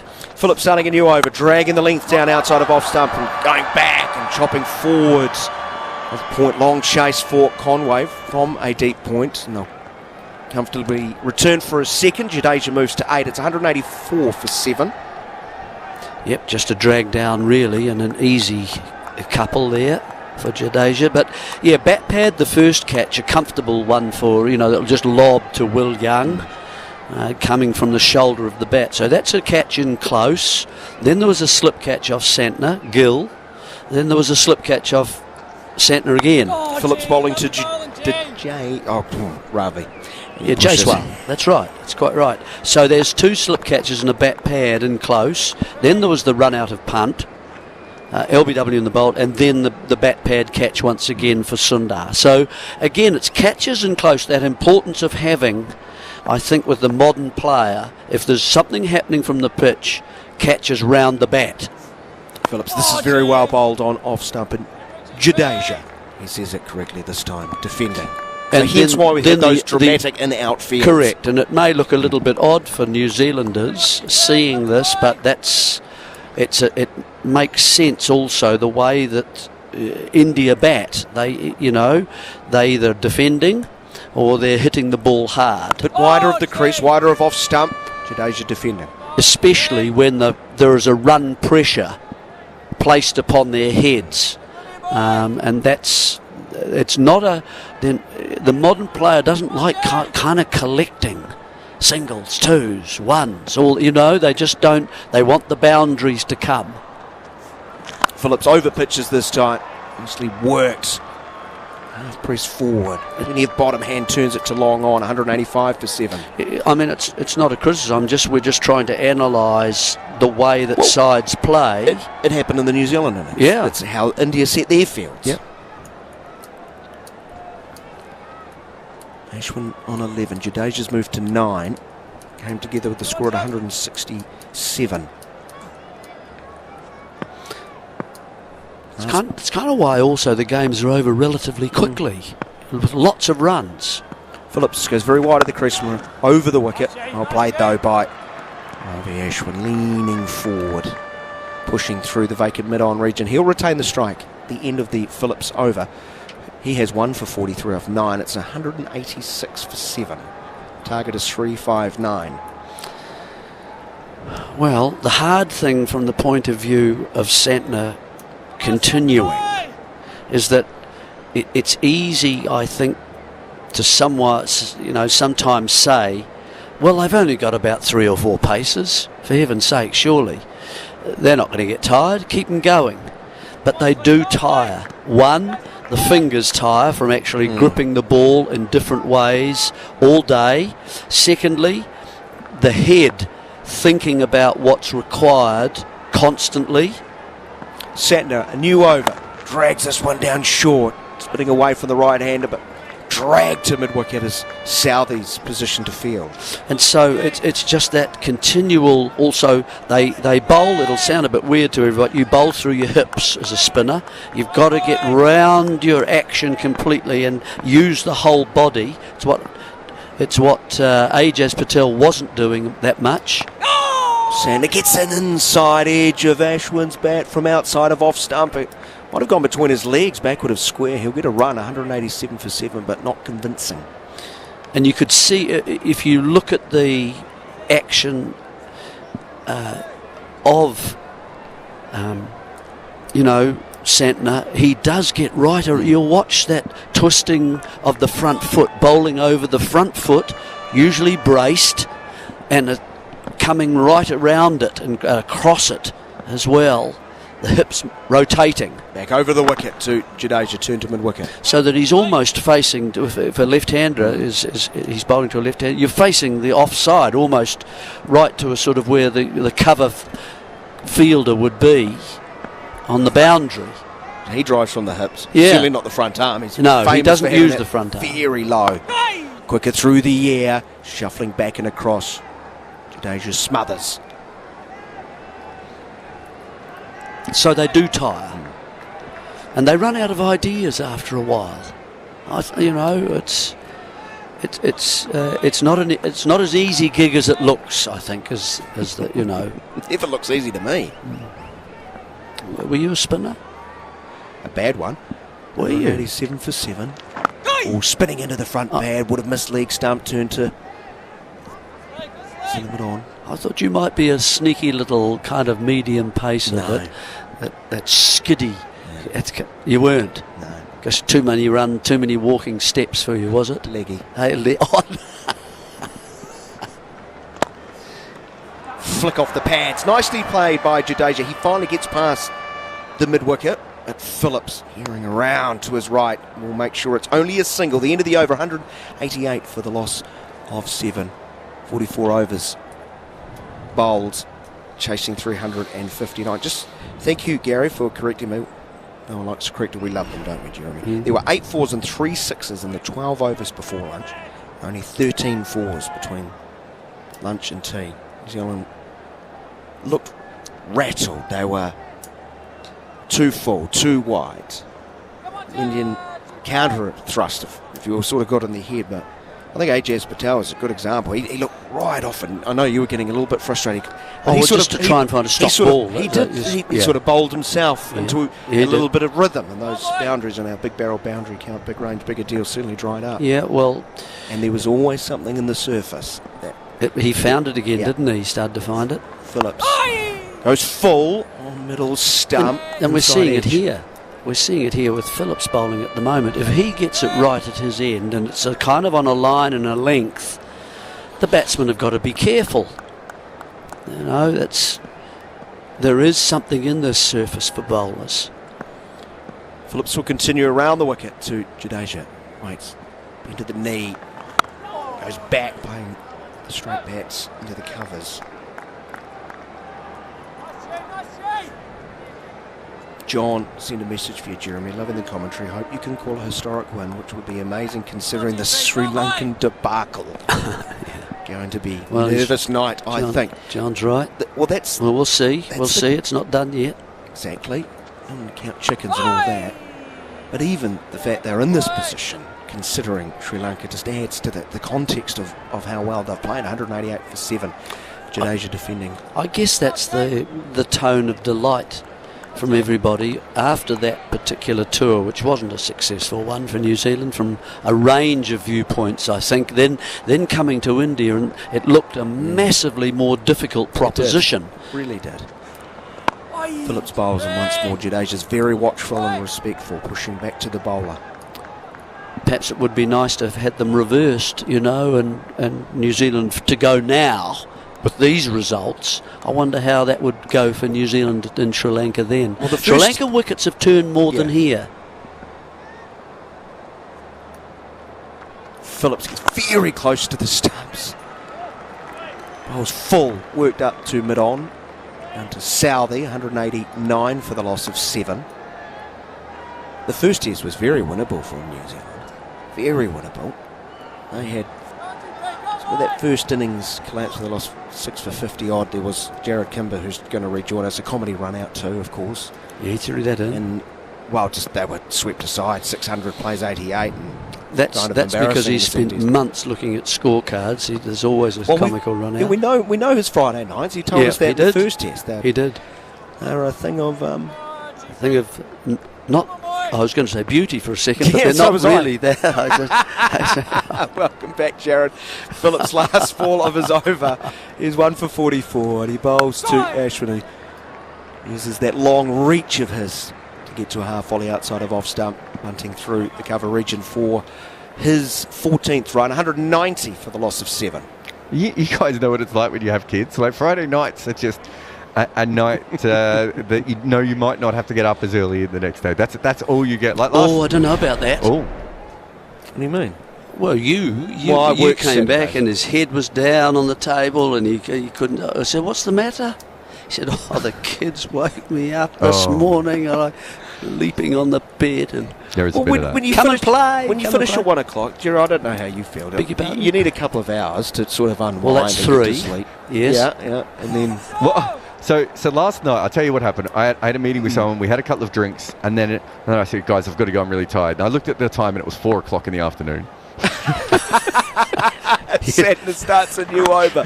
Ball bounces, spins.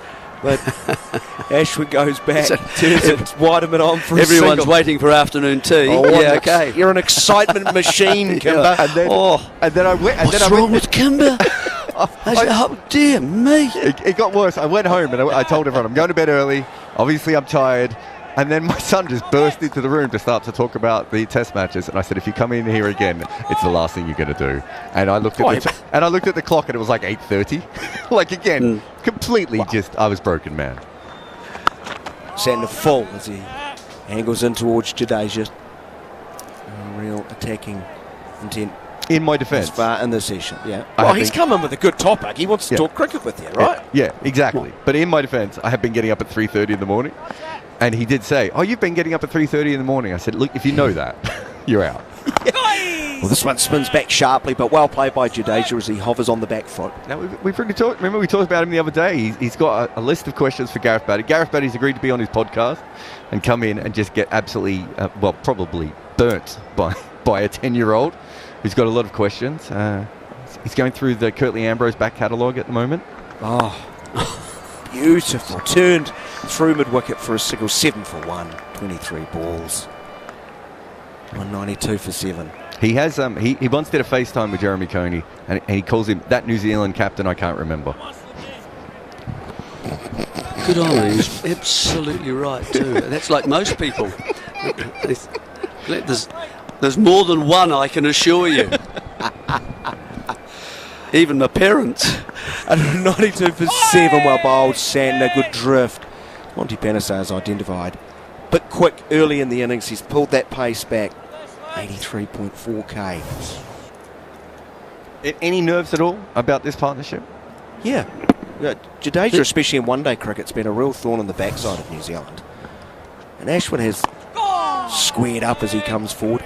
He's had that happy knack. We've talked about it. We talked about it in the first test, didn't we? That in tricky conditions, he's had this ability to come out and play these innings and make the top order look a little bit silly. Well, that's kind of what I wanted. Ashwin, 600s, Jarrod, roughly? 6, I think. 5, 4, 6? He's somewhere around there, yeah. Yeah, he is, and the same with Jadeja too, isn't he? Before. Yeah. So loads of 50s, I would think. Yeah, Jadeja, a bit like Imran Khan, is the king of the 50. Dan Vittori, those sorts of players.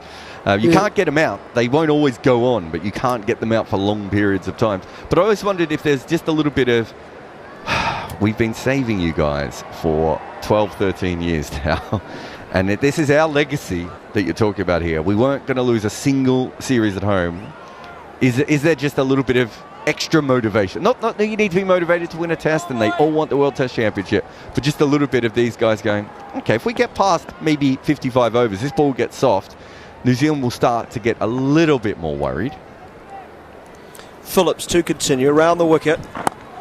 Turn comfortably through forward of square on the onside by Jadeja, moving to 13. 193 for 7. Target's 359. The problem is that there hasn't been many partnerships in this over 50. I think is it 350 partnerships in this test so far, and we're really talking about a 150-run partnership to give them any chance. But where there's hope, there's probably heartbreak. And they're collecting away, aren't they? They're just collecting away, generally off the full face of the bat. Yeah. Yeah, and the 250-run stands were for wickets 3 and 4 in the first innings. Yeah, it's a long time ago, isn't it? Yeah, it's a while back. Of course, there was, thunder and lightning of Gill and Joswell's partnership. 193 for 7 as Phillips bowls Fuller working to mid-wicket. Interesting field here now, Jeremy. You've got regulation. It's sort of one beside the pitch, isn't it? That means that means Ashwin can't pick up that single he has been. He's got to hit it square and use less of the bat and wait for the mistake.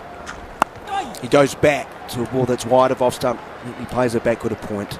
Coming in as Ajaz Patel. Yeah, just a single, 194 for 7. There was a fourth 50-run stand between Latham and Blundell, of course, in the New Zealand second innings. Thank you, Gary.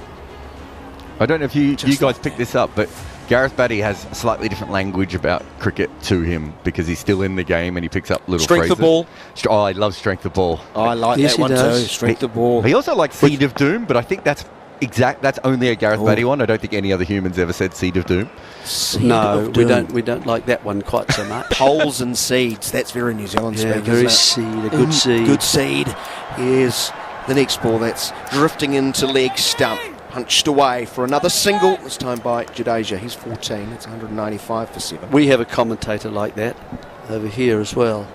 Why are you pointing at me? Your mate. Yeah, your mate. My best. Levers. It's my co-host. Levers. Levers. Grant. Instead of arms. Grant. Just instead of arms. Yeah. Long levers. Yeah. Only South African not allowed back in South Africa. No, he's a Kiwi. 195 for 7.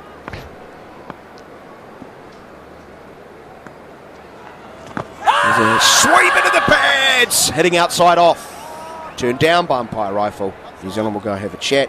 They've not filled me full of confidence because their 2 reviews earlier were poor. If Glenn Phillips doesn't think it's out, I think that you can't get someone who's going to be more excited off his own bowling or if someone else is bowling than Glenn Phillips. So if he's decided it's not out, there's not even a conversation to be had. I don't think it's far outside the line, but it is just outside. Yeah. I think you need to come up with your worst DRS reviewer 11.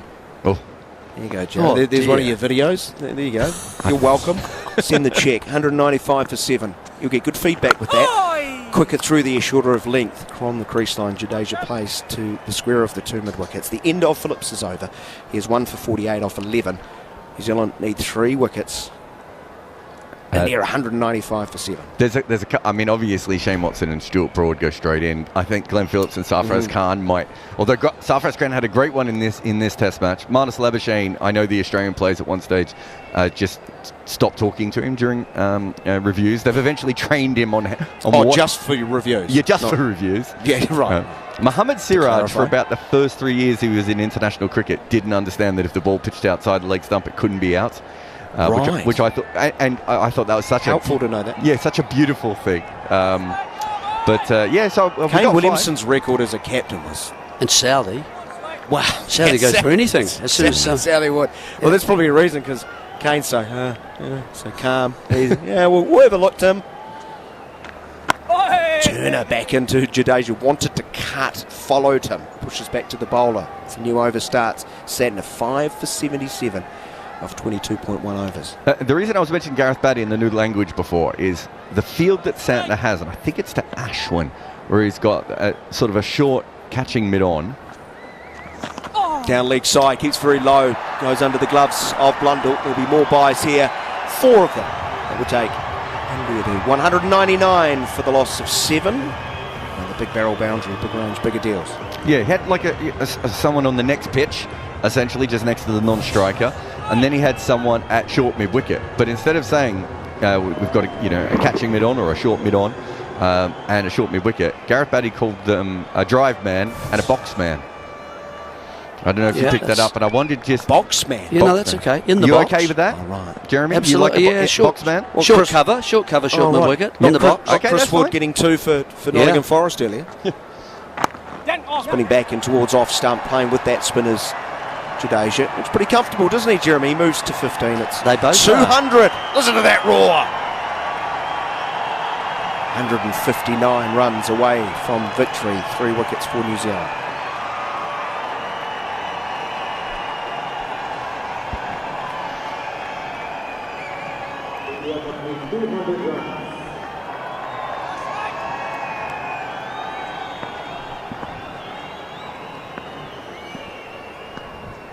Slip short leg, those catching. 2 full by Santner. Nice punched into the cover region. You've got short cover as Latham. The man, he'd be only 1 or 2 metres to his left. Deeper cover. They're almost in front of each other, aren't they? Oh, there's a slight gap in between, but very close. Ashwin has Glenn Phillips is behind. Effectively no gap. This is wider, slower. Waiting. Had to be patient, Ashwin.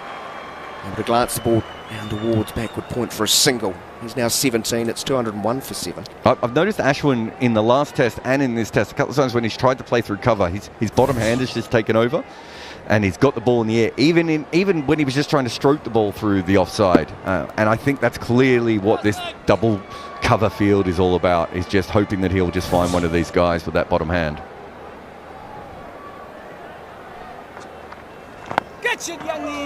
Well, bowl by Santner. Plenty of loop, spin back in towards Jadeja. Does well to keep it down before it reaches Young on the onside. The end of Santner's over. He has 5 for 80 off 23. It's 201 for 7. Jerry, your best mates? Not Big Slime. So, but the milk tanker man is back. Out on the road. Is he? Lads, I'm on night shift again. Oh. First of 2 nights. Have been brilliant games. So his commentary question: what am I to do? My last night is I don't think things will go that far. It's going to be a long night. It might, we might get a day 4 here, Jarrod. Yeah, it's a shame you guys will be coming in on your own. That's the spirit. Typical Australian. Yeah. Enough about me. What do you think of me? Yeah.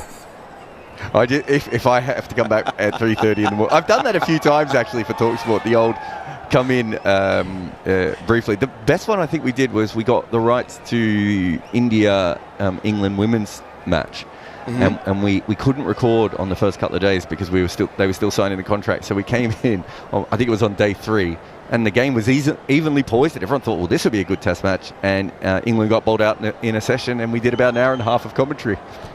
And still full rates though, Jeremy. Don't worry. talkSPORT look after us. Don't worry about that. Ka-ching. John. Well, I can see why you're doing this one again. That's great. Well done. Phillips starting a new over. Punch to mid-wicket. No run. You are the wounded bull. Charge like a wounded bull.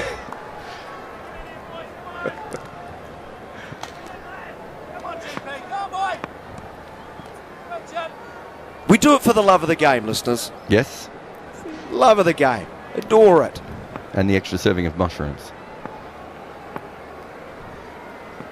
Phillips got his glasses off. Plenty of sun cream across the nose and cheeks, drifting into the pads once more. Good fielding by Young. Or was that more the ball striking Young? Because it was work. Good timing by Ashwin. No run.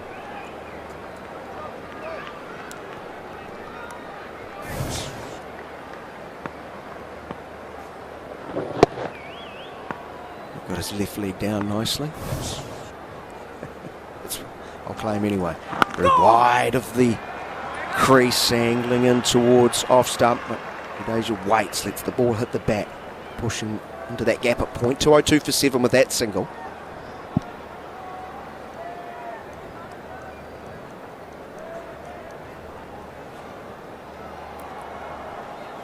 Brings Jadeja on strike. Adjusting his gloves, now scratching at the surface. He's 15 on 43. He did a boundary in that big barrel boundary count. Big range, bigger deals. 2 to Ravichandran Ashwin.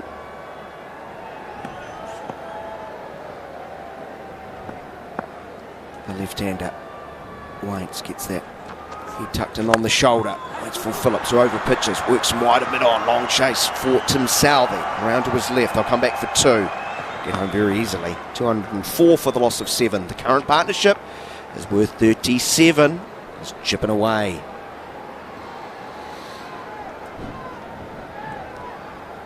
Not too many half chances either, have there been for New Zealand? They aren't creating things at the moment. Both batsmen, one right hand, tall man, one lefter, and they're both just organised players. They know how to bat. They know how to bat for a long time. Talked about their runs. They've scored. Short wide of off stump. Rocking back, cutting. Powerfully. Conway. What else? Position. Single. The other thing that's interesting here is we're not seeing reverse sweeps. We're not actually seeing, I know Jadeja sweeps a little bit, but Ashwin's playing a lot more conventionally. And this isn't what we would call a counter-attack. No one is trying to put the pressure back on the bowlers here, Jeremy. They're waiting for a ball, waiting for a mistake, and just... That's what we are. That's exactly what we are. We're in waiting mode, aren't we, at the moment?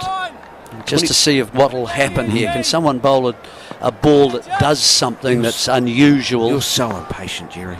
No, we're just waiting. 27 so far, runs added, make that 9 overs, because the final ball of the Phillips over is turned to mid-wicket. So 3 runs and over through the opening 9 overs of the final session on day number 3. India chasing 359, 205 for the loss of 7. Jadeja 18, Ashwin 18. Enough of Daniel and Jerry. We'll hand now to Jon Norman, who's alongside Monty, Panesar and Jarrod Kimber.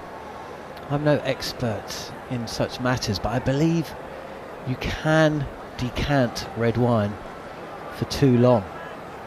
So whilst Daniel and Jeremy aren't big champagne drinkers, that red wine that they've uncorked, poured, it's just been waiting for them. Do you know how long too long is? I don't. What is the correct decant time? I think 15 minutes. 15 minutes to half an hour, depending on the wine. Some red wine you don't decant at all. You have to drink straight away, I believe. Either way, we're being kept waiting a little longer than possibly we thought we would be. No reason to panic just yet. It just looks easier to bat at the moment, it does. If we're being honest. And that's not saying, if you're a New Zealand fan, or an Indian fan, we're not making a clear statement. Santner has turned, sees his ball, which is delivered on middle and off, and it's clipped away for a single. 206 for 7. The other thing we've got to factor in is Mitchell Santner, like in first innings, I think he bowled a 19 over spell, didn't he, either side of the break. He came on to start bowling. He bowled the 4th over of this innings, and he's bowling the 50th over of the innings. With a sore side. With a sore side. And, you know, they went in at tea and they might just start to relax a little as Ravichandran Ashwin comes down. And can you lip read what Mitch Santner was saying there? I can, but I won't. Beats the outside edge of the bat, and that is possibly the first little moment that would have drawn concern from the watching fans inside the stadium, and you can hear the buzz. It's just started to raise a little. Out! The outside edge has been taken. Ashwin, who didn't learn from the last delivery when he was playing with bat well in front of body, driving away and attempting to hit the ball into the offside. He's done exactly the same thing. He's gone with hard hands. The outside edge has been taken. Mitchell with the catch. Wicket number 6 for the innings from Mitchell Santner. And that red wine might be drunk slightly sooner than we were fearing just an over ago. It's interesting because the ball before, Mitch Santner was so upset, and I wondered if he was thinking to himself, I've got to get this more in line. I want to be bowling at the stumps and I'm bowling too wide. Next ball was even wider. And Ashwin just went for that cover drive. What we said before, it's certainly a shot where he scores a lot of runs, but I think New Zealand just thought, well, I've got the short cover in place, we've got the cover there, let's keep it outside our stump. He's going to keep playing it. Maybe he'll sort of dog kick it with that bottom hand to one of the catches. It didn't have to. In the end, it was just the extra spin, a little bit of bounce there as well, and he is gone. And the red wine is drinkable now. Well, it is. If Akashdeep's first innings is anything to go by, it could have been out twice. He hit a 6 and it lasted for about 4 deliveries. So Mitchell Santner could be on for an 8-fer. Monty, would you have changed your line after just going past the outside edge of Ashwin's bat, or would you have done what Santner did and just toss it up even wider?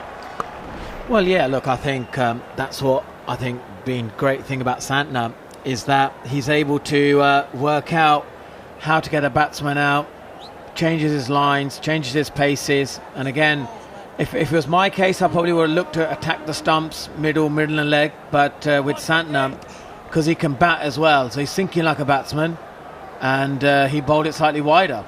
And it's Santner again with 2 slips in place and a short leg, and Akashdeep, who tried to hit his way out of trouble in first innings. He did so successfully on one occasion. He didn't bowl throughout New Zealand's second innings at all, I don't think, did he? I'll just have to check. Either way, New Zealand 2 wickets away. India still 153 runs needed. They'd added 28 since the tea break, but Ravichandran Ashwin, all of those test centuries to his name, has gone. This is straight up. Good bowling from Santner, and Akashdeep defends, but not with assurance.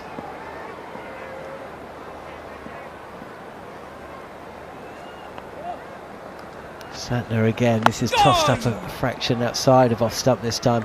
He draws Akashdeep forward, and that's the end of over number 50. Monty Panesar, we are on the verge of something special for New Zealand here, aren't we? Very special indeed. I think in the history of New Zealand, Test cricket, this is probably one of the most special moments. And like we said over the last 10 days, what a golden period it has been for New Zealand cricket. And they certainly only need 2 more wickets to win a famous Test match and a famous Test series victory as well. They fully deserve it. I think they've been tactically smarter in terms of the batting department. The reverse sweep has been, I think, one of the sort of really effective measures which a lot of international teams will now look to think, well, if we come to India, we've got to look to play that reverse sweep, which has been absolutely brilliant by New Zealand. And also Santner's wickets in this match. He's taken 13 wickets, and the way he has bowled, he has been just brilliant. Here's Phillips He'd love another wicket. I mean, can you imagine the celebrations if Glenn Phillips nips out the last Indian batter? He's so excited. He's gone to field from his own bowling. Yeah, I reckon at mid-wicket. I reckon that 100-metre sprint will be quicker than Usain Bolt because he eats the ground when he runs so fast. He's been another guy. You know, he's a part-time spinner, but it's just been so good. You know, again, a cricketer who just wants to learn, get better. And a New Zealand team, they strive to get better. After that win, first test win. Here is Phillips. He's taken 1 wicket. And this is a delightful delivery, actually, that beats Jadeja with pace and turn.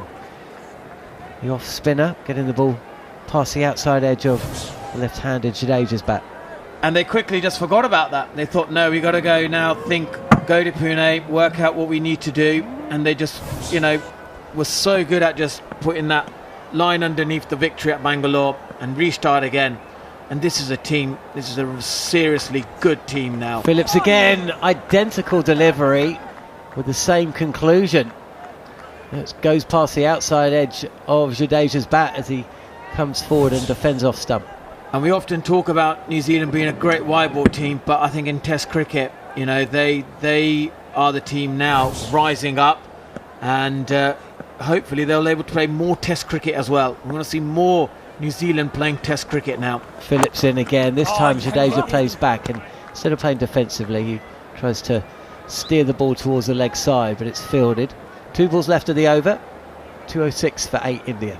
And I hope when they go back to New Zealand, there's opportunity to produce turning pitches, because we've shown, they have proven that they can play cricket on turning pitches and know how to do really well in terms of their captain as well. They've done brilliantly well, and like I said before, without Kane Williamson as well. So this is, you know, it's going to be a famous victory for New Zealand. Certainly is. Jadeja 19 not out. He'll still play a part in what is to occur as he swings a heavy bat round on the sweep. As Will Young has to take evasive action at short leg. Just a single though, and that brings Akash Deep on strike for 1 delivery in the over. 207 for 8 India here on talkSPORT 2 and SENZ in New Zealand. And we've just got to give credit to them, you know, in terms of the way they do their planning and the way they learn quickly. And they're not a team that's bravado. They're not about, oh, you know, the individual players, the attention should be about me. They think about what's the best decision for the team, and that's why they play collectively. That's why they have been just amazing in this test match. Well, they have been amazing. They dominated this test. You felt that in that first test at Bengaluru, you know, that toss and the conditions that India had to bat in the first innings played such a part in the result. But this is a comprehensive win. They didn't rely on anything really apart from their own skills, as Akash Deep punches a delivery from Glenn Phillips, who's got a leg slip in place now to cover. No run, end of the over. 207 for 8. Ravichandran Ashwin, the 8th wicket to fall, the only wicket to fall in this evening session here on talkSPORT 2, SENZ and talkSPORT Cricket YouTube channel, where you can subscribe and get involved on the chat facility. 3 tests. They need to play more test cricket, full stop, I'd say. New Zealand, I can say it. 3 tests this summer. You know, is that enough? I know it's a lost leader. Lose money every time a test match is held in New Zealand. I think I'm right in saying T20 cricket is where the money is to be made from a broadcast perspective, and advertising and the corporates and the hospitality and the match day merchandise and all the rest. The crowds flock. But to be really good at something, you need to play it. And maybe those 2 defeats were perfect warm-up. If a warm-up is the right term for a test match, it isn't really. Jadeja, sharply spinning delivery from Santner, which he clips off his pads, but he has not taken the run. Yeah, and I think India took New Zealand lightly here. I thought that they probably would have thought this would have been an easy victory for them, but not knowing that, underestimated the tactics, the strategy that they've developed, the way they learn very quickly. The Santner is in with 3 men on the leg side boundary and 3 catching fielders on the leg side as well. And Jadeja pushes this into the offside. No run. 207 for 8 India. losing this match and the series in the afternoon. 6 wickets falling, subsiding. 96 for 1, became 167 for 7. And we brought it all here to you as Jadeja pulls a short delivery to backward of square, and it does come through for the single. Yeah, and I think just Santner's, the way he has developed into a good spinner is actually a reflection into the mindset of this New Zealand team right now. How they always think about tactically what's the best decision. What do we need to do here? What do we need to do in these different situations? And, we often talk about Australia, India, England, being the big three. I think you've got to add New Zealand into that mix now. I think they're a team that are tactically as smart as Australians, as Indians, as the English team. Yeah, when it comes to smarts and the tactical side of things, I think every team's kind of similar. I'm not sure, but it is incredible to be saying such a thing when you factor in the poor record New Zealand had coming into this series. There's a little yelp for leg before as Akashdeep misses the ball that is on the pads but going down the leg side. Short leg momentarily interested. 2 balls left to the over. Santner will see this as a real opportunity to pick up wicket number 7 for the second time in the match. And he's not going to come much closer. This is tossed up, it's flighted, and it's on middle and off, but it dips. And Akashdeep, as most tail-enders do, apart from you, Monty, I'm sure, as soon as it's tossed up over the eye line, he fancies smashing this over cow corner, misses, but the bounce of this delivery, which is a touch short, I suppose, takes it over middle, and it's fielded by Blundell. That's the Akashdeep that we grew so fond of in the first innings. Last ball of the over.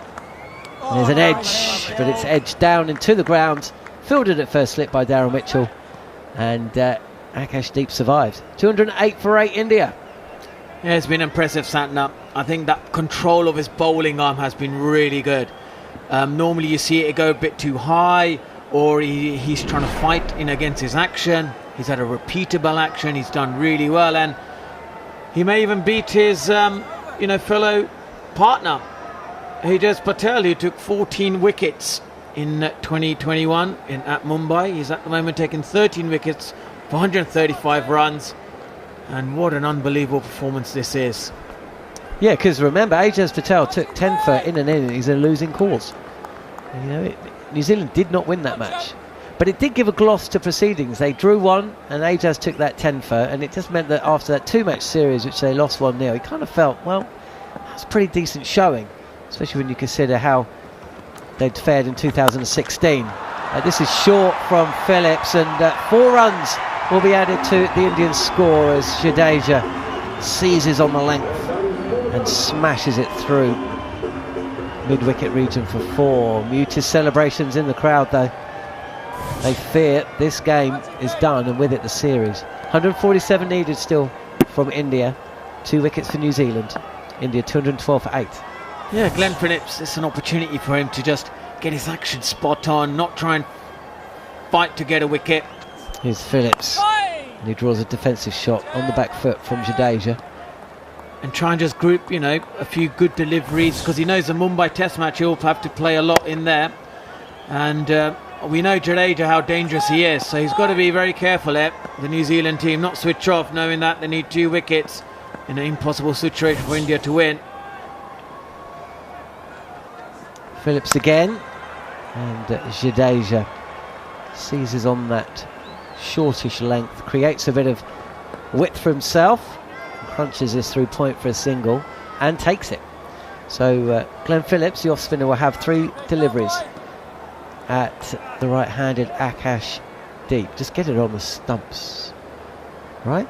That's all he needs to do. Think about there's a little wall in front of him, get over the wall and try and get a good shape, good loop on it. He gets good energy because he's a strong lad, and all he needs to do is get Akashdeep on the front foot. There's a leg slip and a forward short leg. Akashdeep faces up to Glenn Phillips. This is tossed up and well wide. Akashdeep tries to thrash this and scuffs it back to the bowler who fields. He's got the right trajectory, just need to get a bit straighter. Wicket to wicket. New Zealand ready themselves as Phillips picked up 1 wicket so far. He's in. This is fired in on the pad of Akashdeep, who actually deals with the ball relatively easily and comfortably. Doesn't get off strike though. Fielded at short leg. Healthy clip onto the lower leg of Will Young, just above the ankle. There'll be a little bruise there later this evening, early tomorrow. Down the track comes Akashdeep, and it's driven back to Glenn Phillips. I think possibly a bump ball. Either way, it's bounced just before Phillips, and that is the end of the over. New Zealand still need 2 wickets to win. They're just waiting for Jeremy and Daniel to take back over, I'm sure. India 213 for 8, and Jadeja will face the first delivery of Mitchell Santner's 26th over. Yep, and I think for India, it was the last time, it was 2012 when they lost, and I was obviously playing in that Test series, and it's been 4,331 days. How do you know that, Monty? Because I've been counting every day that India have been winning the series, and do you wake up every day and just do a little notch on the bedroom wall? Yeah, I've got a massive bedroom wall, and I'm like, must be. I got to 4,000 plus days, and I thought, and you've only covered a fifth of it.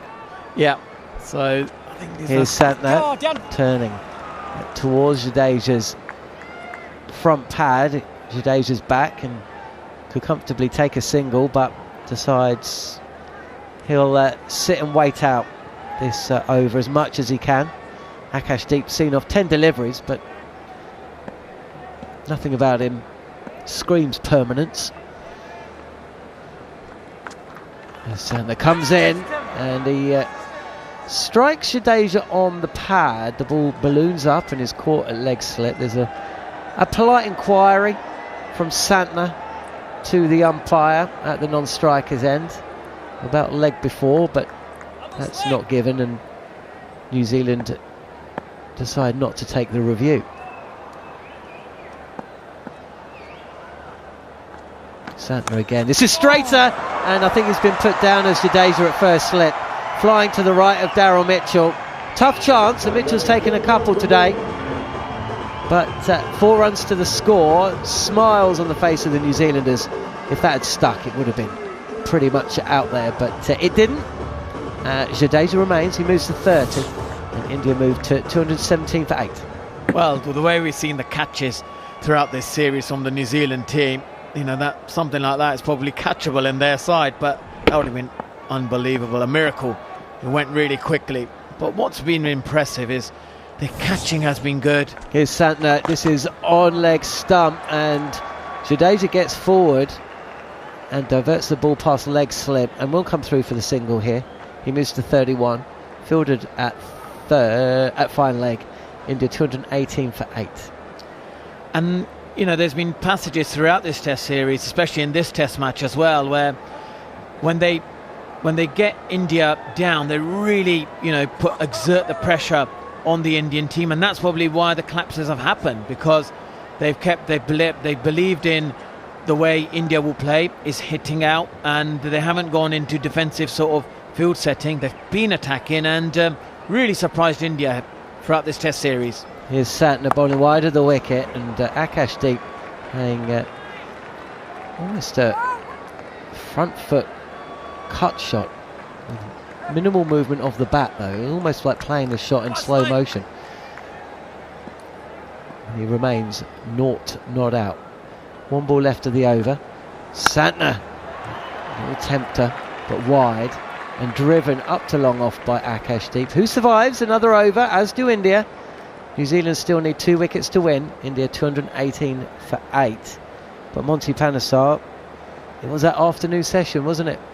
There's been a couple of occasions where India have been going along at good rate and seem to be not quite in control of the situation. They were so far behind the game in the first test in Bengaluru, and they have been behind this game as well. But when the collapse has come, it's almost come as a surprise. Yeah, it has indeed. And when they do collapse, they, lose 5 or 6 wickets a session, and they completely then get themselves, so away from the game where New Zealand are an opportunity to dominate. And unfortunately, when they've had a bad session, it has been really bad. And that's probably an area where I think Gautam Gambhir, Rohit Sharma will probably reflect. As Phillips is in, no sign of Ajaz Patel. Whilst the left-handed Ravindra Jadeja is at the crease. He defends. That when they've had a bad session, how do they calm, that area? What do they look to do? Do they just bat out or do they hit out? And at the moment they're looking to hit out, which I just don't think is the right option. And they've got to be smart. Phillips again, touch wider in the crease, and Jadeja carries on with this shot. It bounces, and he continues to tries to fend at a delivery, almost to try and drop it down into the offside, but it actually drops not that far short of Daryl Mitchell at first slip. And collectively, as an Indian side, when obviously this test match is over, Gautam Gambhir has got to get his team together and say, guys, in Mumbai, if we're in a similar situation, what is our option? Are we going to continue to hit out? Is it okay to lose 5 or 6 wickets a session? Phillips angling a ball in on off stump. Doesn't turn. The list of captains who've won in India series has just flashed up on the screen. There are 4 names there, 3 series won by South Africa in 2000, 2004 Australia, and of course that one that we've mentioned, 2012. So Alistair Cook in 2012, as Jadeja will get off strike and give Akashdeep a couple of deliveries, pushing the ball wide of mid-on.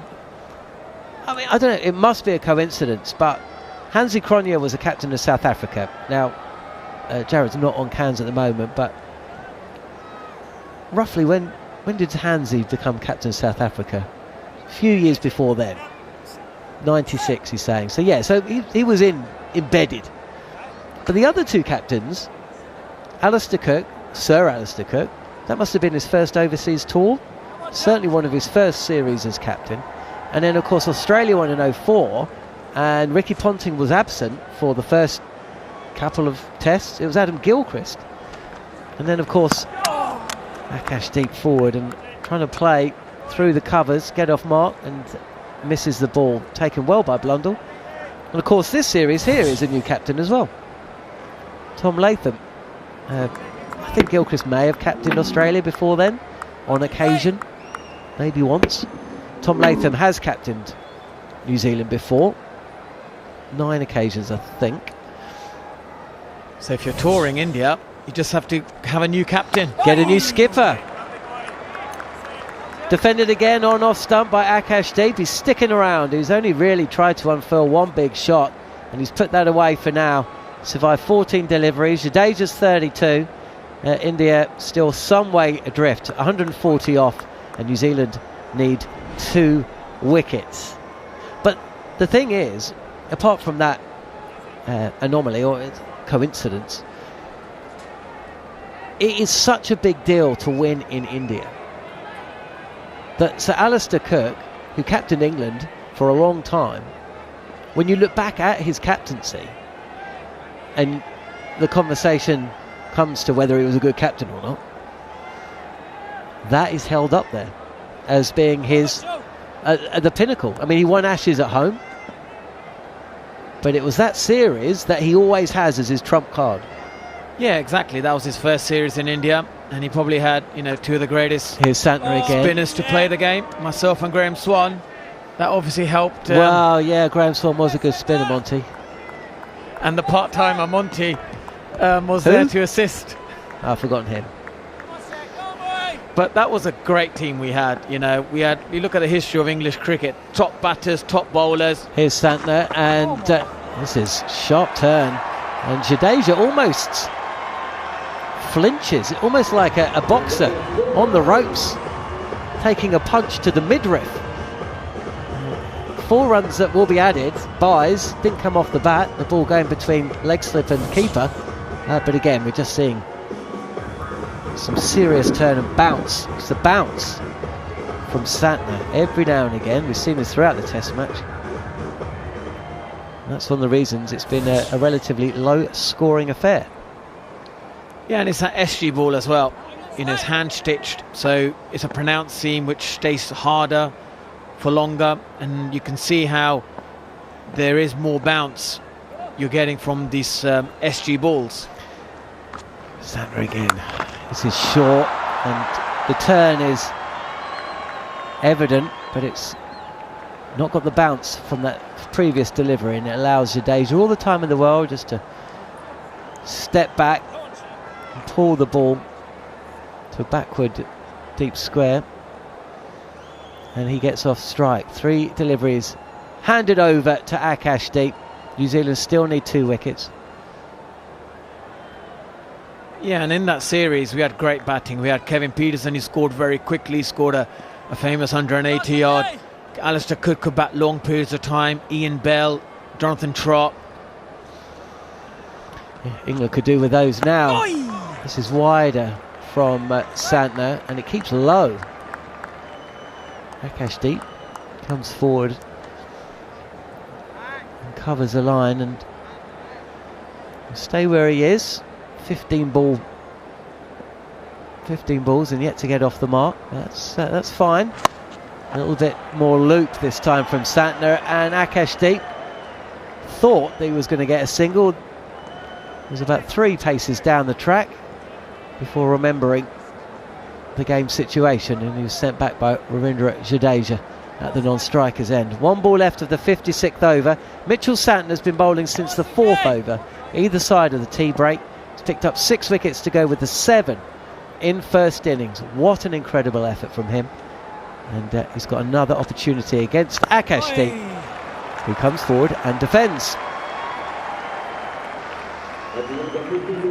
Well, we've had an hour of the evening session.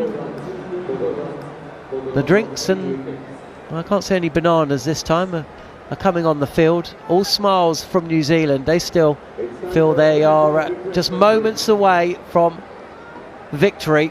India miles away, 135 runs needed if they're to do that. We'll be back tomorrow.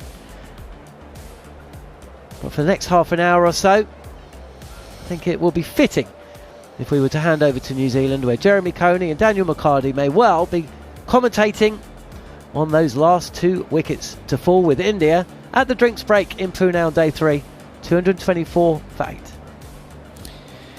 Thank you very much, Jon Norman. Live and exclusive coverage of India versus New Zealand on talkSPORT 2, the talkSPORT Cricket YouTube channel, SENZ Radio in New Zealand. New Zealand so close, within sight. 224 for the loss of 8, India in their second innings. They were set 359 after New Zealand were bowled out for 255 today before lunch, losing 5 for 57. Ashwin 2 wickets, Jadeja ended up with 3, Sundar 4. A furious start to the run chase in 12 overs. 81 runs were scored before lunch. Rohit Sharma, the only man out, who was caught bat pad off the bowling of Santner for 8. But New Zealand in that middle session, as Jon and Monty have been discussing, picking up 6 wickets for 97. And once again, Mitchell Santner, his second fifer in the test. His only 2 in test cricket. A man who's only got 3 first-class 5-wicket hauls. It really is, Jeremy Coney, the Santner test. Might be called that by Kiwis going forward, provided they can get the last 2. Yeah. What was that that stat you gave me? It was he's got 13 wickets in this test so far, is it? That is correct. Yep. You've got me on the hop. I have to bring up the page. And I was just looking at this before. And how long did it take him to get his other 13 test wickets? Well, the point I was just trying to raise, that between the start of 2007 and the end of 2022, right, it took 14. Okay. So what's that? 1, 2, 3, 4, for about 5 years.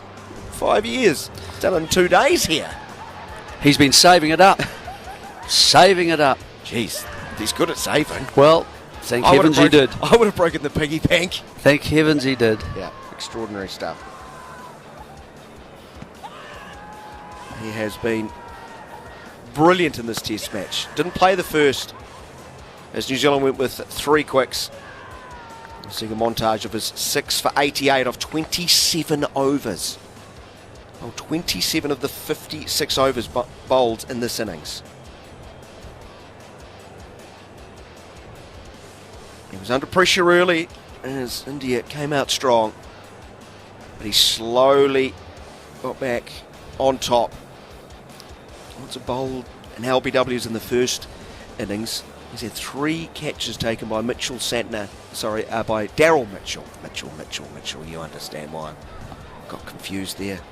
It's just after 11 o'clock, Saturday evening, New Zealand time. The question was, could New Zealand find another option at the other end? Took them a while, Took didn't them it? a while. And finally, yeah, I think probably Phillips has done a reasonable job, hasn't he? You know, for a part-time bowler, he hasn't been easy to get away. He hasn't bowled really badly.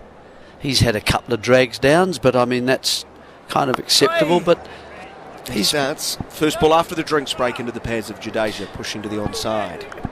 Ajaz Patel would have been the one you would have hoped and thought of, I think, as a selector and a captain. You'd say, well, there's our go-to man. In outfields continues. 2 slips, bat pad, and the rest all on the boundary. It's a leading edge. That balloon's just forward of point. Jadeja's not worrying about keeping the strike. He's going to take a single, the second ball of the over. Yeah. Ashkar. It's too deep as naught of 17. Too far away to do that protection kind of racket, I think. Drift by Phillips into the left-hander, then spinning away, hitting high on the bat. Phillips thought that might have been number 9 in the second innings. 359 the target, 225 for 8 with that single as Jadeja goes to 34. He's faced 70 balls. 1, 2, 3. Is that 5 around the bat? 3 protecting the onside. Yeah. Backward square, deep mid wicket, long on. That's what you want. Tail enders field. Phillips has 1 for 60 from over the wicket. This one's hit uppishly back towards the bowler on the half volley. Phillips fields. That's it. Change his pace. Try and get him pushing just a little bit early at the ball. You know, keep trying things. Almost with a man, isn't it? On very close to the... That's about 3 drives he's had. That one was uppish. But they've all been within the compass of a guy on the edge of the wicket. And there's another kind of... See, if he does go into loft one, it's worth having someone there. There's been several shots. Change to the field. Glenn Phillips, tell you. A few years ago, you wouldn't have thought he'd be a key part of a spinning route to possibly win a series in India. He's 1 for 60, goes wide of the wicket, spins back past the inside edge, hits the back thigh, well bowled. Zip off the surface. Spin and bounce. And a common combination throughout this test match. I've seen the odd one keep low, but generally it's been an extra bounce. It's been quite threatening. That's quite nice. He's got one to just slightly drift and hold up there and move away from the right hand and then backward turn. Deep now is beaten on the outside as Blundell put down a chance. Yes, I think it is. The reaction of the New Zealanders tells us all it is indeed a drop as Blundell juggled it, went out in front, stretched with the right hand, tried to gather, could not. Jimmy Coney's head drops. 225 for 8, the end of the over. Good one from Phillips. It is. See, it's just drifted away a little bit and then back, and it's far enough. Oh yes, it's a comfortable one. It's comfortable height too. It's into 2 hands straight into the midriff. It's gloves then up into the throat. You can't drop those. I'm sorry. It's a very fine. It's a little bit like the one in the first Test match that's gone straight through and standing back in that case. I know he's been standing up to the stumps for a long time today, but you've really got to hold those. It's a bit of concern because he's missing quite a few chances that in this that series seem comfortable. Yes, in this series. Yes, he's, over the course of his career, he's got a very good ratio of catches to drop chances, but there was that very odd one standing back in the first test. Now he's dropped.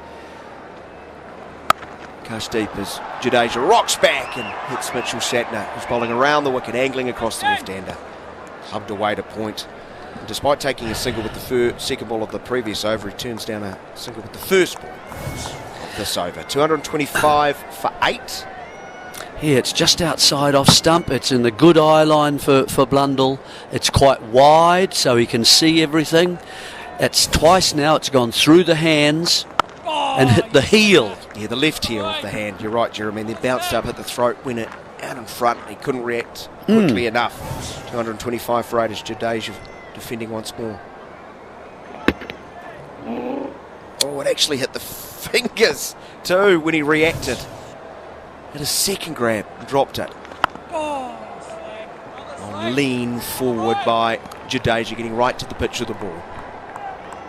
Yeah, it's an interesting one. It's a shame because he got 40, and I thought things might sort of turn a corner for him with his keeping as well, because he missed some stumpings in Sri Lanka. Late cut will go very fine. Long chase around to his right by Ravindra, has to run around the ball. Okay, Steve goes walkabout, wanted to come back for another run, gets sent back. The throw went to the non-strikers end, and it would have been very close. They did not hit. 227 for the loss of 8 as they get 2 runs. Wow, just disengaged the brain there. Go Steve, didn't he? Yeah, it's a back cut for a start from quite a nice stroke from Jadeja. Is it Ravindra there? Does quite well and throws in and returns, and Akashdeep runs. He runs the longitudinal requirement of sort of 2.5 or just maybe a bit more, but only 2 to the score. In your old Jeremy Coney coaching video, there's a few things there. He ran the first one not particularly hard, sprinted the second, then turned blind and just set off without a call. Okay. Wanted to make up for his poor running in the first run. I will atone for my error.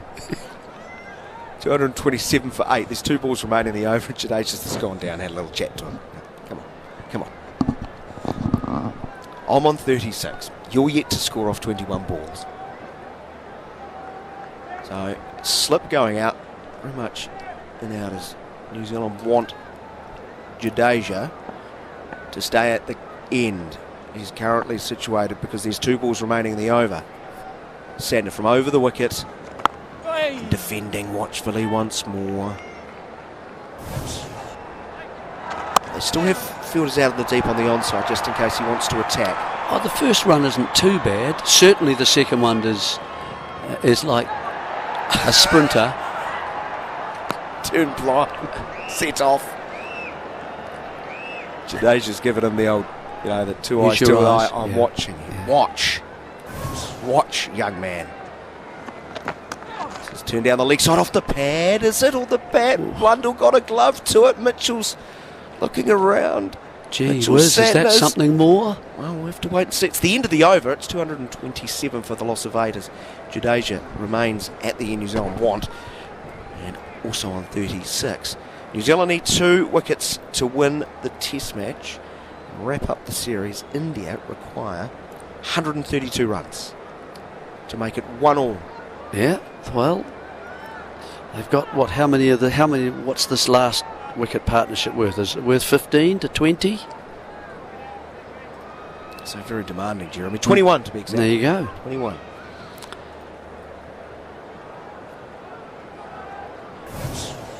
Now, is there a little touch on this last one? Is the movement down the leg side enough? Looks like a pad to me. Yeah. But he needs to move more. Keep moving. You know how you come round in a circle like a radius around your stumps. He's got to keep going.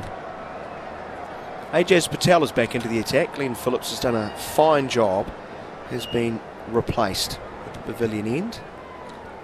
16 overs, no maiden, 1 for 60. He was very expensive through his first 4 or 5 overs, Glenn Phillips, but he's applied the brakes. Well, he had to. I think he had to come in and replace Ajaz Patel, didn't he? When he was being hit, he was hit out of the attack, and Phillips was threatened to be hit out of the attack himself. Patel starts full wide of off stump, but Akashdeep is very jittery as he pushes and sets off, and Jadeja sends it back. Yeah, I think it's Jadeja. I'll do all the calling, by the look of it. I think, and scoring, because in this partnership of 21, Akashdeep has 0. None off 22. He waits for Ajaz Patel, just slightly over pitch, and he pushes up to mid. Off he sets off, and he'll get a run. Hurrah! Frustratingly for New Zealand, he's now at the non-striker's end. Listen to that reception. 228 for the loss of 8. Akashdeep has not reached 100. He's 99 runs away. It's still going. Just like Leach, isn't it? He'll be able to put out a singlet. He put out a T-shirt, didn't he? With just the one run on it. Yeah, he does. Partnership, 143. 1. Leach, 1. And it actually drew it, drew it on the... Could there be something similar here? Jadeja comes forward as Patel goes over the wicket, drifting the ball away from the left-hander. Let's take one of the longest strides of the India batsman, isn't he? Jadeja, when he defends, gets a long way down. Crowd sparking into life. Oh, what a single does. Jadeja powerfully hit straight back past the bowler. Mid-on's very straight. Good tumbling stop from Tim Southee. He's a good fielder, Tim Southee, even at 36 years young. Prevents Jadeja coming back for a second. That was sweetly struck. 229 for 8.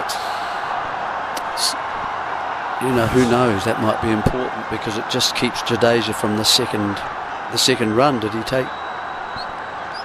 take one run there? Yeah, Jadeja's there. You see, looking back at him, saying we should perhaps have got 2 there because Southee did his job well.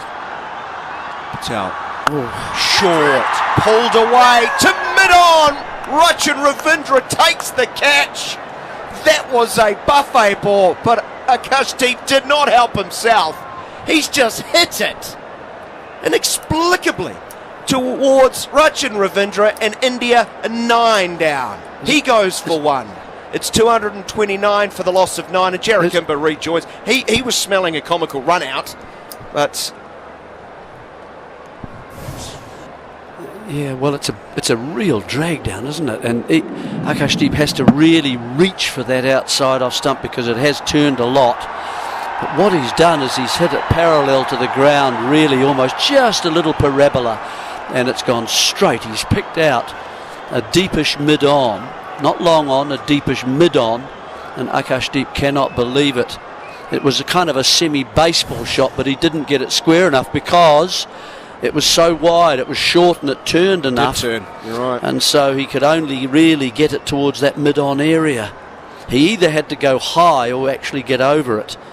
But he's actually picked out Ravindra, comfortable 2-hand catch, nice height, a reverse cup. And Ajaz Patel gets a wicket. Gets a wicket. It won't be one that necessarily he'll remember a great deal about, but he's taken his first wicket. What, in this test? Or did he get one in the first innings? None for 54 off 11 overs. Right. So there we go. And 3 for the series by my count. Sort of rubs salt in the Phillips figures as well. He says, I had him as well. I'd worked him over there. Right, so last man in, 10th wicket. And it's Jasprit Bumrah coming in. So I thought Jarrod was joining us. My apologies. Oh no, he's let us down, don't worry. You can't always rely on Australians. You can't always. To come. Ever? Well, okay, well there's a... Right. 5 around the bats. Full. Pushed back by Jasprit Bumrah to Ajaz Patel. The end of the over, a successful one for New Zealand. Akashdeep caught Ravindra, bowled Patel for 1. 229 for the loss of 9. New Zealand 1 wicket away. One good piece of cricket, or one bad piece of cricket, like the last wicket. Certainly won't be on a highlight reel when Ajaz Patel reflects on his career. 130 runs shy. India currently of the target. 359. Jadeja 37 and on strike to Mitchell Santner, who is 6 for 90. What's Jadeja going to do? What will his approach be? Will he? It is Santner. Will he just keep collecting? Will he try and attack? He's having a look around the field at this stage. On 37. Bowling over the wicket, 3 around the bat. Jadeja reverse sweep, scoops it very fine, backward a point, got 1, should get 2. Will do so as Ravindra fields long chase around from deep backward point. 2 more to Jadeja, who moves to 39. 231 for the loss of 9. And a no ball. 232 for 9. Santner now 6 for 93.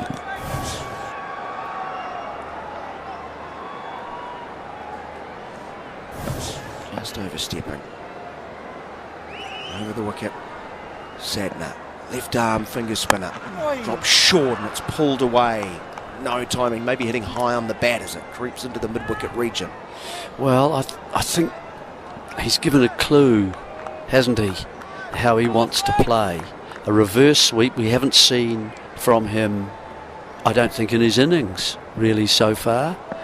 And also then just a little bit short, and he was keen to get into a pull stroke.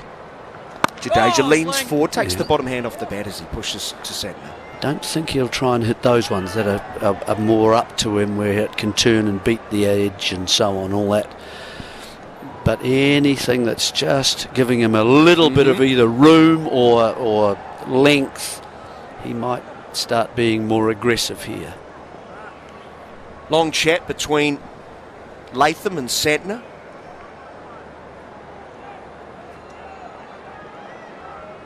Jadeja, he's ready to go. Waits for Mitchell Santner into his 29th over. Bowls dipping.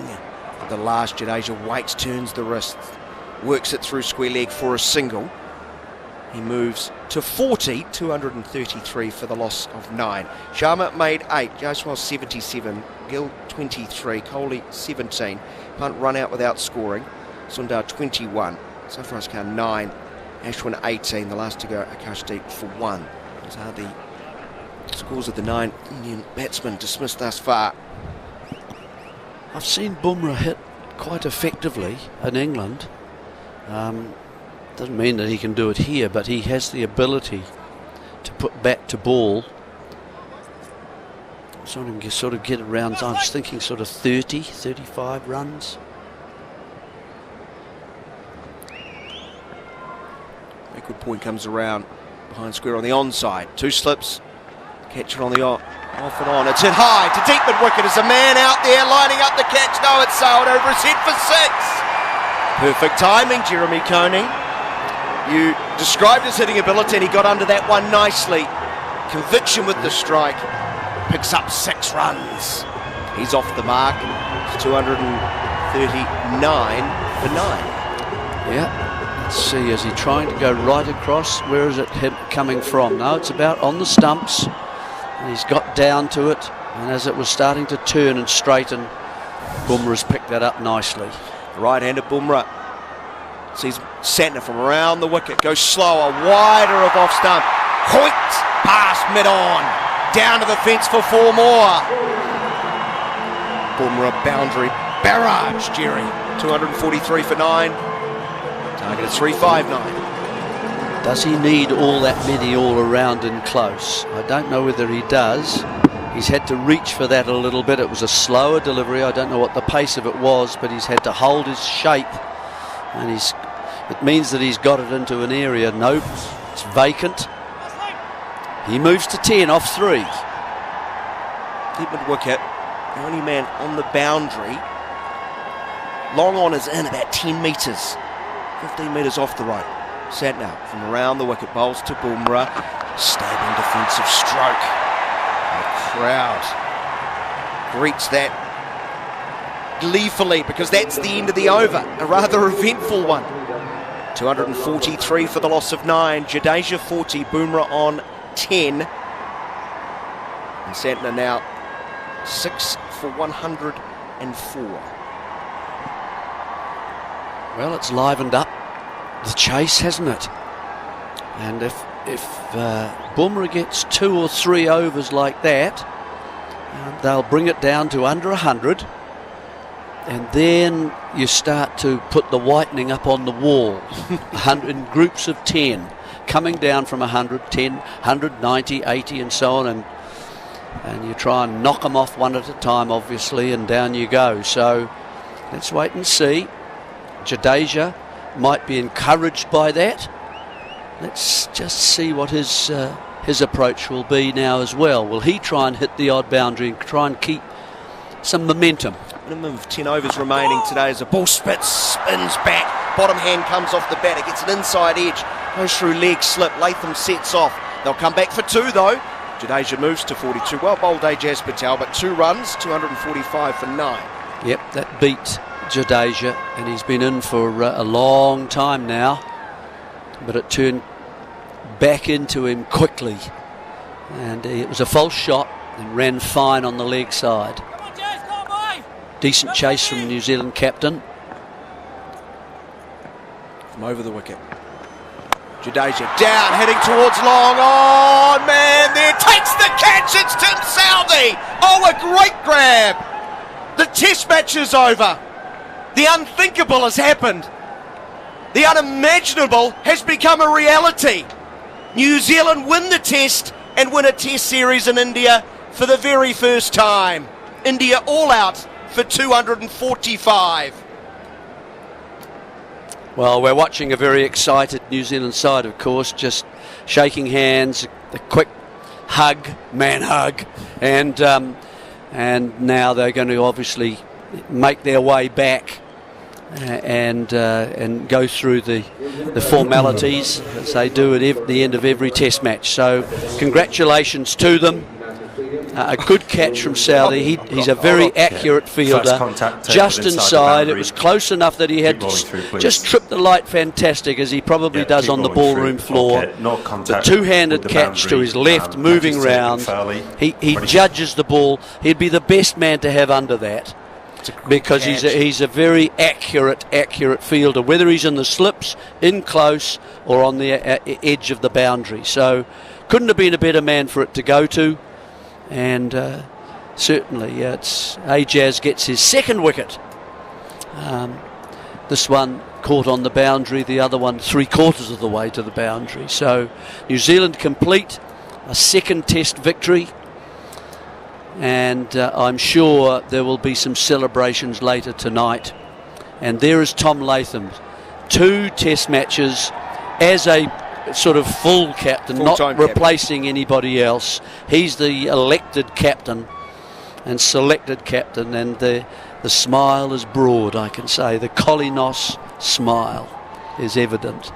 As New Zealand win by 113 runs and lead the best of 3 match series 2 matches to 0. Bowling India out for 255. A hugely proud moment for Latham's team, for all New Zealand cricket fans.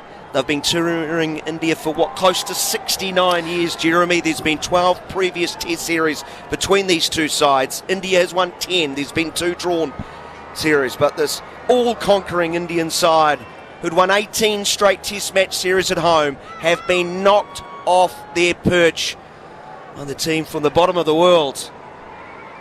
A hugely surprising result It'll be heard right around the cricketing world. It is, and in some ways, I mean, it's a more imposing result for me, looking at the fact that while New Zealand won that first test match, they won it in, they had to bowl first, they were asked to bowl first, and it was in New Zealand conditions, and it suited New Zealand, and they grabbed the opportunity and then put 400 on the board, so that really India had to make up 350, then get 200. They had to make 550 to get back in the match. They were so far behind, and they had to do it very quickly because the first day was lost to rain. It had to be done in a day and a bit, didn't it? So in order to give the Indian bowlers a chance, but wasn't to be. This was to me, the fact that it was in sun, to the fact that the spinners had to do it and they didn't rely on their seamers really at all. They had to do it in the Indian kind of way, and I think that, to me, is less likely to occur than what I've described that happened, a week ago in Bengaluru. So, well done, New Zealand. It doesn't mean all problems are solved. There are quite a few that we could go through, but I mean, it is a very important victory for New Zealand, and I'm sure on behalf of all those players who have been to India, they will be absolutely delighted. It's a tough place to play. No doubt about that. Since 2012, India lost at home. In just a moment, Jarrod Kimber, Monty Panesar will join us. I'll just give you the scorecard. Earlier today, New Zealand started at 198 for the loss of 5. They were bowled out for 255, losing 5 wickets for 57 runs in 16.2 overs. Then an onslaught in 12 overs, India raced to 81 for 1, set 359 for victory. But the middle session, defining session of the day, New Zealand picked up 6 wickets for 97 and then able to clean up the tail in the third session. Sharma made 8, Gill 23, Jaiswal 77, Kohli 17, punt no score, Sundar made 21, Sarfaraz Khan 9, Jadeja the last to go for 42, Ashwin made 18, Kosteep 1 and Bumrah was not out 10. The wicket takers for New Zealand, the spinners have done it, Jeremy. There was 1 run out, Phillips finished with 1 for 60, Ajaz Patel 2 for 43 including the last 2 wickets, but Mitchell Santner, what might be defined by New Zealand cricket fans as Santner's test, 7 wickets in the first innings, his first 5 wicket haul. He backed it up with 6 in the second, 6 for 104. The test match is over. New Zealand will win the series, having won the second test in Pune by 113 runs. Stay with us. The following on podcast, I understand, is up next. Jeremy Coney, Monty Panesar, Jarrod Kimber, Jon Norman to take the lead. On DAB+, online, via the talkSPORT app and on your smart speaker. Live and exclusive ball-by-ball commentary of the second test, direct from Pune as India take on New Zealand. Fielded, all there's going to be a run out! Only on talkSPORT 2. Well, welcome to Following On, where we have news of a famous New Zealand win. They've done it. They've beaten India in 2 test matches from the 2 they've played, as they roared back into this contest after India threatened to do the same to the visitors. 81 for 1 at lunch. New Zealand, who'd set India 359 runs to win. Slightly nervy, I imagine, but 6 wickets in that afternoon session effectively wrapped the game up for the Kiwis. Tom Latham, as permanent captain, played 2-1-2, and they don't get much tougher than victories in India. Alongside me, Monty Panesar, we've also got Jeremy Coney and Jarrod Kimber. We're going to look back at this day's play, the series and the test match. Monty, let me start with you. First off, if we wondered whether Mitchell Santner, who took 7 for 53, could do it twice in a test match, well, he answered it today. He follows 7 for 53 with 6 for 104. How impressed were you by what Daniel McHardy has just referred to as a test match that may be known as Santner's test? 13 wickets in it, and no doubt who the player of the match will be. Yeah, look, he's been absolutely brilliant. And I think, to come into the test match and show the level of skill that he's able to, demonstrate. I think the Indian batting lineup didn't expect him to be this good. The variation of pace, the angles, understanding how to bowl against each batter. And the key was when he soon recognised in that first innings before lunch the way he bowled it slower and had the courage to keep doing that. That was a game-changing moment for him and the confidence within the New Zealand team. They were absolutely brilliant. And also his batting as well, his contribution with the bat is really, really helpful, at the lower order runs. And they're so crucial as well. But just having him on the field helps with Tom Latham, his captaincy. He's got another person there to talk about tactics and what's the right end to bowl from, who should he bring on next as well. So he's got that there as well. But generally, from a bowling perspective, I don't think the Indian team expected him to do this well, being his first 10 in first-class cricket. And this often we talk about when is Mitchell Santner, is he going to really find out and discover how the method to play Test cricket?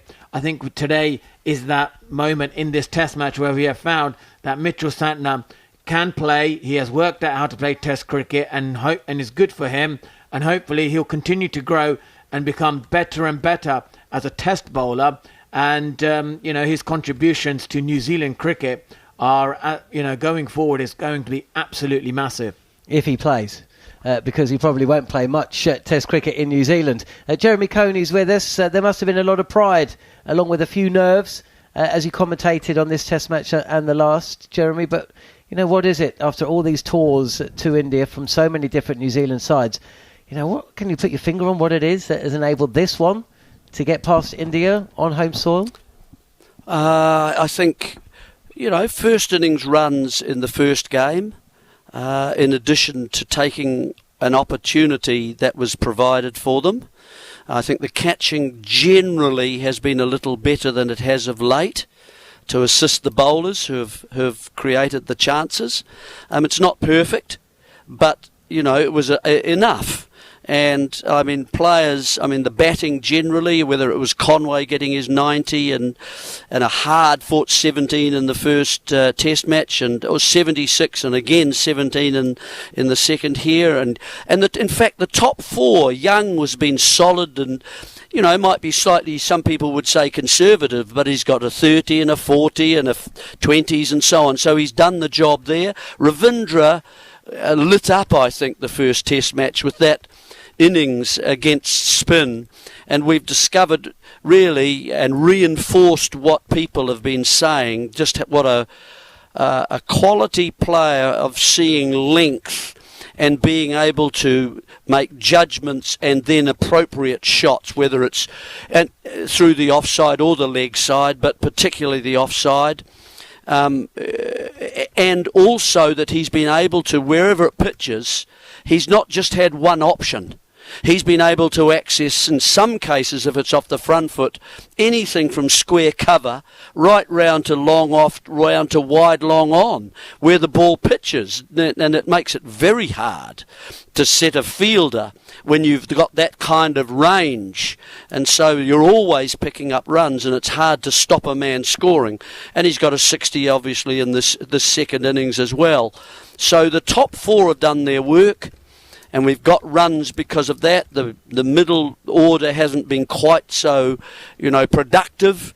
And I do think that New Zealand still need to solve a problem there at number 8 and 9. They need people who obviously can bowl, but who can also hold a bat as well. And we don't quite have those players just yet.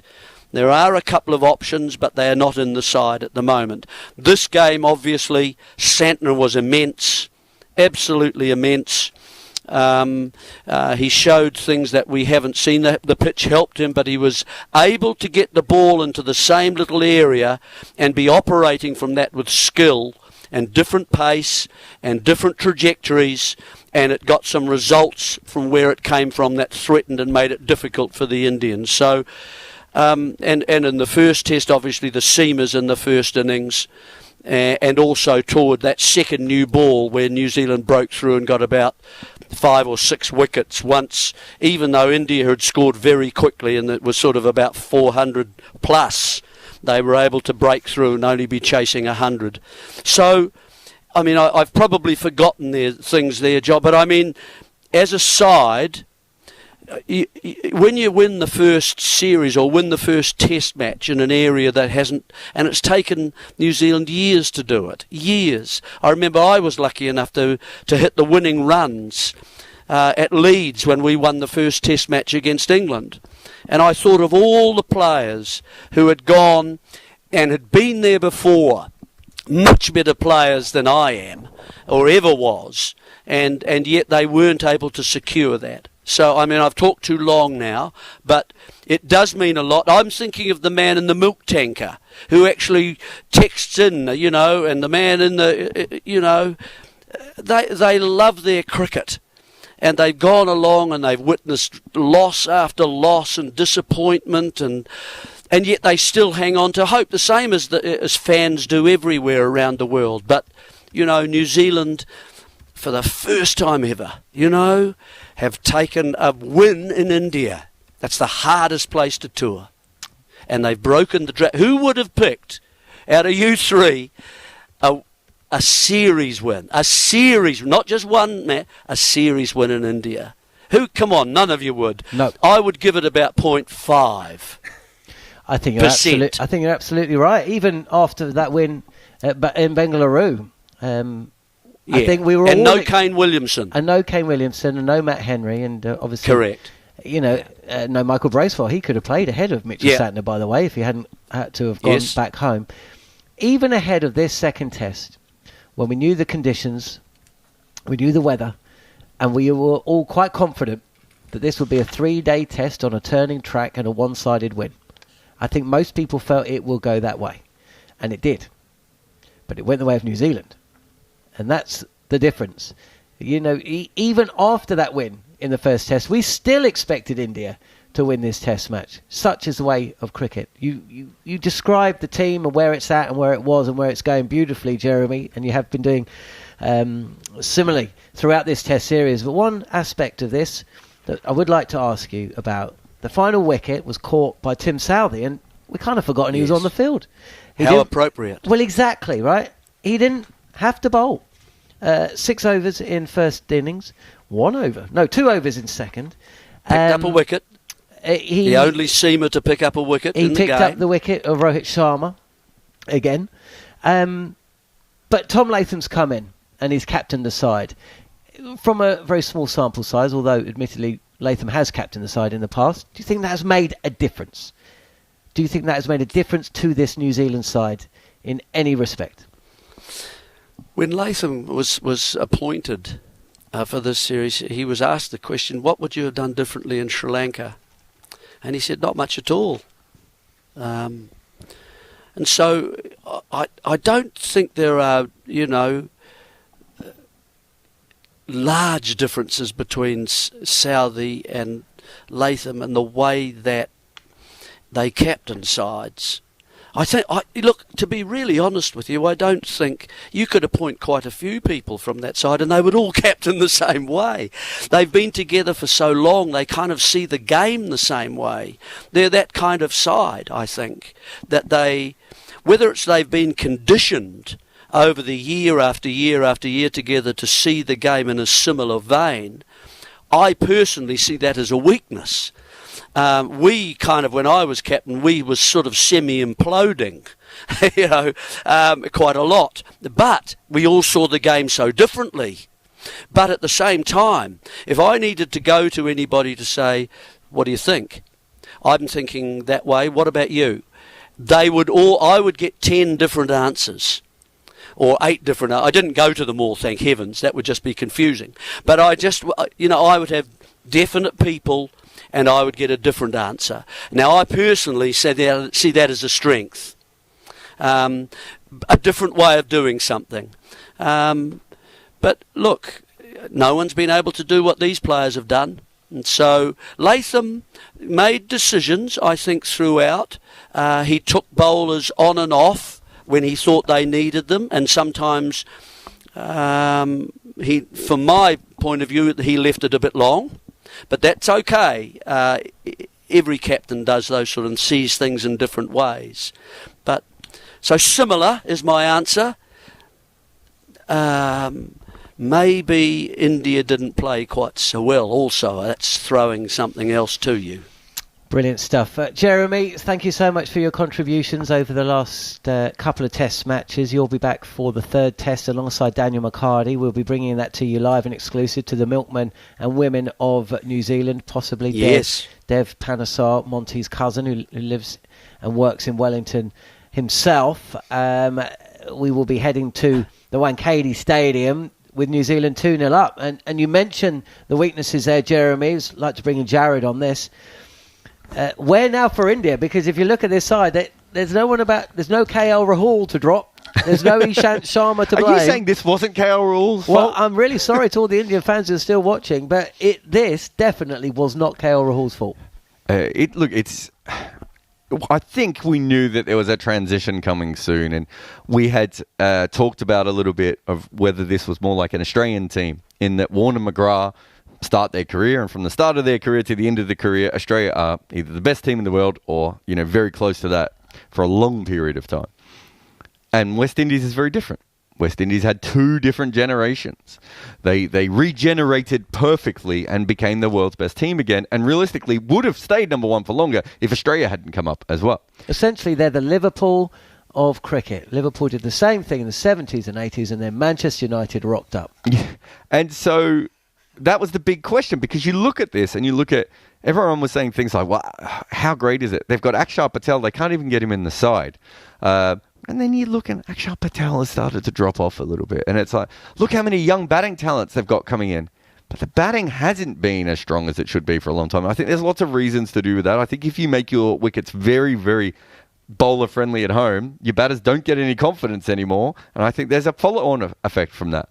They made everything about Ashwin and Jadeja, and eventually Ashwin and Jadeja couldn't be perfect, right? And this is their second poor series since Monty Panesar beat them, right?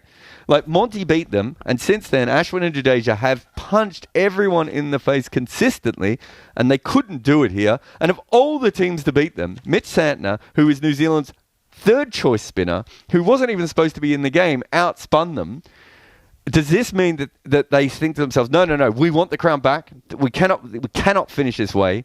We're going to go to Australia. We're going to win that series. We're going to go to we probably miss the World Test Championship now, but if they win in Australia, they can go to the World Test Championship as well. Go to England and continue. There's a lot of young talent in India.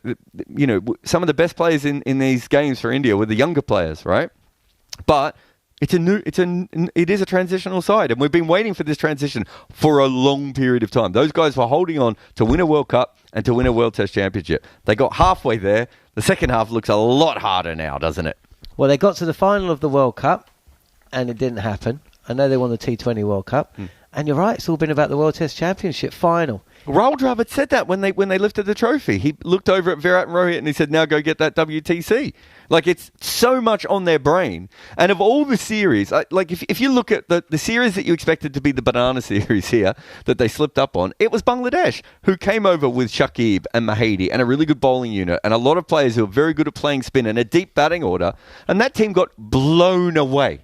Completely blown away, and New Zealand turn up with none of those advantages, and the guy who took 10 wickets last time could barely take a wicket in the series for them. Kane Williamson isn't here. One of the Bracewells, whichever one it was, had to go home. Like, so many things have gone against New Zealand here. Matt Henry stars in the first test, doesn't play in the second test, and yet they've done this.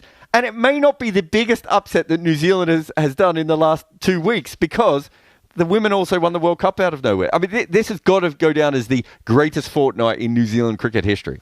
Were the warning signs there, though, for India? They lost tests at home to Australia and England twice in the last two series, and actually, it should have been 2-2 going to that fifth test in Dharamshala against England. If not for Jarrell and Kuldeep Yadav, the partnership they put on, Ollie Robinson putting down a catch at extra cover, never to be seen again. Actually, their signs have been there, possibly. I think I think a really good Australia team went over a couple of times and has pushed them. Australia had a chance of beating them in Dharamshala in 2017, and India just stepped up. England got in front of them twice in Test series, and India just stepped up. at every time they've been challenged, they have found a way to overcome it. Even against Bangladesh, where it's like, this test, they've already won the first test. There's no way we can get a result here, and they have managed to step up. So I think if you go back through the Australia's great run, or even the West Indies' great run, there are always times where a team has to overcome something. But India has managed to do that. The fact that they didn't in either test match, when they are clearly the better team on paper by such a wide array, right? Even no one in New Zealand is suddenly going to claim that on paper they're a better side than India. But the first test, a few things go New Zealand's way. What do India take out of this second test? Is it a blip? Is it something more? Because, I'm still very confused at how poor they played. They brought in probably their fourth or fifth best spinner, John. And he had a man-of-the-match worthy performance. And they've been absolutely thrashed still in this game. It doesn't bode well, does it, for the Border Gavaskar? Because they've announced the team, and it's a shaky-looking squad, isn't it? Well, the fast men, the pacemen just aren't there. There's Bumrah. He's not going to play all 5 tests. And then there's a drop-off, a huge drop-off. And if the struggles in and around the batting, suddenly we've gone from a position of thinking this could be one of the most keenly fought Border Gavaskars, well, since the last one. Since the last 2. To a point we're thinking, I'm struggling to see India winning more than a game. I think we always thought if Mohammad Shami wasn't available for that series, it was going to be a little bit trickier for India. We did a whole podcast with Deep Das Gupta about Mohammad Siraj and kind of his ups and downs and how much you can rely on him. You've got Prashid Krishna coming into that squad, who is injury prone and not very experienced. You got Harshit Rana, who I think is a good cricketer, but again, not very experienced. They had a chance of and I don't know if he's 100% fit because BCCI never tell you anything, but I was told that Hardik Pandya was doing everything he could to play in that series. He's not in that squad. They've got a makeshift opening batter who will have to replace Rohit for a couple of games, which the Australians are going to be very, very happy about. Someone who's an experienced cricketer in Iswaran, but he hasn't actually played that much high-level cricket. He hasn't played. He's played A-level cricket. There's a lot of question marks there. We still have question marks on Sarfaraz Khan, right? There are still question marks on KL Rahul. Let's not blame him for everything, but there are question marks on him before they go over there. It's not the team that we thought when I thought Mohammad Shami would probably be fit. That was my guess. And I thought they'd pick Hardik Pandya. It suddenly looks a lot different to me. Very few teams managed to tour Australia without picking up an injury or losing a player. And they had 1 million injuries last time. And they did. I think there was 2 players that played all 5 test matches, or all 4 test matches. I can't remember. 4. Either way, if you're starting a tour of Australia, it reminds me of England back in the 90s. A better team, touring, yes. But if you're starting the tour, missing 2 or 3, you're going to also you're going to lose another 1 or 2 along the way, without a doubt. It looks like if they're going to win, they're going to have to do it as they did it last time, and that is with a team that some of them will play maybe 1 or 2 tests afterwards. That's asking a lot. Look, you still look at this squad, and there's a lot of talent. Like the first 3 names, I know Rohit's not playing all the test matches, but the first 3 names listed are Sharma, Bumrah, and Jaiswal. Like those are incredible talents. You throw in Kohli, even backups like Juve Durrell. Like there's a lot of talent in that squad. So I don't think if India play in any series, you would ever say that there is no chance of them winning. But looking at the group that they're travelling over with at the moment, and even their backups, Mukesh Kumar, Navdeep Saini, Khalil Ahmed, all very, very good bowlers. We've all seen them bowl a lot in the IPL. I don't think Australia's looking at that going, there's anyone there that's going to, that they're going to have any huge fears over. It doesn't mean that those guys won't take wickets or anything else, but I don't think they're going to worry about them. So, again, it's tough, right? It's just really, really tough. And we're to also, what happens if there are mass retirements soon? There's 4 very old players in this side, right? And that was why we thought there might be a changing of the guard. Mohammad Shami's not young either, is he? They've got a few older players who might be making some other decisions. R. Ashwood's got a very good, promising podcast career ahead of him. He has indeed. Hopefully with talkSPORT. Jarrod, thank you very much. Your Super Over with Monty Panesar will be available via the talkSPORT Cricket YouTube channel very shortly. Big thanks to our friends SENZ, the production team behind the likes of Daniel McHardy and Jeremy Coney. We would not be getting to air without them. Hope Brad has caught a couple of trout on his trip to Lake Rotorua or Lake Taupo or Taupur. we'll find out for the third test when he's back in the big seat. Monty, just a final word from you.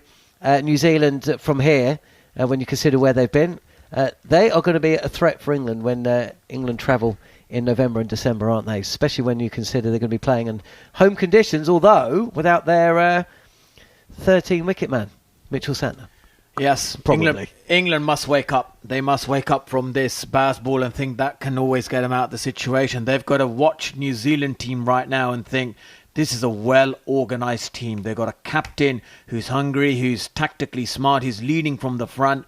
Even in this innings, he batted with the determination. He showed the toughness. He's well-organised. And when your captain is like that, it reflects on the whole team. The whole team will lead from him, and it's a reflection on this New Zealand setup. So England must wake up now. They must think that we need to get our act together. We can't just be, sugar-coated by this baseball thing and be more consumed about playing entertaining cricket and winning in an entertaining manner. Because if they go to New Zealand like that, then I'm afraid New Zealand will be all over them.